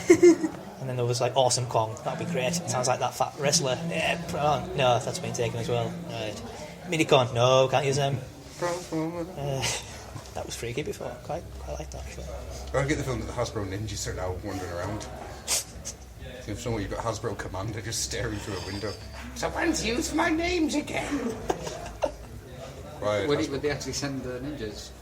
Oh, they send the ninja consultants. They would indeed send the ninja consultants. This is just ravel of jokes, isn't it? It's ridiculous. It's quite good. There's a strange person looking at us over here now. Just keeps looking over and raising an eyebrow like The Rock. Would you like some beef? Some fibre? You like beans? You got it pretty mad. I've noticed this year that I say this year, it's the first one I've actually been to, but I've noticed, and I wasn't expecting it, the sheer level of cosplayers that you've got. Yeah, and we're talking about some very high level costumes work as well. Yeah, it's fairly impressive. The main cosplayers in the Carlisle area are Johnny Marvel. He's quite deep into his cosplay, and he actually runs Cosplay Cumbria, or Cumbria Cosplay. If you jump on Facebook, you can find that one as well. There's about 90, 100 people in that. Not all of them are active, but the ones that are really, really deeply into it. Yeah. Some of those guys, there's a lady called Rex Kennedy who runs around the Abbey T alien sort of costume. I've seen them a few times coming into game and. You know. They've been promoting MegaCon quite a lot, and it's been really good because they're even on like Japanese channels, and they've made it into, they're sort of making it worldwide now. So Mark and he just like the Predator costume. Is it Pedro the Pred or something? I think his name is. And they've got a little cycle Alien Loves Predator, and they're really quite popular around here now. And there's other people getting sort of interested in it. There's quite a, I wouldn't say famous, but a well-known cosplayer from America who's just moved over to Maryport in the past couple of months, so she's going to get active on the scene. Oh, cool. And we're just sort of like getting more and more people sort of steadily into cosplay. And to be honest, the rising cosplay is primarily due to MegaCon last year. There was a lot of cosplayers there with sort of, we'll call them suboptimal costumes, just sort of like hashed together in a couple of weeks, not much sort of money spent on them, but still good, just not as good as the rest of them, you know. And we've seen a couple of times a large Angemon or Digimon, and it's actually really quite a good costume, to be honest. We've talked about setting him on fire a couple of times, which could couldn't possibly comment on something that could be used in a court of law. Well, setting his costume on fire, sir. Not much better. Setting nothing on fire at all. Works wonders for murder. If he does set on fire on the day, I will not be responsible for that comment at all. He smells like a burning poppy field. I was saying to you before that the level of cosplay rises from sort of amateur to really quite professional, to be honest. Very much so. There is sort of 2 or 3 more. I've got myself planned a Guyver one. I haven't seen any at all. They go for quite a lot on eBay and things like that, but I want to sort of make it from scratch. But I'm doing that primarily just to get into the cosplay and help the cosplayers along as a project to start with. Probably won't do it for too much longer after a year or two, but it'll be nice to do, basically. Lots of latex involved, lots of making and sewing. There's one that I saw online that was quite immense. The guy had done it so that the control metal actually lit up, the eyes lit up, and he had the Mega Smasher that lit up as well. It opens his chest cap panels up and they've got the Mega Smasher on there. That's brilliant. It's amazing. I have no clue how he did it because it just looked amazing, but that was all built from scratch.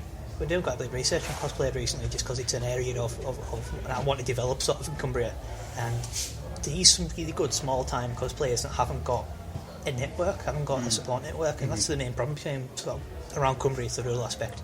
We've got gamers in Carlisle and gamers in Workington, Powder Barrow, Keswick, there's everywhere, but none of them are really, unless you work in Maryport, Whitehaven, you're not really that linked.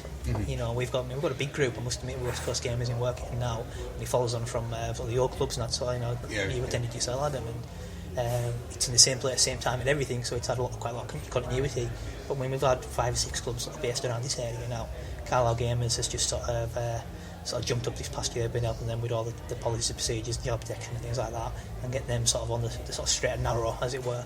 And they're down in Big Al Sports Bar now 3 times a week, and it's really good. To be honest, it's a really good developing area. There's a couple of people on board. We've even got like reenactment guys nowadays, medieval, Viking, Roman reenactment guys. There's quite a lot really in Cumbria to offer. It's just being able to travel that little bit for it. Well, I think the problem when you get round here is you've got lots of these little pockets of things happening, but there's no one connecting bridge between everything. Yeah, there's nothing to say, right, well, all of you guys, you're all different elements of the same thing. Why aren't you all together doing something? This is it's a really strange thing. This is sort of what we're trying to do. I mean, West Coast Gamers started about 3 years ago, and it diverted from a group that was in Whitehaven, and it was just primarily about accessing gaming for people in Working. Maybe the Dixons with it. No, it was different groups that are loosely sort of involved with us, but we don't have a lot to do. A lot of our guys go through and role play with them, and we lap with them and things like that now and then. But it's good stuff. Drunk with a rubber sword. There's some good lap going on. They've had a couple of good sessions recently, actually. We've got Rattling Gate in Carlisle. Yeah, Rattling Gate's where we used to go, and that's. They're still have some fun stories. All the lap guys are still there. The John Weers and Andrew Dixons, and they're all sort of still there and still quite active, to be honest. Yeah. But it's just sort of like you say, it's not networking. And West Coast Gamers sort of we were sitting about 6 months ago when we were helping the Carlisle up and going. I said, why didn't we just have one group? So that's it. Just everybody, don't care what group you're in, come into our group or override with an umbrella organisation, whatever you want to call it. Just assimilate everybody. Is there more music in the background? Is there? I can't hear it. Deaf in one ear. Mortal Kombat. Yep. Wow, that was just from Nichols' miming talents. First there. Surprised you sort of do that one. From the dance. You onto your back, or just throw you across you can shout. Not again. That worked out so bad last time. We're old. We can't do it anymore. Anyhow, age is a different thing, definitely. I'm so old. Right. Well, we're going to draw to a close, because I don't want to take up too much of your time. However, if you want to give yourself a bit of a pimp and let people know if they sort of fancy the idea of coming to a great big umbrella convention of all sorts of different pieces, where can people go to find out about next year's? Within a couple of months there'll be a portal opening up in the middle of Cumbria. Oh Jesus! And that's basically just draw everybody into it basically, and that portal is going to be basically in the form of a website. Do you know where it goes? Down to Australia. The other side. The other side. You don't see the eyes of the demon till him come calling. It goes to Maryport. You go to Maryport. It's more or less 7th Circle Hell. But we're gonna have there's going to be a website up and running in a couple of months. But before that, jump on Facebook, search any kind of hobby with Cumbria in the title. Your main ones are West Coast Gamers, Magic the Gathering Cumbria, Wizards of the West Cumbrian Coast. See what we did there? It was good. Or Carlisle Gamers, and that'll network you through, or just have a search from Cell or some of the other chaps that sort of do it. The main guys are Paul Young, George Powell, myself, Kenny Watson, Matt Collins, and Adam McHugh. So I just have a search for those guys and we'll patch you through to the relevant group, shall we say. It's been good. Thank you very much for your time and the shameless plugging. Oh, you're right. Well, we now return to you, probably us telling Stu that he's a small mushroom and has the face of a giant cat. Bye, everybody.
Your face is my toast. You want my toast. I will land butter side down just to fuck you off.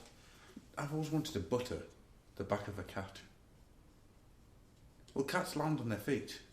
Not always. But toast lands butter side down. You then drop a cat and you have perpetual motion. And you can have kinetic energy for free. Really don't know. What you have is a cat with the merest hint of butter on it, and you have no arms left. I think we need to test this. Stu! For science. To your house. And they will analyse it with science. You honestly, you can attempt it, and when you lose both your arms, either that, don't come crying to me. Or email Mythbusters. Oh, I like that idea. But I just want to email them with a picture of me going, "Oh no, we're in hockey pants. This isn't a car." Did you see the thing that I can't remember who it was retweeted it because I don't actually follow Adam Savage. He was Savage. at SDCC? It could have been. In costume? He's Admiral Akbar. No, he wasn't Admiral Akbar. It was something else. Jack Sparrow. Yeah. I want to say it was. I want to say it was Dragon Con. Dragon Con. Yes, it was Dragon Con because they was- managed to drag Jamie with them. Yeah, because he was dressed as Captain Jack Sparrow, and apparently Lucy Lawless went up to him and was like, "Hi, I'm a big fan." It's like, Cena likes me. Geek out moment. I really would love to go to Dragon Con. Dragon Con looks interesting. Is it because it's called Dragon Con? And the H.P. Lovecraft Historical Society do a live show there every year. I didn't know a lot. And they from do it like Dragon a Con. proper 1920s radio play. That's awesome. All I kind of know, all I knew from Dragon Con is that at one point there was a Ford Mustang going down the street with both Sylvester McCoy and Jason David Frank in it. That's the coolest thing I've ever heard. It's just like, that's Dragon Con just seems to be odd. yeah. I like it's, It's a good mix of people by the looks of it. So, moving on, we've got now something new which Rob is going to tell you about. Is he? Yes. You go, Rob. I sleep now. Thank you. What am I telling you about? The Junker Files and its resurrection. No. Well, you're going to explain how we're doing this. Basically, you know, when the stars are aligned and the Mummy moon Daddy. is in the 8th house of wearing blood. Yeah. Sometimes when Mummy Daddy and Daddy Mummy love each other very much. Well, unfortunately, Legendary Reincarnation did not go according to plan. What we're doing is we're trying to bring back those lovely Junker Files. For those of you who don't remember, we used to have an underrated robot every month. Basically, the three of us would use our vast knowledge, or these two would use our vast knowledge, and I would pick from a list that they gave me. Random buddy on the TF wiki is as a godsend. And basically, 4 hours I spent one night. we would pick these robots who maybe only had like one panel or something like that. Mhm. Only ever had one line or something. We would pick one for you guys to choose. Who Yeah. was the most underrated? Who deserved more? And the winning one would get basically drawn up as if they were in the More Than Meets More the Than Eye. Meets the Eye. More Than Meets the Eye.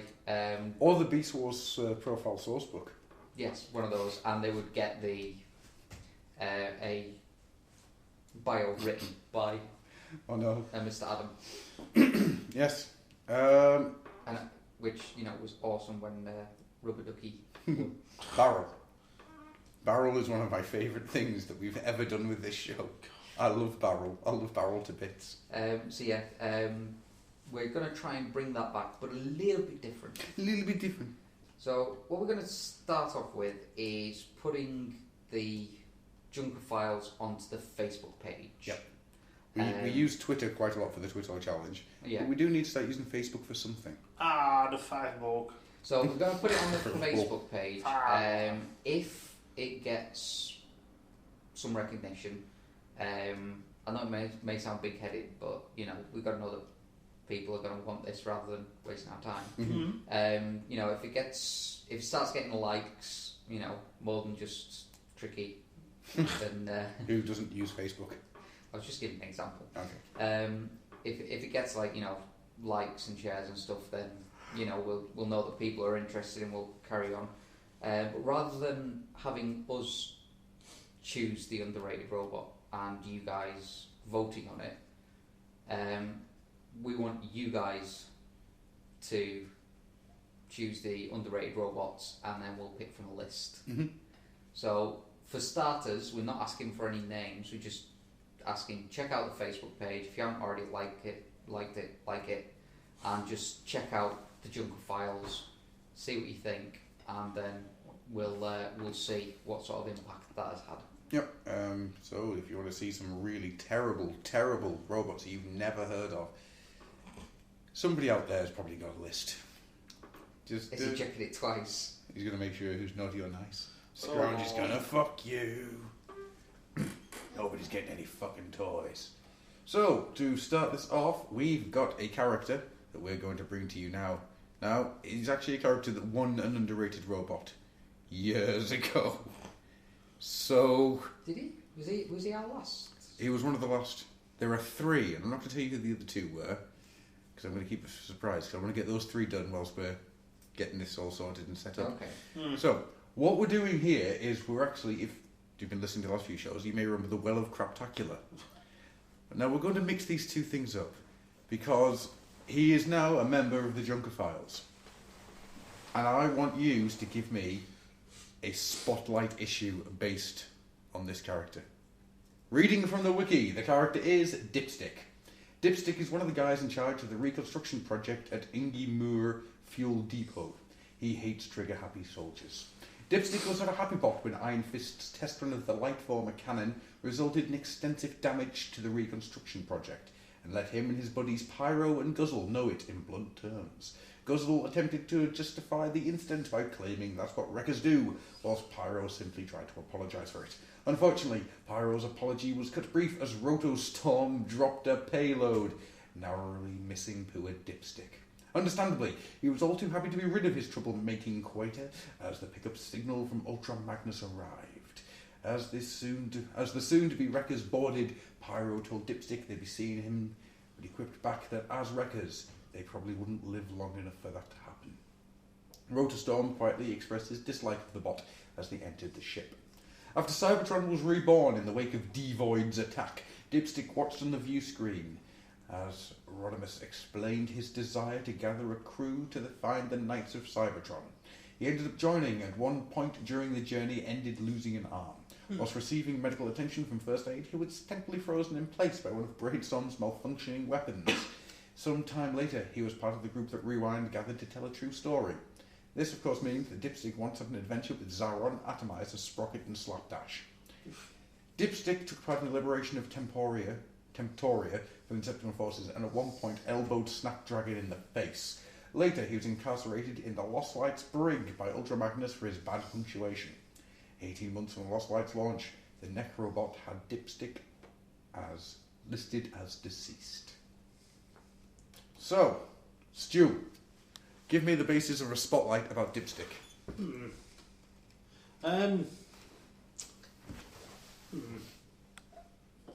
you thinking as well, Rob? I am thinking. I'm thinking something along the lines of his sort of day-to-day construction shenanigans, which leads up to his appearance in Last Stand. Mm-hmm.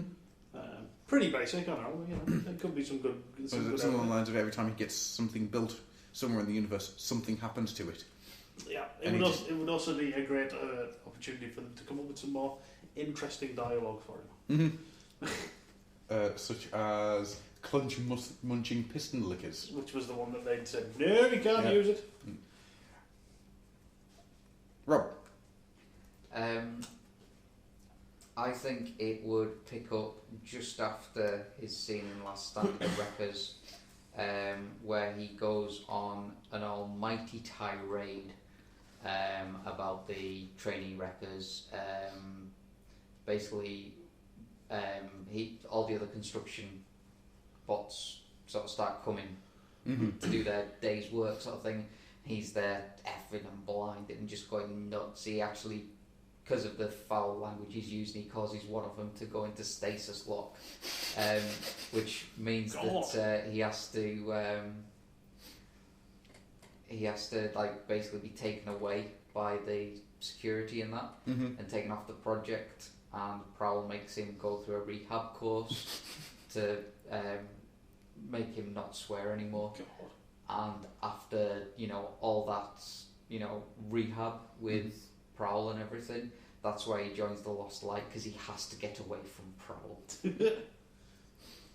I want to see a story where, because of the design choices that they've made with another character, you get to see the long-awaited connection between Dipstick and Tappet, is it? Yeah, Tappet. For they are the same person with different heads.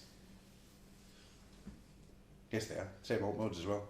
So I want to see these two and Cup, before he gets Pretender armor, going on a giant trip across the stars, trying to see where Cup left his Saiga. God. Cup without Saiga. But it's before the Pretender armor, so he's fine. He's not mad. He's going mad. He's going so mad. Is he going slightly mad? Yes. Basically, I want to see Dipstick and Tappet trying to restrain a crazy Cup. Okay. So, there we got that. So, Dipstick is now part of the Junker Files. When can we expect a picture, Rob? When you pay me. So, no picture, then I'll draw it. Fuck you, matey. Right then, so, last of all then, we've got a lot of Twitter challenge. What was the question again there, Mr. Rob? If you were to write a graphic novel, including the Old Oil House, what would the adventure be, and who would the characters be? And you said you'd added something extra, which is I'm scared of now. Let's find out as we go. Do we have to? So, Stady Murphy says, take a look at my account and figure out how to drop £22 within 29 days. I feel that isn't an answer. Miss Amy Williams says, no idea about the adventures, but I'd totally ship you and Rob. That backfired on me quite quickly. See, that's the benefits of being the one that wasn't there. What? Did she say ship? Yes, she did. JD says, I'd ship Rob and a blancmange. Andrew Turnbull says, no idea what the adventures would be, but I'd ship Rob with Doink the Clown. Brah. What the fuck? JD returns and says, the Old Oil House team have stolen a bus which has had its driver's cab on the top deck rather than the usual location. Meanwhile, Gruff runs across the back gardens of sea-facing homes carrying a bale of hay in his back while an angry man chases him. The self-aware video game character tries to leave the game world with the Oil House crew while they try to find a way to trick him. Most of this may or may not be taken from a recent dream, and where the hell do you drive a bus from the top deck? Not well. God. Rob Springer, the lovely Rob Springer says, Cityville is basically Zombies Ate My Neighbours. Each pack comes with a monster and a hero. I think that's answering something else. Yeah. Elijah Ruta answers incorrectly. Spinebreaker says, Grufflock is possessed by Dark Knight Bane. God. That's just normal. Yeah. The Oil House team must travel over harsh terrain and team up with each other. ... That's what Jolie says. And then we've got Graham J. Fish in Fantastico says, it would be an 800-page slash fiction involving wetsuits and Alsatians. Alsatians in wetsuits? Wetsuits in Alsatians. The Funny Skull says, a romantic novel about Chaos Envy meeting a runaway prince who he must save with his magical finger of justice with robots. I like that answer. Elijah Ruta says, would ship Chaos Envy with his good and honest clone who Rob would blame for all the evil he does. Elijah Ruta continues, they would all take place in a queue. Different locations each time, but always in a queue. Is Paul been drinking? Quite possibly. With a fold-out centerfold of different dictators throughout history shaking hands with Grufflock, hail our glorious leader. I think Paul's been on the sauce. Cassius335, hey, it's Cassius. Said, I do an adventure where the oil house turns out to be a female Metro Titan that tries to ship itself with Chaos Envy. The fuck is this with me and shipping? I'm scared for you, dude. I'm just... Second novel involves discovering James Roberts is a Buffy vampire. Chaos Envy manages to defy the joke by shagging pre-Tara Willow. What? Just, I'm scared. Actually, I'm up for that one. You're going to have to give Willow one for to stop Roberts. You're up. If it's for saving the world, I will quite happily give Alison Hagen one. I'll tag out if you can't take any more, man. I'll tag you. It's fine. Christ, that was the most sexist thing I think we've ever said. Yeah. Right, well done, so, guys. third novel. Cassie Through continues. Third novel. A strange accident causes the combined contents of Iacon 101 and Room 101 to team up for vengeance and stuff. During which Chaos Envy is temporarily reformatted as a motorboat. He then finishes by saying, okay, that'll do. Hope recording goes okay. Yes. Yes, it did. Until this point it did. So, Stu, who wins? I don't know. I'm too tired to answer the question. Go on, Pick one of the random ones that wasn't about Rob shipping something. Rubber Upstring, a city full is basically zombies ate my neighbours. Yeah, there we go. He wins by not answering the question. Yep. Okay, fair dues. Right, so that is us for this show, guys. We are out. Anything anybody wants to pimp? Rob. For shipping. The fuck with shipping? What is wrong with you people? I don't even know why it's called shipping. Because Adam called it shipping. No shipping. What's it got to do with boats? I'm confused. Rob's now been reformatted into a motorboat. For motorboating! Rob goes motorboating. Stop. Right there. He goes sea dogging. Sea lining. Dog fishing. Fish dogging. Is anybody pimping anything out then? Yeah, might as well. I've redone my site. Go check it out at ksmv.com. And check out the stuff on DeviantArt as well. And then go listen to Quick Change the Channel. You could do. Yarp. I would. Yarp. I have. I do. I edit the fucker. Yeah, we are out. We will see you next time. I've just remembered something I was going to mention earlier in my stuff I did. Yes. I recently started watching Game Center CX. Oh, good That's man. highly enjoyable. Yes, it is. Ends up they did a Takeshi's Castle game. I did not know that. Huh? Did you know there's a game based on Roddy James Dio's Holy Diver? No. Yes. Came out for the Commodore 64 and the Amiga. How do we end this show quicker so you can show me it? Bye!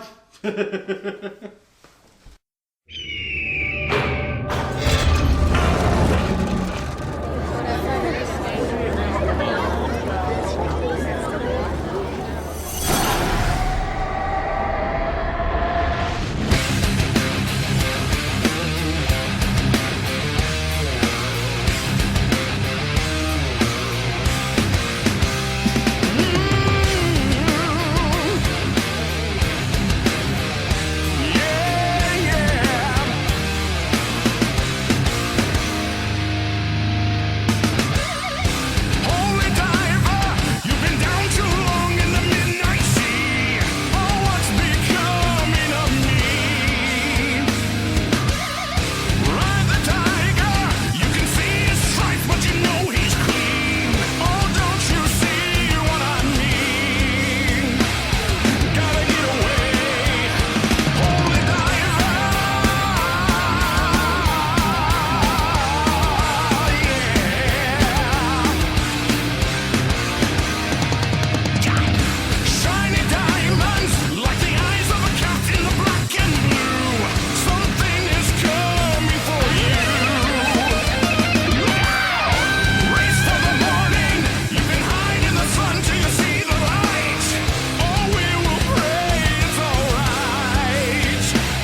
You bet I'll make you suffer. The only other thing it makes me think of is a coach trip to Games Day, where I remember sitting sort of near the middle, and Steve G going up on the parents going, "We're going to stick this film on. Are you okay with the fact there might be a bit of animated nudity in it?" And everyone was like, "Oh yeah, it's fine." But a little like 10-year-old son's like, Chun-Li, soap and titties. Soap. We're already recording, by the way. Squeeze. If you do that movie, you do have to sing that whilst that scene's on. Soap. Narc. It's all yours, Rob. Oh, should we just try and put him off while he does it? I will hit the first person that puts me off. If you want my body, you think I'm sexy. Baby, tell me so. He is disarmed. Quickly! Finish him quickly. Pay him my tribute. Come back to me, ma. He likes me better. It's my kitty hammer. I've got a kitty hammer. For hitting kitties.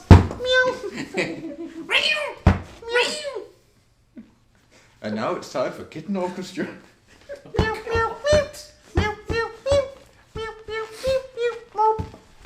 I think that one's a little out of tune. I'm not retuning the kitty. I'm gonna go with this. Get on with it! No. You're hosting this one. Yes, I know. Yeah, come on, Rob. Get on with it. Right, I'm getting on with it. Oh, dirty the bastards. wooden train. Not my bird. Mark und schnell. Ja, the wooden train. Schnell, und quickly too. Achtung, the wooden train. Welcome once again to another... Oh, good God. Take two. We're not going to change the channel, is it? Oh, jeez. No, because this is going to go as a lock-in. I'm a fucking shark. I thought we were doing this as a change the channel. Well, I was putting you off. I love you. Top spot. Dun.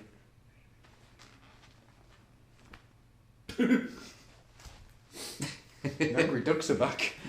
Oh God, one round. Right, go. Welcome once again to another quick change the channel, but this is a special one. It's very, very special. And not just because I have a very special person across the way from me. I'm licking your hammer.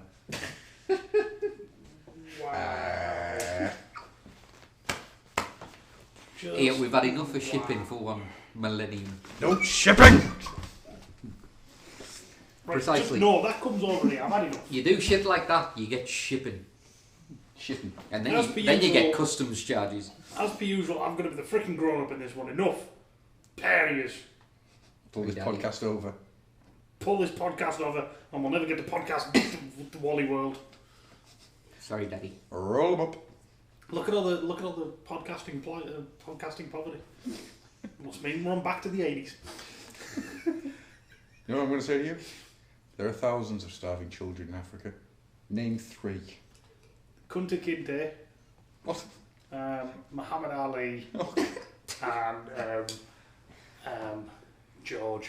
And Africa will never speak to the old oil house again. Do we have any listeners there? I have no idea. Possibly. Fucking hilarious. Yeah, we do, and they all want to give us like Nigerian prince's money. We want your bank account number to save Bird, who's going to have to learn Russian again. To save Good Bird. evening, sir. Did My we name not is get invited George. to go on that Somalian's boat? We did. Yes. By invited, it was more like get on the fucking boat, bitch. Where can you find pirates? Off the coast of Somalia. It's a good thing I know. It's a good thing I know how to work my way around a rapier.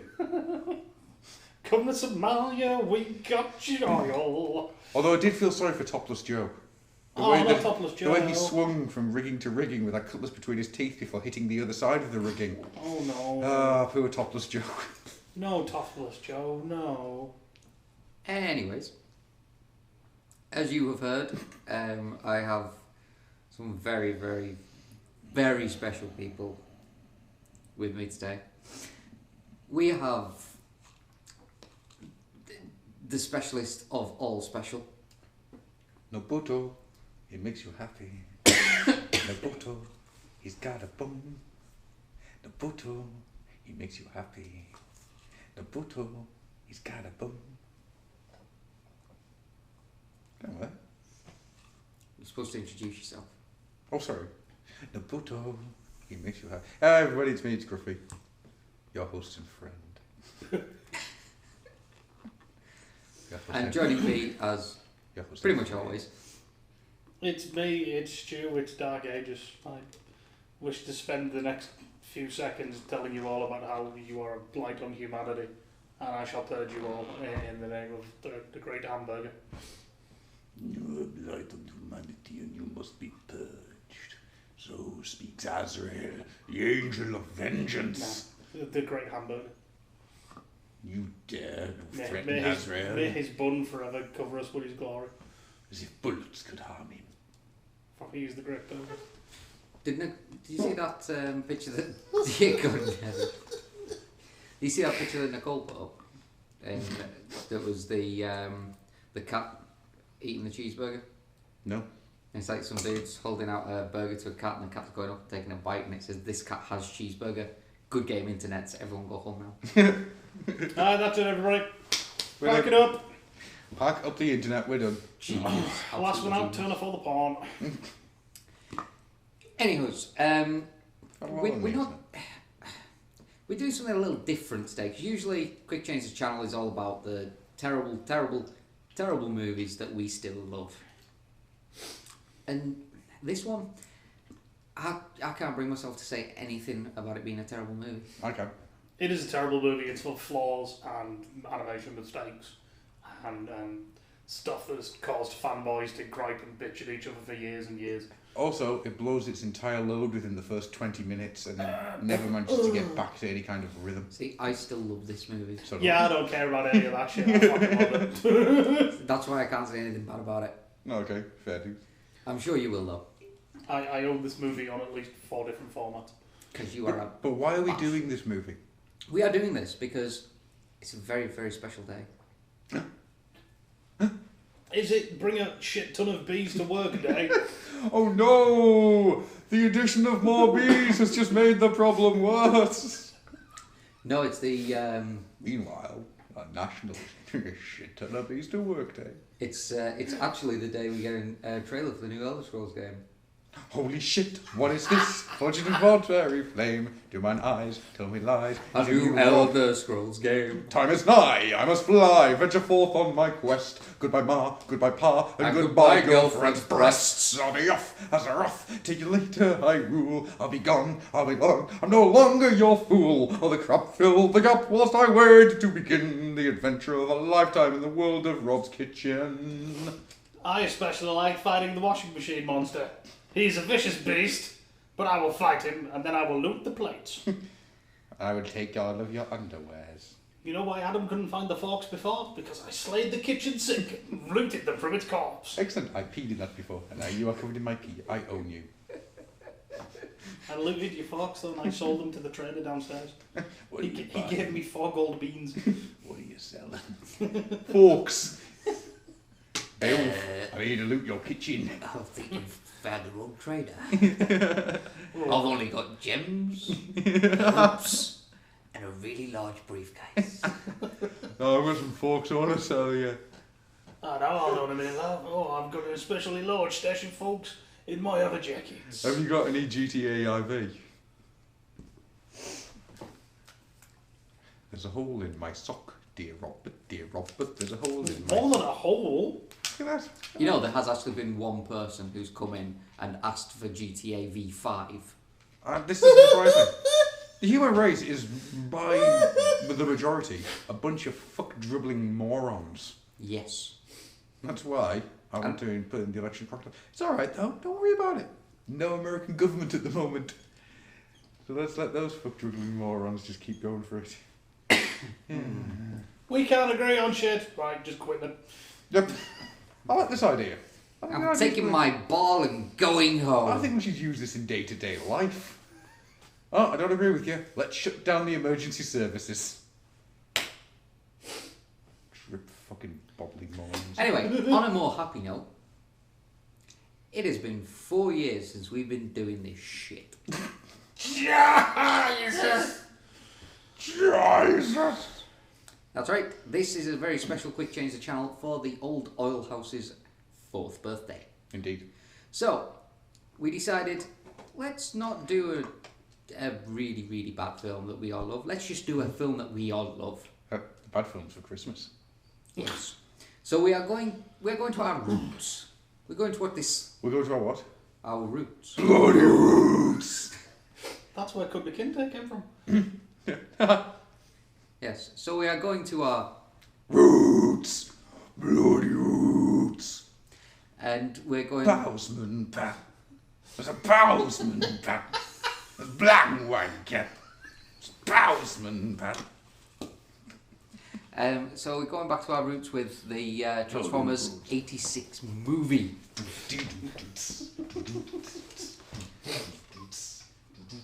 Now, I do have a horrid feeling that we may have done this somewhere in the annals of time, but... No, we've never actually done the 86 movie. We've done it as a round table, but never done it as a commentary.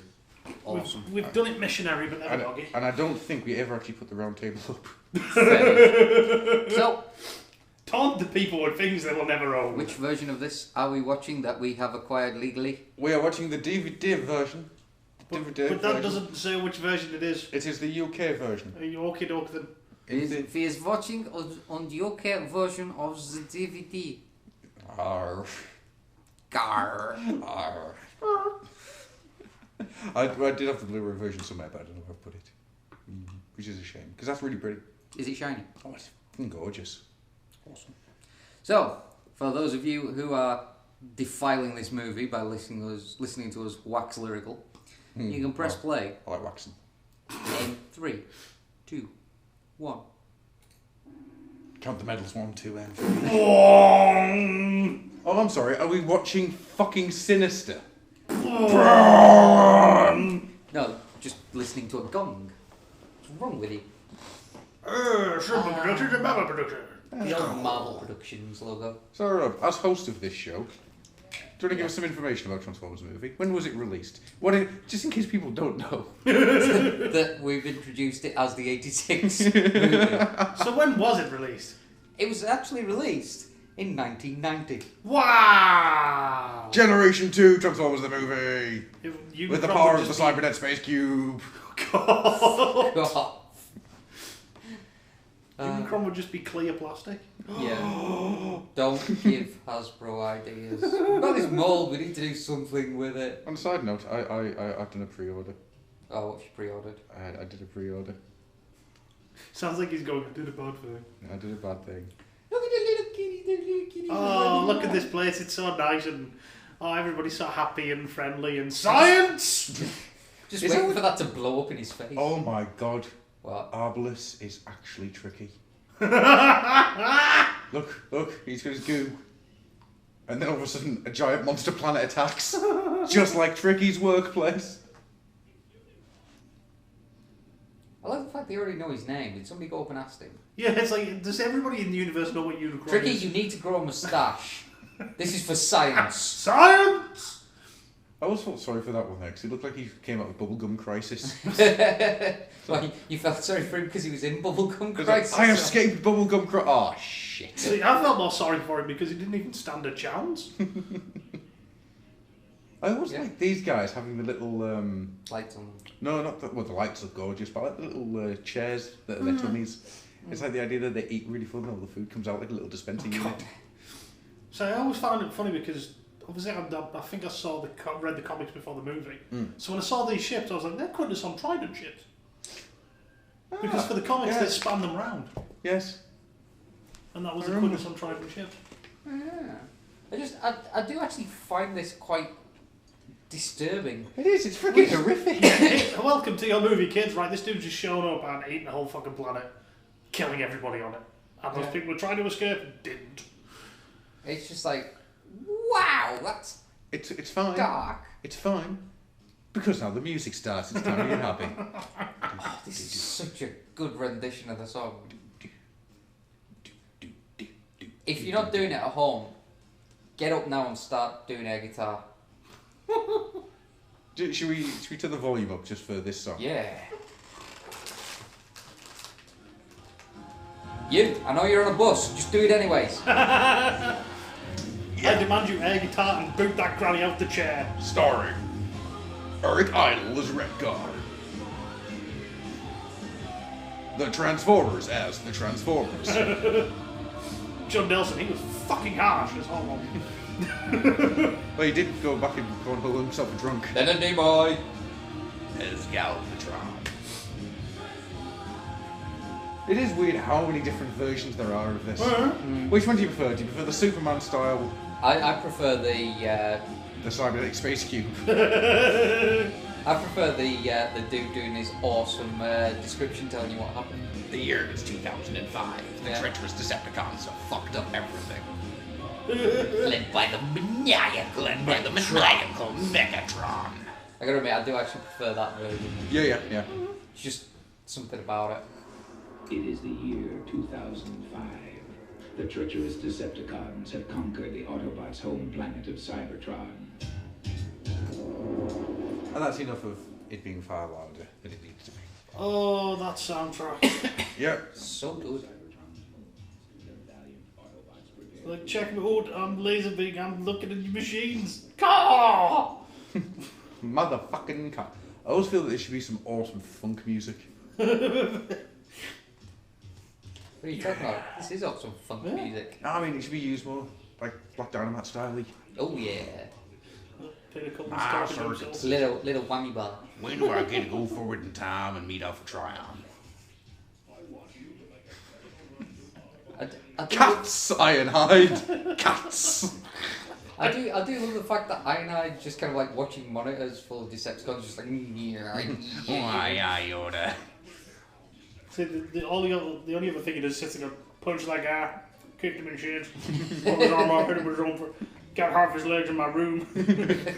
Put half of him inside him. You know dual cones? Yeah, I made those. Took a tank guy, stuck him up a plain guy's ass. No tanks fly. That tank don't fly. Do you think like those two being the only two on Moonbase 2, it was because people didn't like them, so they just said, right, we're going to make a second base over here. Why don't you guys just... Hey, Bumblebee and Daniel, why don't you fuck off over to Moonbase 2 and don't pick up any tape players? No, I mean, you've got Bumblebee and G1, and Bumblebee and G1 is no problems. Apart from he's the fat kid. He's alright. There's no hatred of Bumblebee and G1. Although I would like to see Bumblebee as he is nowadays. In G1? He's like in that section there to... All okay here, Prime. What do you say, Bumblebee? Just like pulls fucking what's his face out of his chest. Raph is just like holding his breath. There's no air on the moon, you see. Look at that little dig at Starscream. Just the way he looks across as he says it, you get Starscream turning around like, that really hurt my feelings. Oh, what it's missing is just like Rumble or Frenzy to shut up going, oh, stop, son! He got you! No! You just got to Rumble turns up, transforms his arm to a pile driver, extends out, just goes. I was thinking more along the lines of Soundwave actually saying it. He just temporarily gets taken over by Rumble or Frenzy, and you've got Soundwave going, snap, son. You've just been served. You've just been. Oh, I remember, God, this bit's so fucking awesome. Yeah, should we have some more music again? Is it time for another musical interlude? Yes. Hi, Braun. Goodbye, Braun. Fortunes written on the sky. Hi, Braun. I mean, this is revelations. I remember first watching this and just being in awe. It was like, oh my God, there's Transformers dying. Mass genocide. I mean, they do get absolutely pasted, like. Decepticons, slaughter the old toys! Although I do love the fact that, Ratchet, the ambulance, is dual wielding. Mm-hmm. And it looks like he might have been able to hold his own had he not looked back to check on Ironhide. just like, oh. Listen to my awesome plan, which you won't use. Has he not learned by it? It's been 2 seasons. Has he not learned at this point going, I have this plan. Shut up, Starscream. Shut your fucking face, Starscream. This line.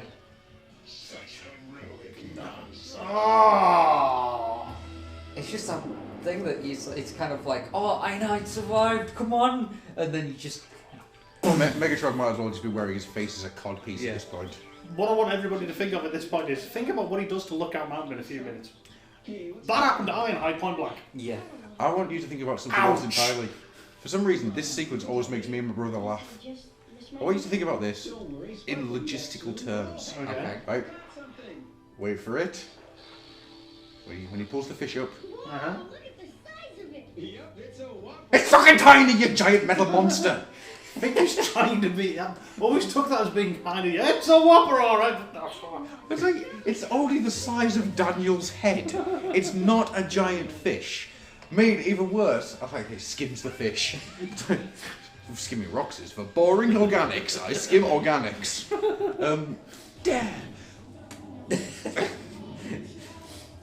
You will have to excuse me. I am 3 days without a cigarette now.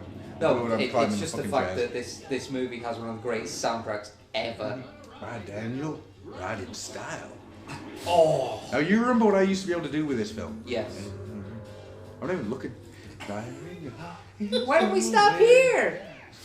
Over a peak, Daniel, where you can see everything from Lookout Mountain. Lookout Mountain. A little bit more. Like, really, Cup? Really? Break all the things the old man built. Turbo Run, young punk. I'll straighten you out yet. That was shit. I love that skid as well. It totally He defies logic. utterly drifts it round that corner, doesn't he? Hey, look, he transformed. Don't expect him to transform him like that again in the entire film. I was kind of like that.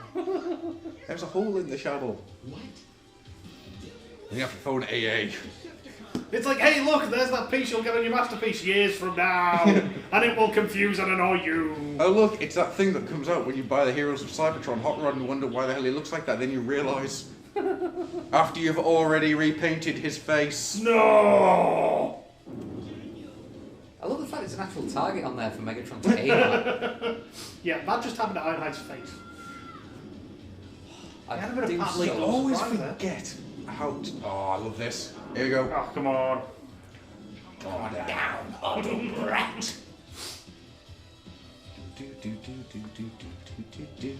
Shit! Here comes Come to fuck you up. Yeah, And this is even without a Saigar. It's just the speed that this moves at the beginning. It's freaking intense. Yeah. Oh my freaking lord! You better jump. Old timer, that's something you'll never be if you don't get back to the city. I found him doesn't turn off Twitter.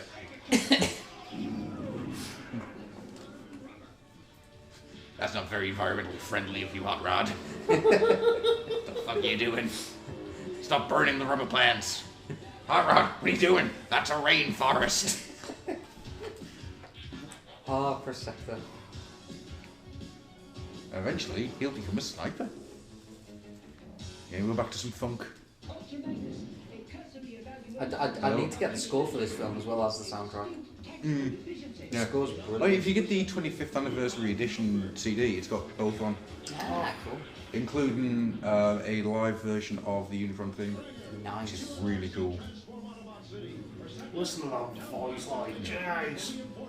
I was just going to say that scene just there, just look at that, Pat Lee, that's how you draw perspective. I have told the Irish story before, haven't I? Yes. Yes. But a little later on in the movie you will go Irish. Because once you go Irish, you can't walk. It's called kidnapping. Right, let's transform Autobot City by pulling a bunch of switches. And when you're Never a kid... thought that would be how it would work. Do you know, think that was a bit of jealousy on Springer's part? When she was like, oh no, Hot Rod's outside the city. Yeah, like, whatever. No, come here, come here. Fucking come here, you might go now. Yes, Hot Rod is outside the city. And look, he's going through Minefield Path. I Be such a shame if somebody accidentally shot their landmines. What a brilliant thing in the movie this. Once again, me and my brother cry with laughter every fucking time. It's that groan as he realises he's going to have to blast his own foot. I love it. I was always a little disappointed. I love that.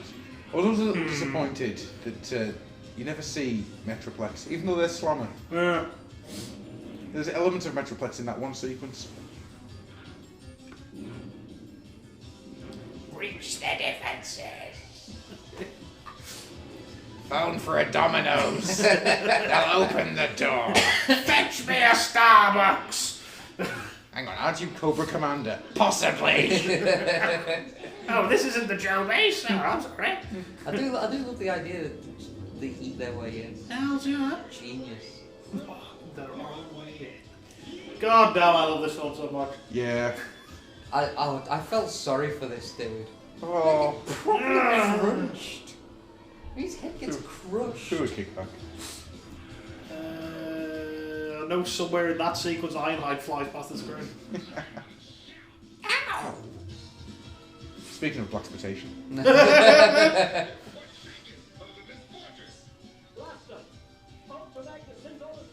See, when he starts sort of doing his distress signal, I always heard that long as a kid. Yeah?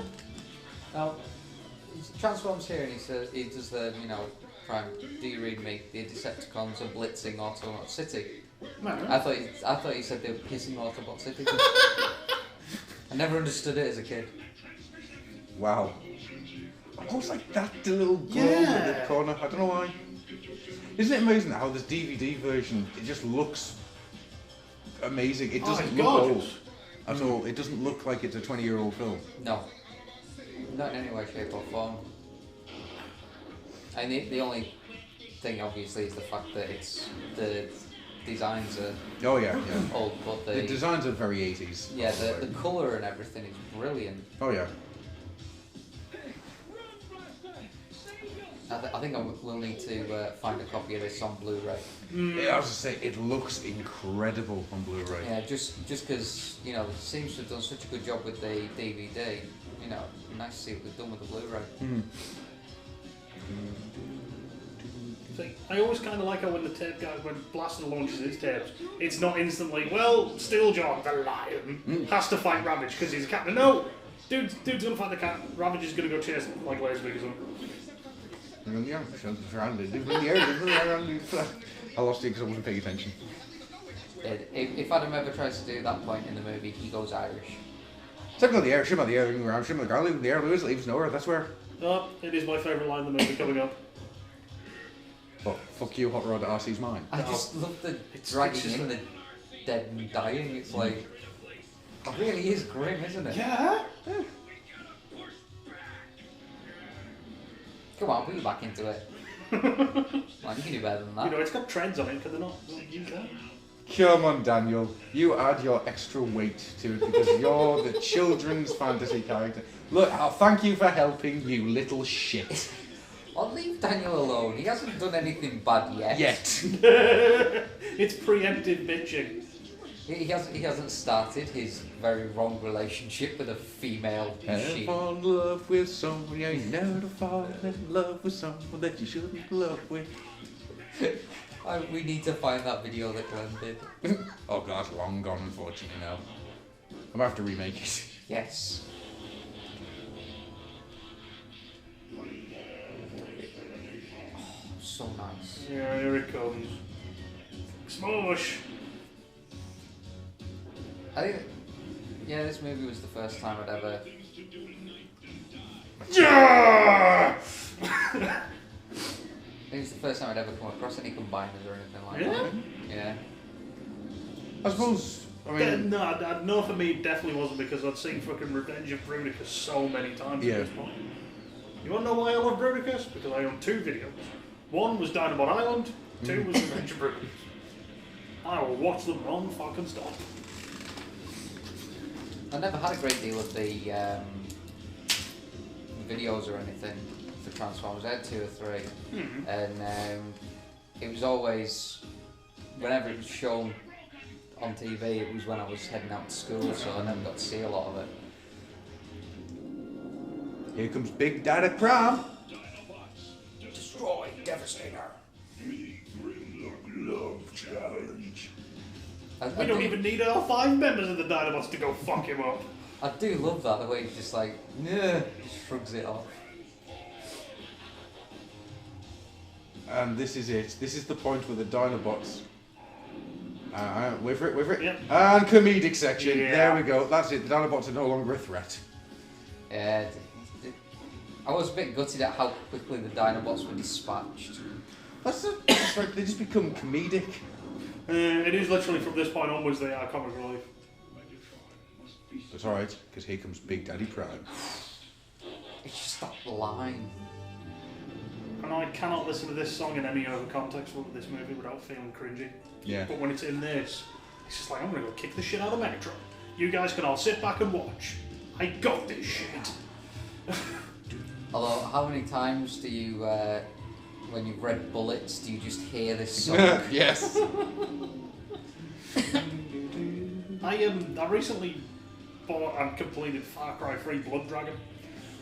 There's a touch reference in there. Is there? You kill your way through a bunch of undead dudes and get this weapon. He's like, I've got the touch! Like you picture, it's all like 8-bit graphics as well as I've got the power! And it's Michael Byrne? Yes, yeah. I never pronounced his surname. One shall stand. One shall fall. See, I want to talk about things that happen. See, remember when that wasn't corny? Yeah. Remember when you didn't hear it every fucking series? Yeah. I just love when he's, when he does his transformation and he just starts gunning them all down. Yeah. It's just like, Oh, go on, Big Daddy Prime. Big Papa Prime. I'm gonna take some names. I do Is it love- worth mentioning the deleted sequence there? Do you think? Yeah, why not? Apparently, Prime drives in, suplexes and body slams Ramjet, and that's why he's standing up because he's just proper dismantled Ramjet on the way in. I always just assumed it was some cool camera spinny thing. Yeah, I always thought that. I love the fact that Megatron, who's going to do it with his bare hands, just seems to use everything possible. Bit of metal, lightsaber, fallen pistol. Yeah. No, you won't. Go for that. I love the way he just picks him up by his head and just lobs him. It's not even like he flips him like by grabbing his arm. He's just throwing him. I want to by point the something face. out, and I have to point this out every time. Go on. Optimus Prime in this sequence moves like his toy. Arm up straight. Arm up straight, but just a little bobble at the end.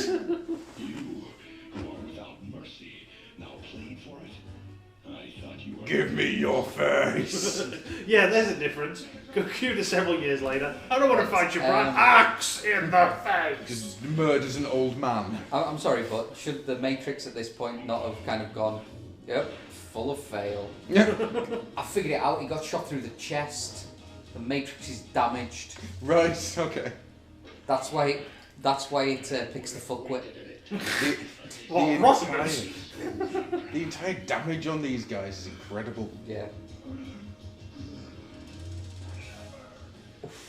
See, all that's missing now is him Prime running to the edge there and then doing a fucking flying elbow drop in Macho Man. Yeah. Just dropping that shit right on Megs. Macho Prime gonna take Well, you down. he was getting up, ready to do it. And then Hot Rod went near him. He just failed. Although I've always loved the fact that he got slashed, he got stabbed, he got shot multiple times. But Megatron's just as fucked up, and all he got was a beat down from Prime's fists. To be fair, Prime does have fists bigger than his face. This is true. I don't need tracks. I'm a space train. Where are we going? We don't need tracks. Tracks is in the background going, oh. Oh I just dear. love little Rumble running with the... Yeah, correct. It is Rumble. Correct. I know. Depends where you start from, personally. Rumble to me is blue, because I remember it more from the cartoons than anything else. But I can see where people come from with their different and wrong opinions. You can flame me on Twitter at fuckoffandie. Rumble is blue. If you want to continue this discussion, just catch any of us on Twitter with the hashtag RumbleIsBlue. I'll hashtag that as well. Hashtag burp. You know what else is kind of missing from the sequence is Percepticon, fear the wounds are fatal. If only Ratchet was here. Well, he's there, and he's over there, and there's some bits of him there, and I think one of the Insecticons was wearing his head as a hat. Would that help? No, it wouldn't, Potter. I've Okay! always wanted to see a Dr. Smooth bit where it's, Prime, you can't die. And the Prime just looks at him and goes, you want a fucking bet, child? Did you see the shit that just happened to me? It's like, Prime, tell me you want me to succeed you. Ultra Magnus, I met you 5 minutes ago. It is you, old friend. Or 5 minutes. I'm just a soldier. I have no clue. And also, I really can't deal with this right now. See, this is back before he was dealing with the Tyresticon. Prime, your autobot badges. 2 degrees off center, riding you up. Magnus. I'm dying! Magnus. No excuses! We have minutes. There's dust on you, Prime. Get the vacuum cleaner. The Tyrest vacuum cleaner.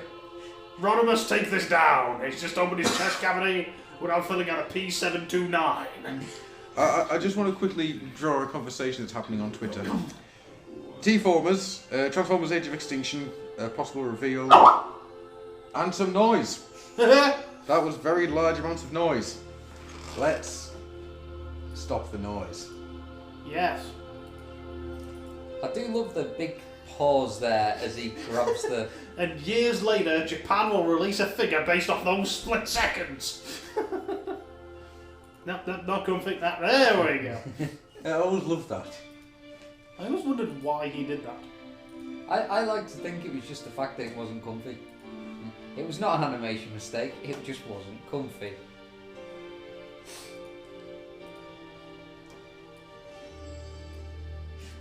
And a nation upon nations of small children with what?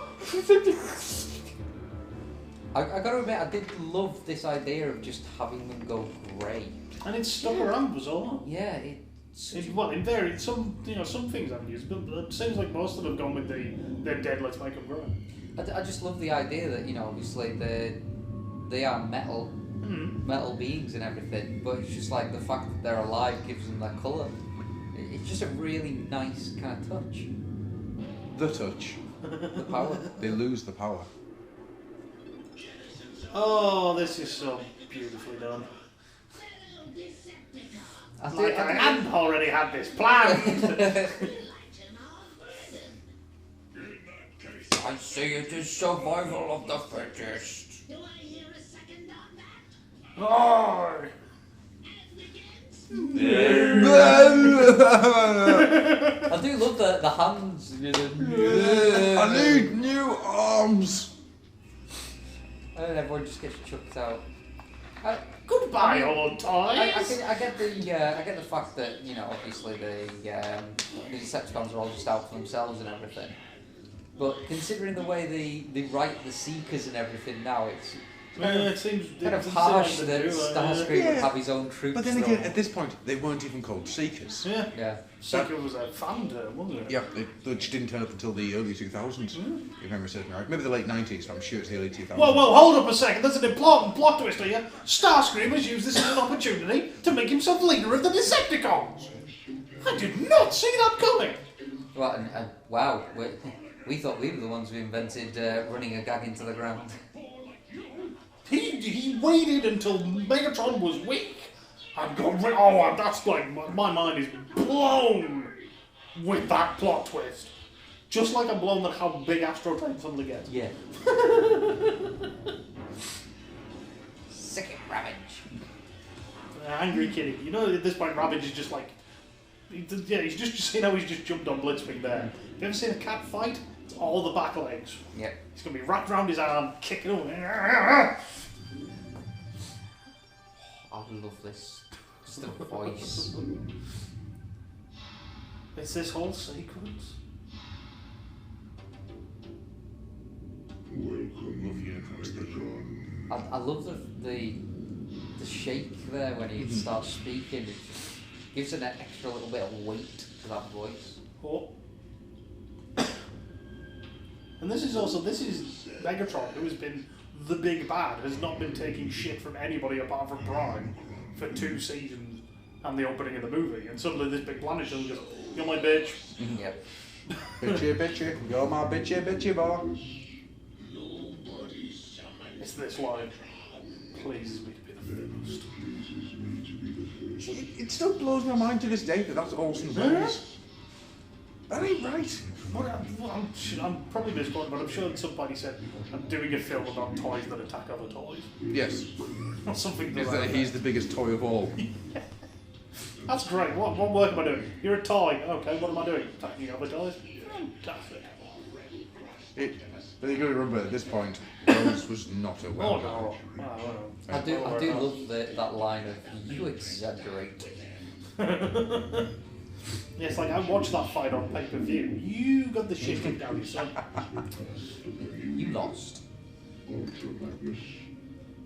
Yeah, we have now just hit the half-hour mark of the film. Wow. And it always amazes me. That was half an hour. That was half an hour. It just blows my mind that half hour just speeds by so quickly. Yeah. Unreal. Nothing. You belong to me. No. Is it kind of bad that when I get a new member of Till staff, I sometimes say that? No, actually.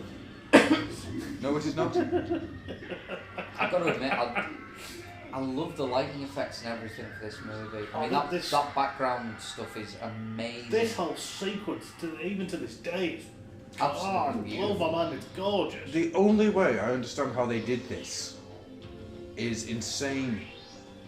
I mean, all the detailing there with the robotics. I've been trying to work this out for years, how they've done this. And when I worked out exactly how it is that they do it, you're talking months and months of work. Yeah.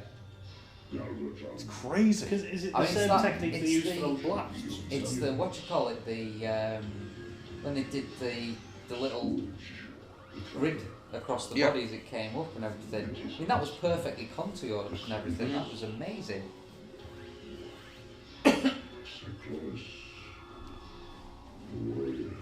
And his Armada. Bye, Armada. Bye. Oh, animation errors. Oh, I miss Armada. He was great. He's one of my favourite characters of all time, is Armada.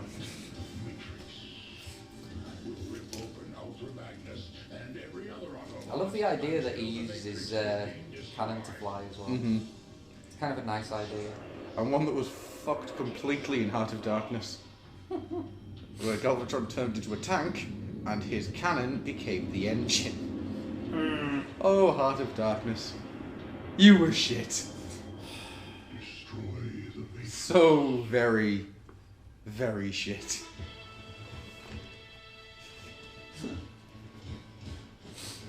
Hey, didn't he die?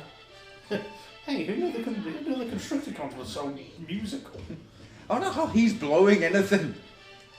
Some of them don't have mouths. They don't have trumpets anymore. Trumpets to start with. I always liked Starscream with the crown. I really want that re-release of the Masterpiece Starscream. And he would never. I would like always have him with the cape on. Oh.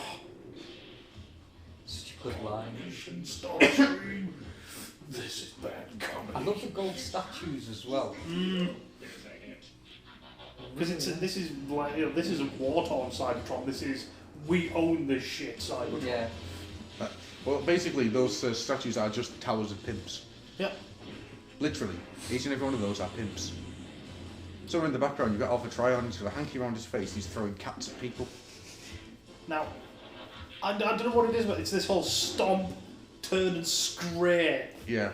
That's just I just shit all over his ring. What did he say his name was? Galvatron. Galvatron! There's no words at the end, actually. They've forgotten his name already. I've always loved it in Five Faces of Darkness, where they say about Galvatron's gone. Don't you mean Megatron? Ah, they were the same guy. I just always loved that. See, I've just had the thought there. What Soundwave should have gone? Can we just call you New Megatron? Make life a lot easier. I love the, just that entire sequence. It was so well animated. Oh, God. Picking up a weak signal. Really? That's weak? What's a good signal? I don't know, jeez.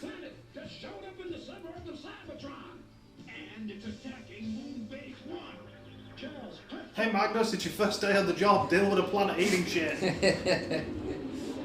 Prime just had to fight a bunch of guys, You've got to deal with a planet eating everything. If we can. And he immediately picks up a phone and goes, Leon, you've had days like this. Really? No shit, Sherlock. No, we've got no chance. We're first wave toys.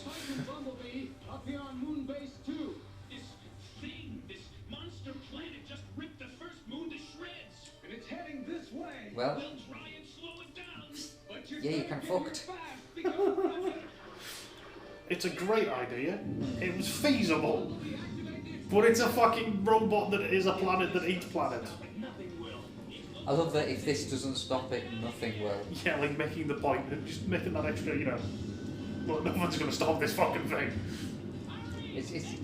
I want to know how many explosives they've got in there. The whole planet's explosive. Yeah. It's in case Bumblebee and Daniel try to leave.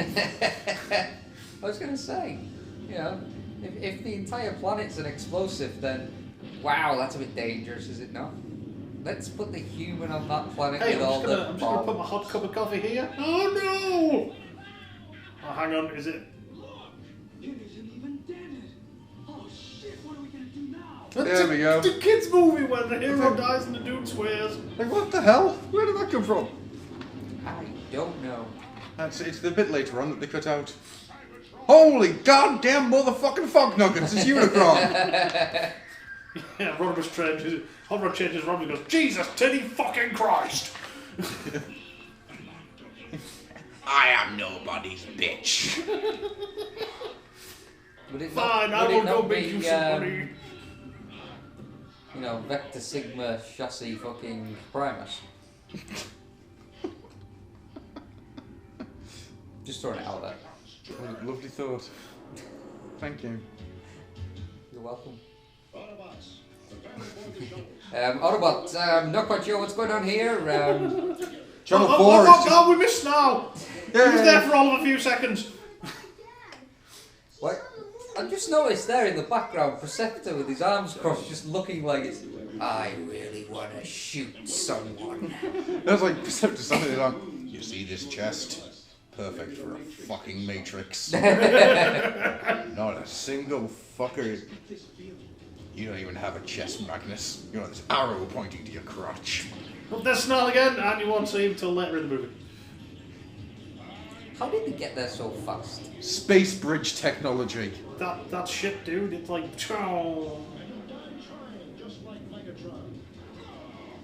I love this bit with the sweep.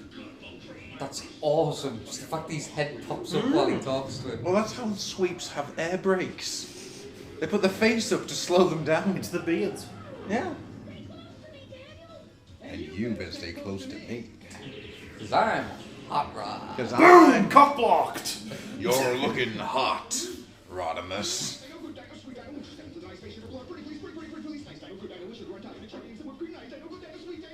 that ain't right. To this day, my favourite version of Grimlock and the Dinobots is the Fall of Cybertron and Rage of the Dinobots version. Yeah. But it's weird because in this, they start off being all badass, but Grimlock's the only one who ever gets any kind of screen time or. Me, Star, like to fight. Yeah. This let's follow leader. And then by season 3, the Dinobots just become fucking painful jokes at times. Apart from Call of the Primitives. What do we do without Leader Grimlock? Still so cool. I do love the fact that Hot Rod has to lasso Grimlock into the shuttle. And then the rest follow him because he's in charge.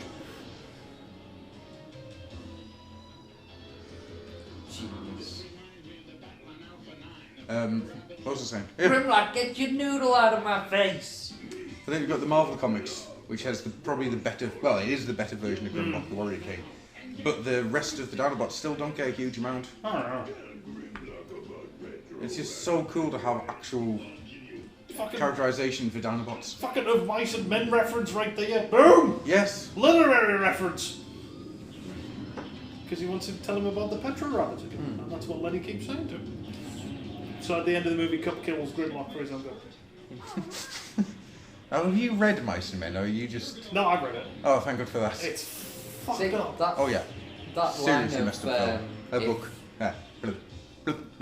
That line of, you know, if you get space sick, you're going to walk home. Why do I get the feeling that he throws up in the shuttle and the Springer just like, warned you? Sorry, kid. Can't look like a Obviously bullshitter in front of the lady. Well, the idea is that if you get space sick, it's your own fault because you're going in a space suit.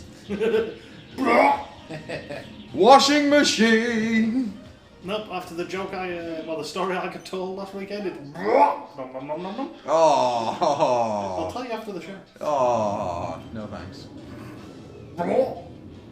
Oh, God. that is not... Let's watch Pretty Movie. Pretend that part of conversation never happened. I've got a question for you. What? Whilst we've got a quiet moment. Favourite animated Transformers? What was it? What, which series or characters? Series. Because I mean, there's a fair few. So I don't know, because a lot of them appeal to me in different ways. Good answer. I'm always going to love G1 because I grew up with it. But I'm also very aware of its flaws at times. Yeah. Animated had its moments. R.I.D. I freaking love the quality of animation in that and the beautiful designs. I love some of the characters. Yeah. Scourge and Skybite for life, yo. You know, even Beast Wars and Beast Machines for getting me back into the Transformers. Mm-hmm. You know, I really can't pick one series and say that's mine. We'll say three then. I don't even think I could do that. Three, it'd have to be. I can do three. It'd be G1, Beast Wars, and Beast Machines. Yeah?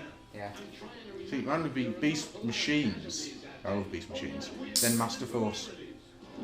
And then, I'm not entirely sure what would be number three. It would probably be G1 just for the Season 3, because I fucking love Season 3. I realise that Season 3 is deeply flawed. But Season 3 has got so much good stuff. I think Victory would have to be in there, but you can watch most of that series by watching Star Saber Transform 1. Yes, very much. So Victory is a decent series, but it's not... Are we getting our Masterpiece Star Saber? I don't know, I don't think they've announced it. They haven't yet. extended it, didn't they? I hope we do, because then they'll do a Masterpiece Victory Leo. Oh, I'd get a Masterpiece Angry Cat. Wow. I do And love then he'll the turn fact into that... Boots in a backpack. Well, he does! Yes, he does. I do love the fact that they just get well and truly fucked up by Cyclone. Yeah. Sure, it's got no defense, you know. It's not a warship, it's designed for transport.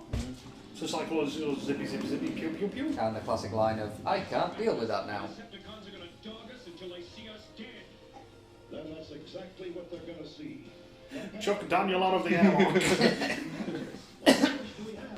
Oh, the idea that Magnus was actually thinking like Serenity style. He's just going to put all the dead Autobots all over the ship.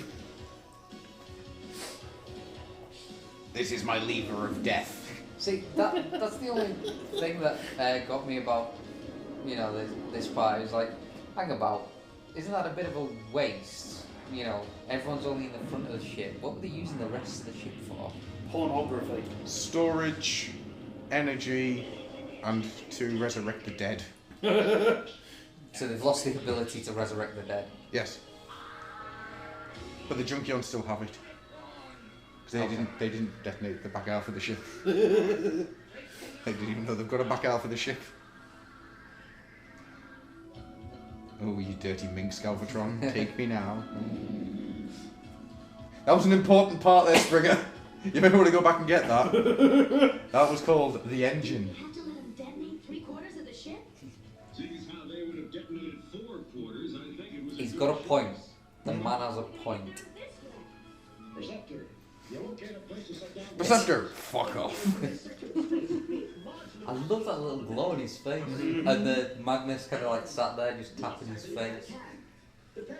But think about it, IDW Magnus has been loving that entire speech. Oh yeah. It's weird, isn't it, how characters change the way that they do. And how we've instantly, we now think of Magnus, especially now with Prime as well. We think of him as that Autobot symbol's 2 degrees still left. Yep. Right up. No, it's weird, it's only been the last 2 years that Magnus has existed. Yeah. But everyone's just kind of fallen in love with it. Yeah. Because before that we've got what? The Magnus that is a strong warrior. Mm-hmm. And that's pretty much his character. G1 Marvel Magnus is great. Because he's just like, I'm going to kick the shit out of you so hard that the shit's going to feel it. Well, it feels like all of my internal systems are broken, but I'm still going to go punch you into a volcano. I love this. Oh, this didn't tune. transform like that before. I mean, if you're going to have to fight a giant mechanical squid, you can't ask for better music. I say Transformers the movie. Makes me finish off boss battles like nothing else. Yeah, I am witness to that. Yep.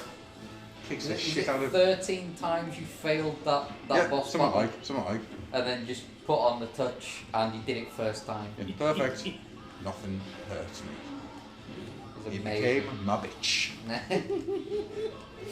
Lesson to everybody there. Some giant mechanicals trying to eat you. Shoot it in the fucking eye. I think you can take that lesson and learn every day of your life. Something's pissed you off, shoot in the eye. I even love the little touch of just the bubbles trickling up. No, it's I've just swallowed my own lozenge. Oh, I'm going to have some horrible indigestion in a couple of minutes. Oh, genius. I like the thing that if these guys ever played Divine, what he did, he just did a big old air kick. Possibly into a symbol or a young fan's face. You do know who Lion are, don't you? Do you know that? No. I'm thinking of Actually, I'm thinking of the other guys now. They don't have any landing gear, do they? Nope, that's probably what was on the rear end of the ship. The wheels. Landing gear. The ability to brake. Just like it says brace for impact. He just like presses a lever down that I just imagine says switch off all power. He just kind of goes. Now, this kind of always bugs me that surely Daniel should have been smushed against Robo-Tees. I want to know They why got thrown around. I want to know why you wanted to give the autopilot a raise. It feels bad for him, The guy doesn't get paid a lot. And also, he got 5 kids to feed. Ah, shit, you got me. I ain't got no kids. Hell, I ain't even married. Said Jazz.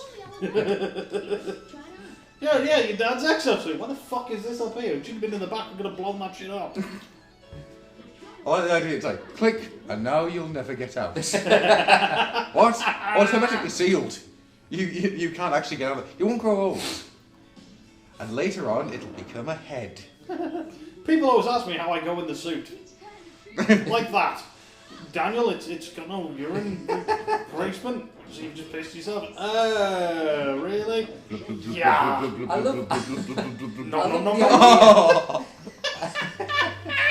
love the idea of struggle to walk.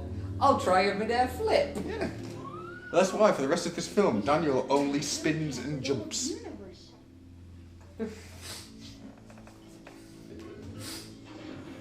Junkions! This is possibly the most sinister Eric Idle's ever been. Is that fucking thing from Dominion Tank Police? I've always wondered, it looks like a Tiger special. It's the Imperial Guard Basilisk.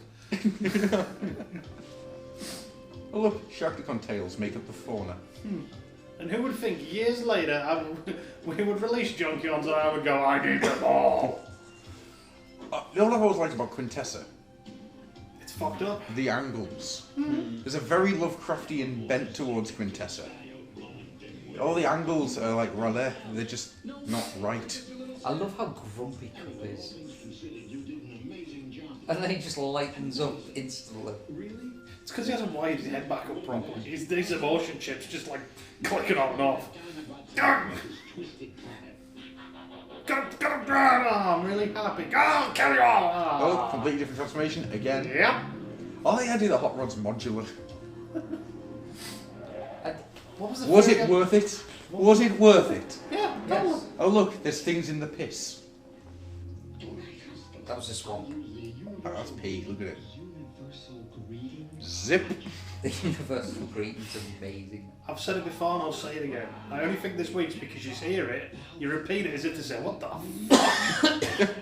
And then you say it again with such conviction that they go, bar weep, grana weep, bar. Yeah, you better bar weep your grana weep, ninny bomb. Yeah, for shizzle. More This shiny is getting things! expensive. Blah, blah, blah, blah, blah. My dentist said I shouldn't have sugary treats. Blah, blah, blah, blah. No more. See, he's just turned him into crack addicts.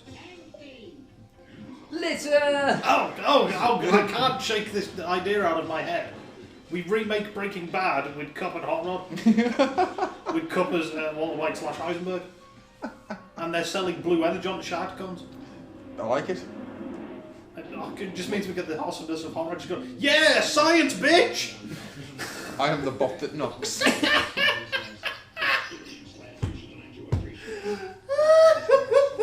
The quintessons. I fucking love quintessons. I don't care what anyone says. They're a bunch of bastards.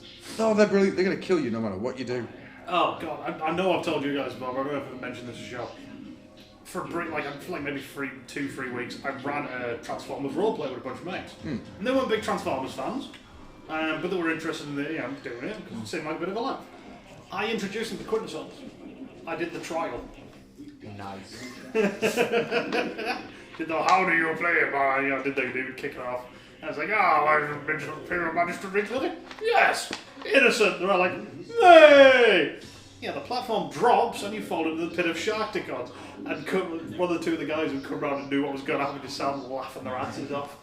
Nice. Because they knew what was coming. They saw it coming. The big reveal. Do you know what's really weird? Every time, I always forget this scene. Yeah? Yeah. It's weird. I always forget the scene in the jail. I always forget it's there. And every time I see it, it's the same every time. It's like, huh? Oh yeah, I always forget about this scene. It's the weirdest fucking thing. Ooh, lucky bars. Yeah. I do wish the Quintessons had a bit more of the sense of humour in this that they displayed later on. Would you join me in a chuckle? In a celebratory chuckle. Oh. And the We're amazing, intergalactic assholes. and the amazing. I shall miss Quintessa. You can transform into a jet. The Marvel Bio said so. Can it? Yes. I thought they were non-transformers. In the adaptation, the Marvel Comics adaptation, they turn into jets. Kranix and Arbalest could turn into jets. Right. I always thought it was Because that's how they escape, isn't it? Yeah, that's how they It's escape in only the a original ship they Drift. take Yeah. in, Do you know the story of Five Faces of Darkness? Why it's such a weird thing? No. That's pretty much the original draft of this. Alright. It's just strange. I love the fact they start having a fight and that's how he gets saved from stepping in a spike pit. Oh. Ah! Oh, it's like that horrible feeling somebody's just kicked me in the ball. Oh, look, everybody, it's Wheelie. Oh yeah, it's that orange twat. Yeah, after Spotlight Wheelie. Yeah, but it took that to make Wheelie interesting. Yeah. But it saying that though, the original, not Marvel, Ladybird book. Oh, the wild boy of Quintessa or something. Yeah, that's a really interesting take on him. I like that take. Okay, small boy hits him with a catapult in the nose. Grimlock has waded in a laser fire and shrugged it off. But he hit it directly on the nose. You've been hit directly on the nose. Yeah. Interesting. I just continued walking into the laser fire, breathing, fire at the Decepticons. Well, you are Tripticon. I do love that. It's like, yes, I will pay attention to you. I was bored.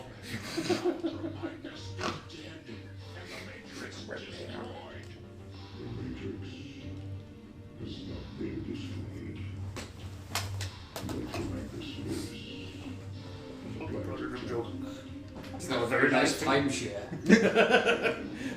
He got a beachfront property. He lives there 2 months a year. Always, and I've meant to do this many a time. Go on. I've meant to ask this many a time. I wonder how Furman feels about his version of Unicron and Primus being the now go-to version. Because Unicron in this is just a monster.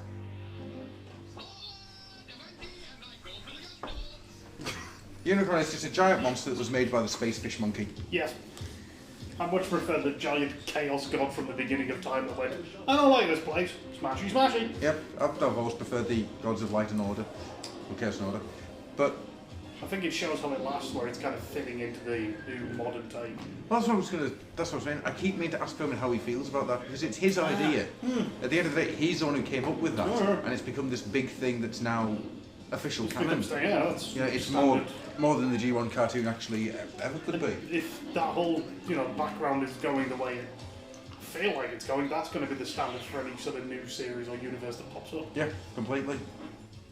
Unless, of course, it's animated where they just don't bother ever going into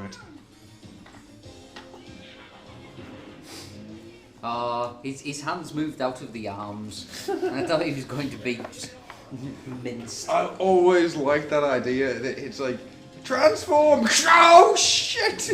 Nobody told me about this! Didn't you read the manual? What manual? I can't read!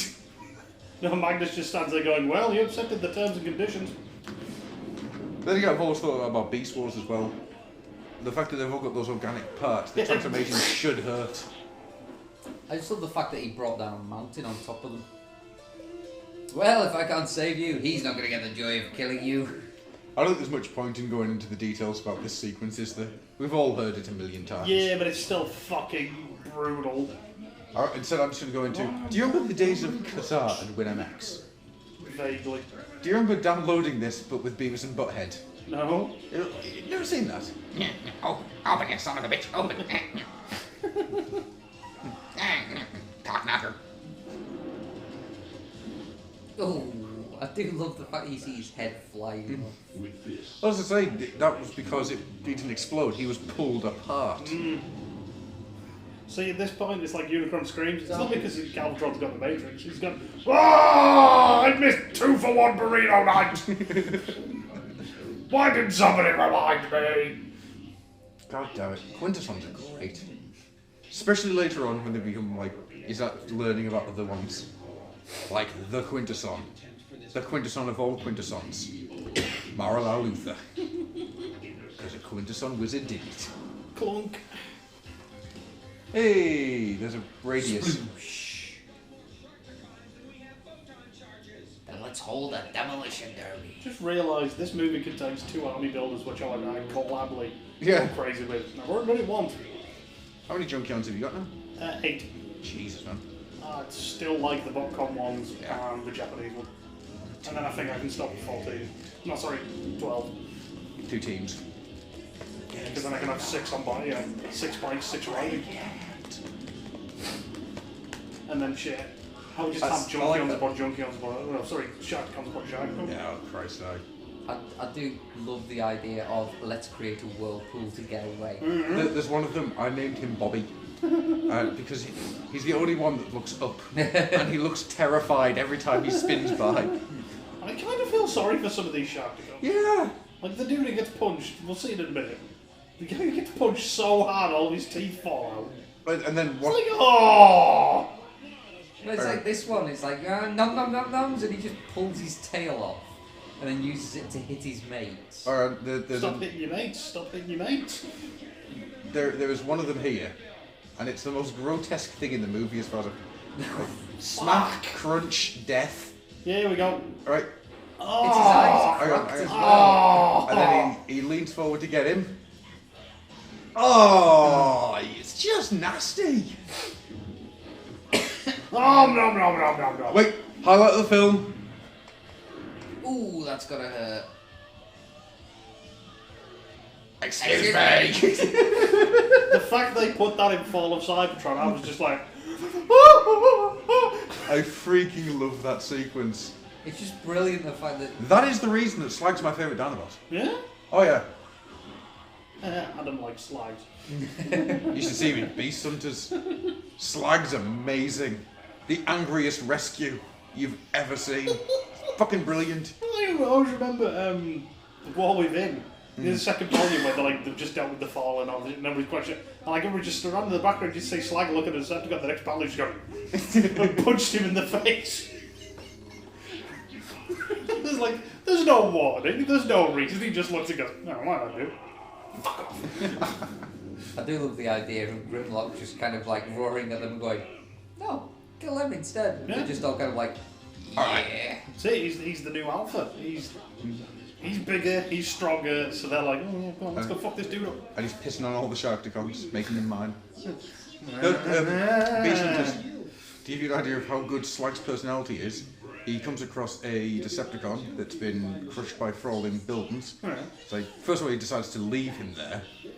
And then the Decepticon basically comes out with this brilliant line of, my friends, the bad guys, they wouldn't have made you beg. So, alright. So, gets the building off him. So, I can't feel my legs. No excuses! Walk! Fucking love you, Slag! Hey, we know you're all mourning and shit, but here's a bunch of crazy guys on bikes that talk TV. Deal with it. With some Weird Al Yankovic in the background. Ronnie, do, Ronnie, roll.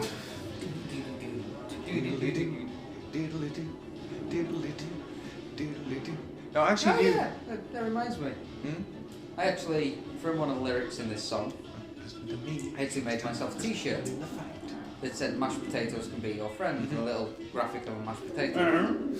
I quite like that t-shirt. Until it actually got taken off me in a nightclub. What? Did you get stripped in a nightclub? A female friend of mine just said, I really like that t-shirt. I was like, oh, yeah, I can make you one if you want. And she was just like, I'll have that one. And just took it off me. Wow. How did you survive the night? Hey? How did you survive the night? Were you topless in a nightclub? That's... Damn, son. He survived off all the money that was being thrown at him by women. I was more thinking that all the men would just run a train. An Astro train. No, it's fine. I did have a long sleeve top tied around my waist, so Alright. Just put that one on. Do you know what this song is actually meant to be? No. It's Weird Al Yankovic taking the mick out of Devo. Okay. Is it? Yeah. The moment I say that, you can Saying hear that, it. yeah, if you watch the video for it, yeah. Completely. Because I always wondered what the hell this was meant to do. Because at this point, Weird Al was just doing pretty much the Michael Jackson and Madonna parodies. Oh, I do love the fact that it gets taken out by a girder.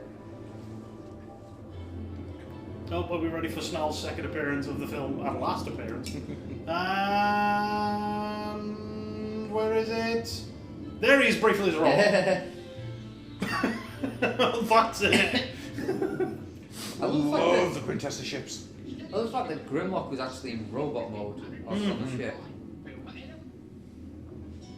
One of the few times, because that's something else as well, the Dinobots from here on were mostly in dinosaur mode. Yep, very rare for them to be in robot mode. In fact, I would actually say Madman's Paradise is the next time you see Grimlock in robot mode. Neither are they, in case you haven't noticed. Check out my nipple guns, boy! Pew pew! Bowie, Grana, Weep, Ninny Bomb. Here is the news, 6 o'clock. See, that's where I got the thought it was, what the fuck is that? Oh, I just think he doesn't have a fucking clue. This is meant to be proving that Hot Rod's a natural born leader, isn't it? Yes. He turns up and everyone starts having a party.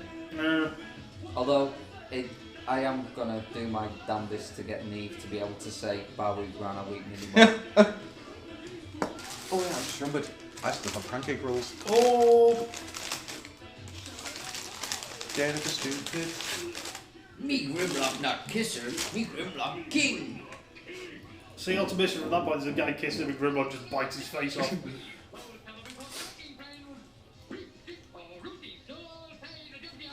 I do like to think that They just super glue those on. What? The moustaches and whatnot. Yeah, they can't grow them. They just found random strands of cable and hair and went. There was actually a really large squirrel population. I love the idea that he comes with a 90-day warranty. You notice how they go to put his legs on the wrong way? Oh yes. I wish they'd kept it like that. He just started walking backwards. No, they went backwards. His left leg was on the right and right leg was on the left. Yeah, if he just keeps walking backwards, he doesn't know why.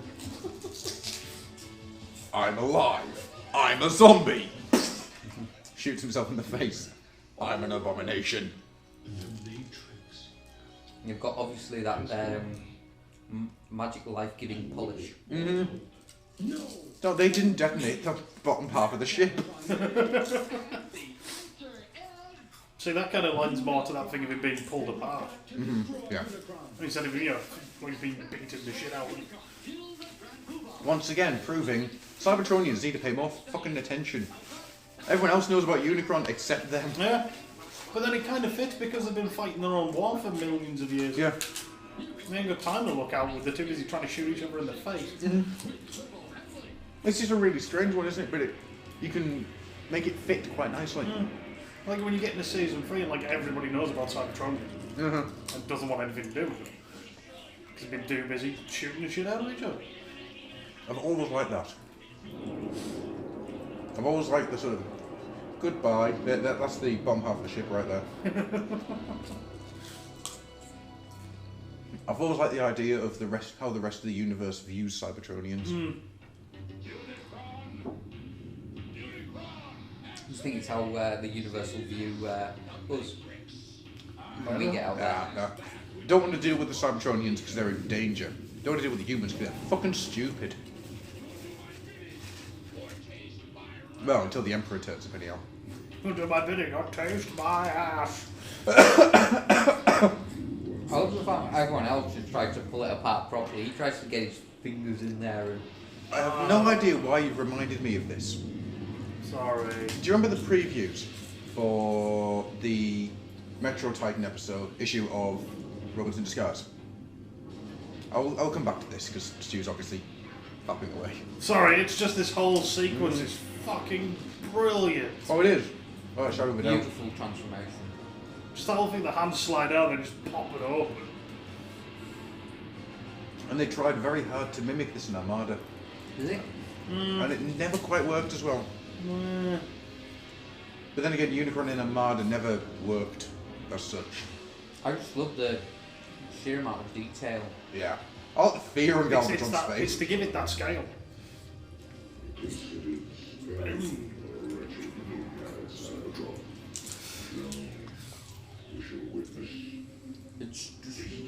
And it's just like, right, how am I going to deal with this? I'm going to deal with this like I would deal with a hoe. Pimp slap! Wham! It's just, that is fucking awesome. Where did the fingers say the Cybertron? That's exactly what it is. And it's just like, yeah, well, you're hitting him, you're not doing anything, are you? And he's just inhaled the cone heads. Who return in Five Faces of Darkness. Yeah. The way he just kind of looks down like, oi, what's annoying? Oh, so that's where you went. Oh, nom nom nom nom nom nom nom. See, I've always thought Unicron is an utterly terrifying threat when done right. Unicron in Armada is more terrifying when he's just the moon. Yeah, he's that ominous threat coming. Yeah, when he finally turns up, it's just like, oh, okay. Oh, well. Marvel Comics, the threat of him coming was more... I mean, granted, the sheer destruction that he caused was incredible. Yeah. Satisfaction guaranteed. Oh, your money back! But then you look at him here, and to be honest with you, he should have already knackered Cybertron up. I don't think that they really show Cybertron being that fucked up. No. But that's maybe because he does that one big hit and then the Decepticons attack him. And he shifts his focus onto them. And then somebody flies a ship into his eye. Yeah, I love that idea of just flying a ship straight through his eye. You know full well that if this was more than meets the eye Rodimus, He goes in through the eye. It's like, must remember there's another one.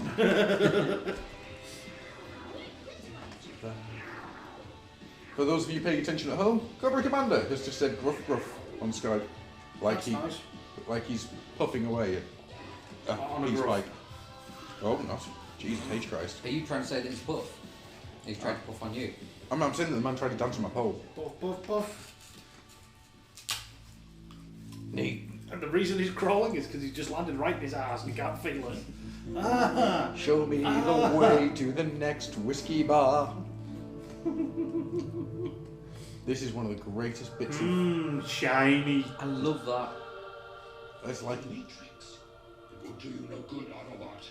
It cannot be opened. I love heavy blacks. Excuse me? Oh, Jesus.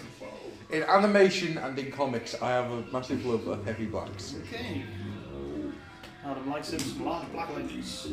Ladies from Cube. More cushion for the pushing.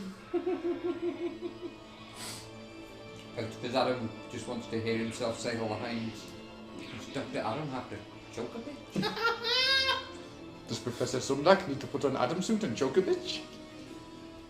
Funny, when me and Slick recently watched season 3 like a couple of months ago, Ed Soft was like, man, Sumdac's looking tired. Choking all them bitches. Well, Sumdac gotta choke a bitch. Been choking all them prostitutes. At first I was like, he doesn't choke prostitutes, but yeah, he probably has actually. And then every so often did she just drop that line herself? Where did we start that one from? I cannot for the life of me remember where Dr. Sumdac got us to choke a bitch. I've got to say, I do love the fact that his strategy to kick butt was... It's to kick his butt, yeah. And they actually do some damage, which is more than just about anybody else has done. Not anywhere near enough. Well, you're fighting a planet. I think this is what we forget. They're fighting a planet. Oh, yes. It just so happens to be a humanoid shape. Yeah, leave him behind. He fell. It was his own fault. You know, for a split second, Cup and Spring were like, we could leave him. But then when Arcee tells him, damn it. Arcee that turns kid around dies, and I ain't she's gonna get like, no action. Daniel! Yeah, Springer's like, damn it. Gotta try and look big in front of the woman bot. And Cup's just like, red, poopa-choo. He doesn't know what's going on, he's just following them. Damn Gainax, get off my lawn. Meanwhile, Alpha Trion is still throwing cats. Cats! Cats! Flip side here, I'm pretty sure if they hadn't, well, if Rodimus hadn't opened the Matrix at this point, pretty sure Unicron would have died from internal bleeding. Yeah. Oh yeah. This always made me feel a little This is uncomfortable. fucked up! Really dark, but... It's like, I think I could, like, if you didn't see them, like, melting, like, close up, I don't think that would be as bad. You just see them falling in a pool and be like, oh god. It's the fact you see close up that dude go, It's the hearing them scream as well. It's like, fuck. It would actually be worse for Spike, wouldn't it? Yeah. Because the metal would melt to his body. Yeah. And then it would eat through that and then through his skin.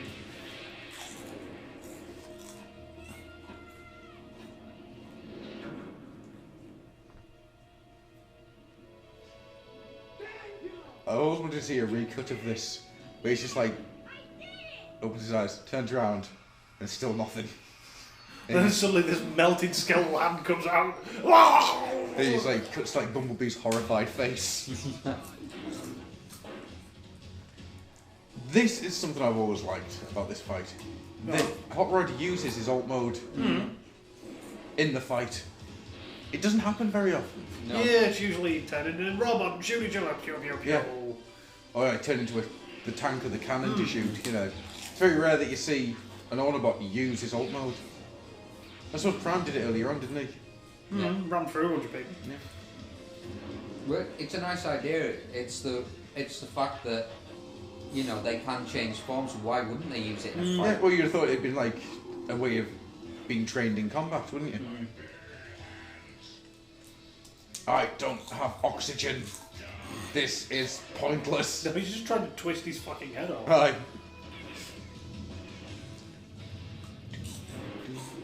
Squishy. Nah, not the chef's room. I was was kind of like the bit where he's squeezing it. You just see the eye, see his eye looking for it. It's just like, yeah, I see you, bugs. Squishy, squishy. It's a pity you Autobots die so easily, or I might get a sense of satisfaction. Yes, I found the play button. he's like you, he couldn't win the fight until he was listening to the song. I used to always get the shudder at that. Yep.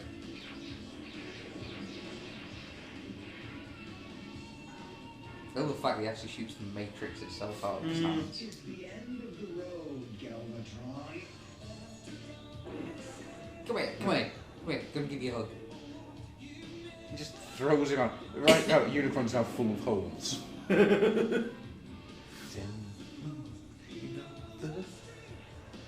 And this is about the fact that he slips his fingers into those finger holes. Yeah.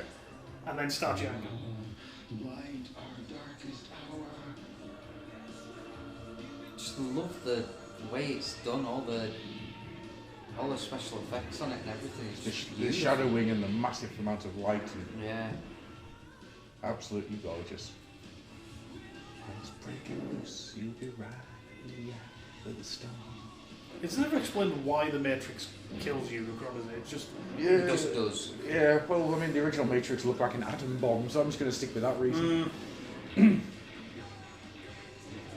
Because obviously in the comics it was the last essence of Primus, and Primus was everything that Unicron wasn't. Yeah. So he couldn't physically handle the life within it. Yeah. It was basically the anti-life equation. I love that idea of him pulling himself apart as well. Just trying to find out who's hurting him and where.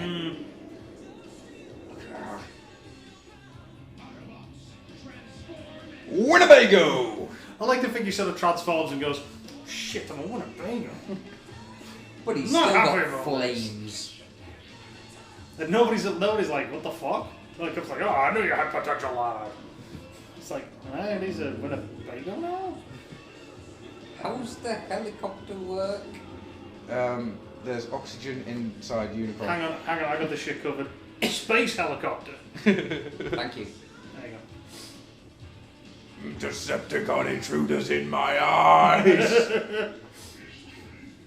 You cannot destroy my drugs. It's Leonard Nimoy, that is it not? That, apparently so, yes. But there's been some back and forth. And Yeah. Nimoy says he didn't. And,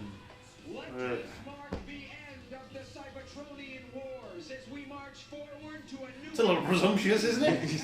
Well, isn't that the end of the Cybertronian Wars? Because there's like 12 Autobots on the planet and some junkyards. That'll surely free a whole planet. Somewhere Shockwave's just going, oh no! We're outnumbered. No, logically, I should fuck off. We're outnumbered 1 to 17. Wait, that's not logic. What are you doing up there, Shockwave? It's his depth. It's because he's only got one eye. It's like, oh, it's not 17. I can't. It's because all the Autobots are walking up in single file. And he's ahead. The greatest Autobot of them all, Optimus Prime, will return. Yeah, because that's not in this version. No, is not it? in this version. So, Cybertron. We've met him. Yeah, I've met a person from that list. I've met Grimberger. And I'm in. So Cybertron loses 2 moons Mm-hmm. and gains 1 head. Yes. And there's nothing quite like gaining head. So thank you for joining us through that ordeal. That was basically us just quoting the film and saying how much we love it. Yeah, but at this point in time, we've been doing this for 4 years and entertaining you, so it's time for us to entertain ourselves. Yeah. We fucking love this movie. Yep, flaws and all, warts and all, spots and all. For it is beautiful. And Vince Nicole's amazing. We hope you all enjoyed it. The score was arranged and produced by Vince DiCola and Ed Fruge. Fruge. Are you just gonna read Technical credits now? advisor, Charles please K. don't. The soundtrack album on Scott Records Heroes, and Records tapes. You know what records and tapes were, kids? They were MP3s. But they were physical, and you had a big disc. Not like a CD, bigger. Like bigger Yeah, than a plant. performed by Stan Bush. The Touch, performed by Stan Bush, written by Stan Bush and Letty something. Nothing's Gonna Stand Away, written by Randy Bishop. Written by Randy Newman. Red-headed lady, take the bite of an apple. Planet Anyway. Robot. I've always liked the fact. Was it Lion that was actually a band called Kick Axe? No, that was NRG, the guys who NRG. did this was instruction. Yeah. Kick Axe. Kick Axe. It's a great name. We can't have that name in our movie. You know, the movie where Everyone everyone dies. But it's just giant amounts of murder. And these guys melt to death. Can't have something called Kick Axe. That sounds too much like Kiss Ass. Storyboard artists, Jun and Kim. Chung Kwan Ho. I like the fact that I don't think Flo O'Deary gets actually mentioned in this at all. Who? Flo O'Deary. The pre-Pat Lee. Ah. He was Pat Lee before Pat Lee. Because Flo O'Deary, he did everything ever. Did he? Oh, you should read this guy's page, his Wikipedia page. It's amazing. He did everything. Everything ever. He voiced all the Transformers. Probably. Wow. No, that was Frank Welker. Well, kids, I'm Flo O'Deary, and I'm fucking gorgeous. Check out my nipples. Okay. Not again. Check out my nipple guns. Well, that's in. Like I said, not again. Dubbing supervisor, Jackie Freeman. Before- Opticals, F-stop. Before we keep getting random bits of information. Animation by Toei. Animation You know what Limited. Toei does? All the best tokusatsu. Do they? They do Sentai, they do Kamen Rider. Thanks for listening. We're gonna leave now because it's getting scary. It's not getting scary. It got scary about an hour and a half ago. In between animation checkers, Akira Sato, Hitoshi Abe, Ryokushiku Yokosukawa. Say goodbye, Adam. I'm not Adam. I am the evil overlord. I'm going to get you, Howard. We can't finish. The music's still going. I need to get out of here. This is starting to scare me. Yeah, Vince is gonna sing. No. So he turned into Beavis and Butthead. Adam, put your pants back on. No. Check out my penis. Check out. Look.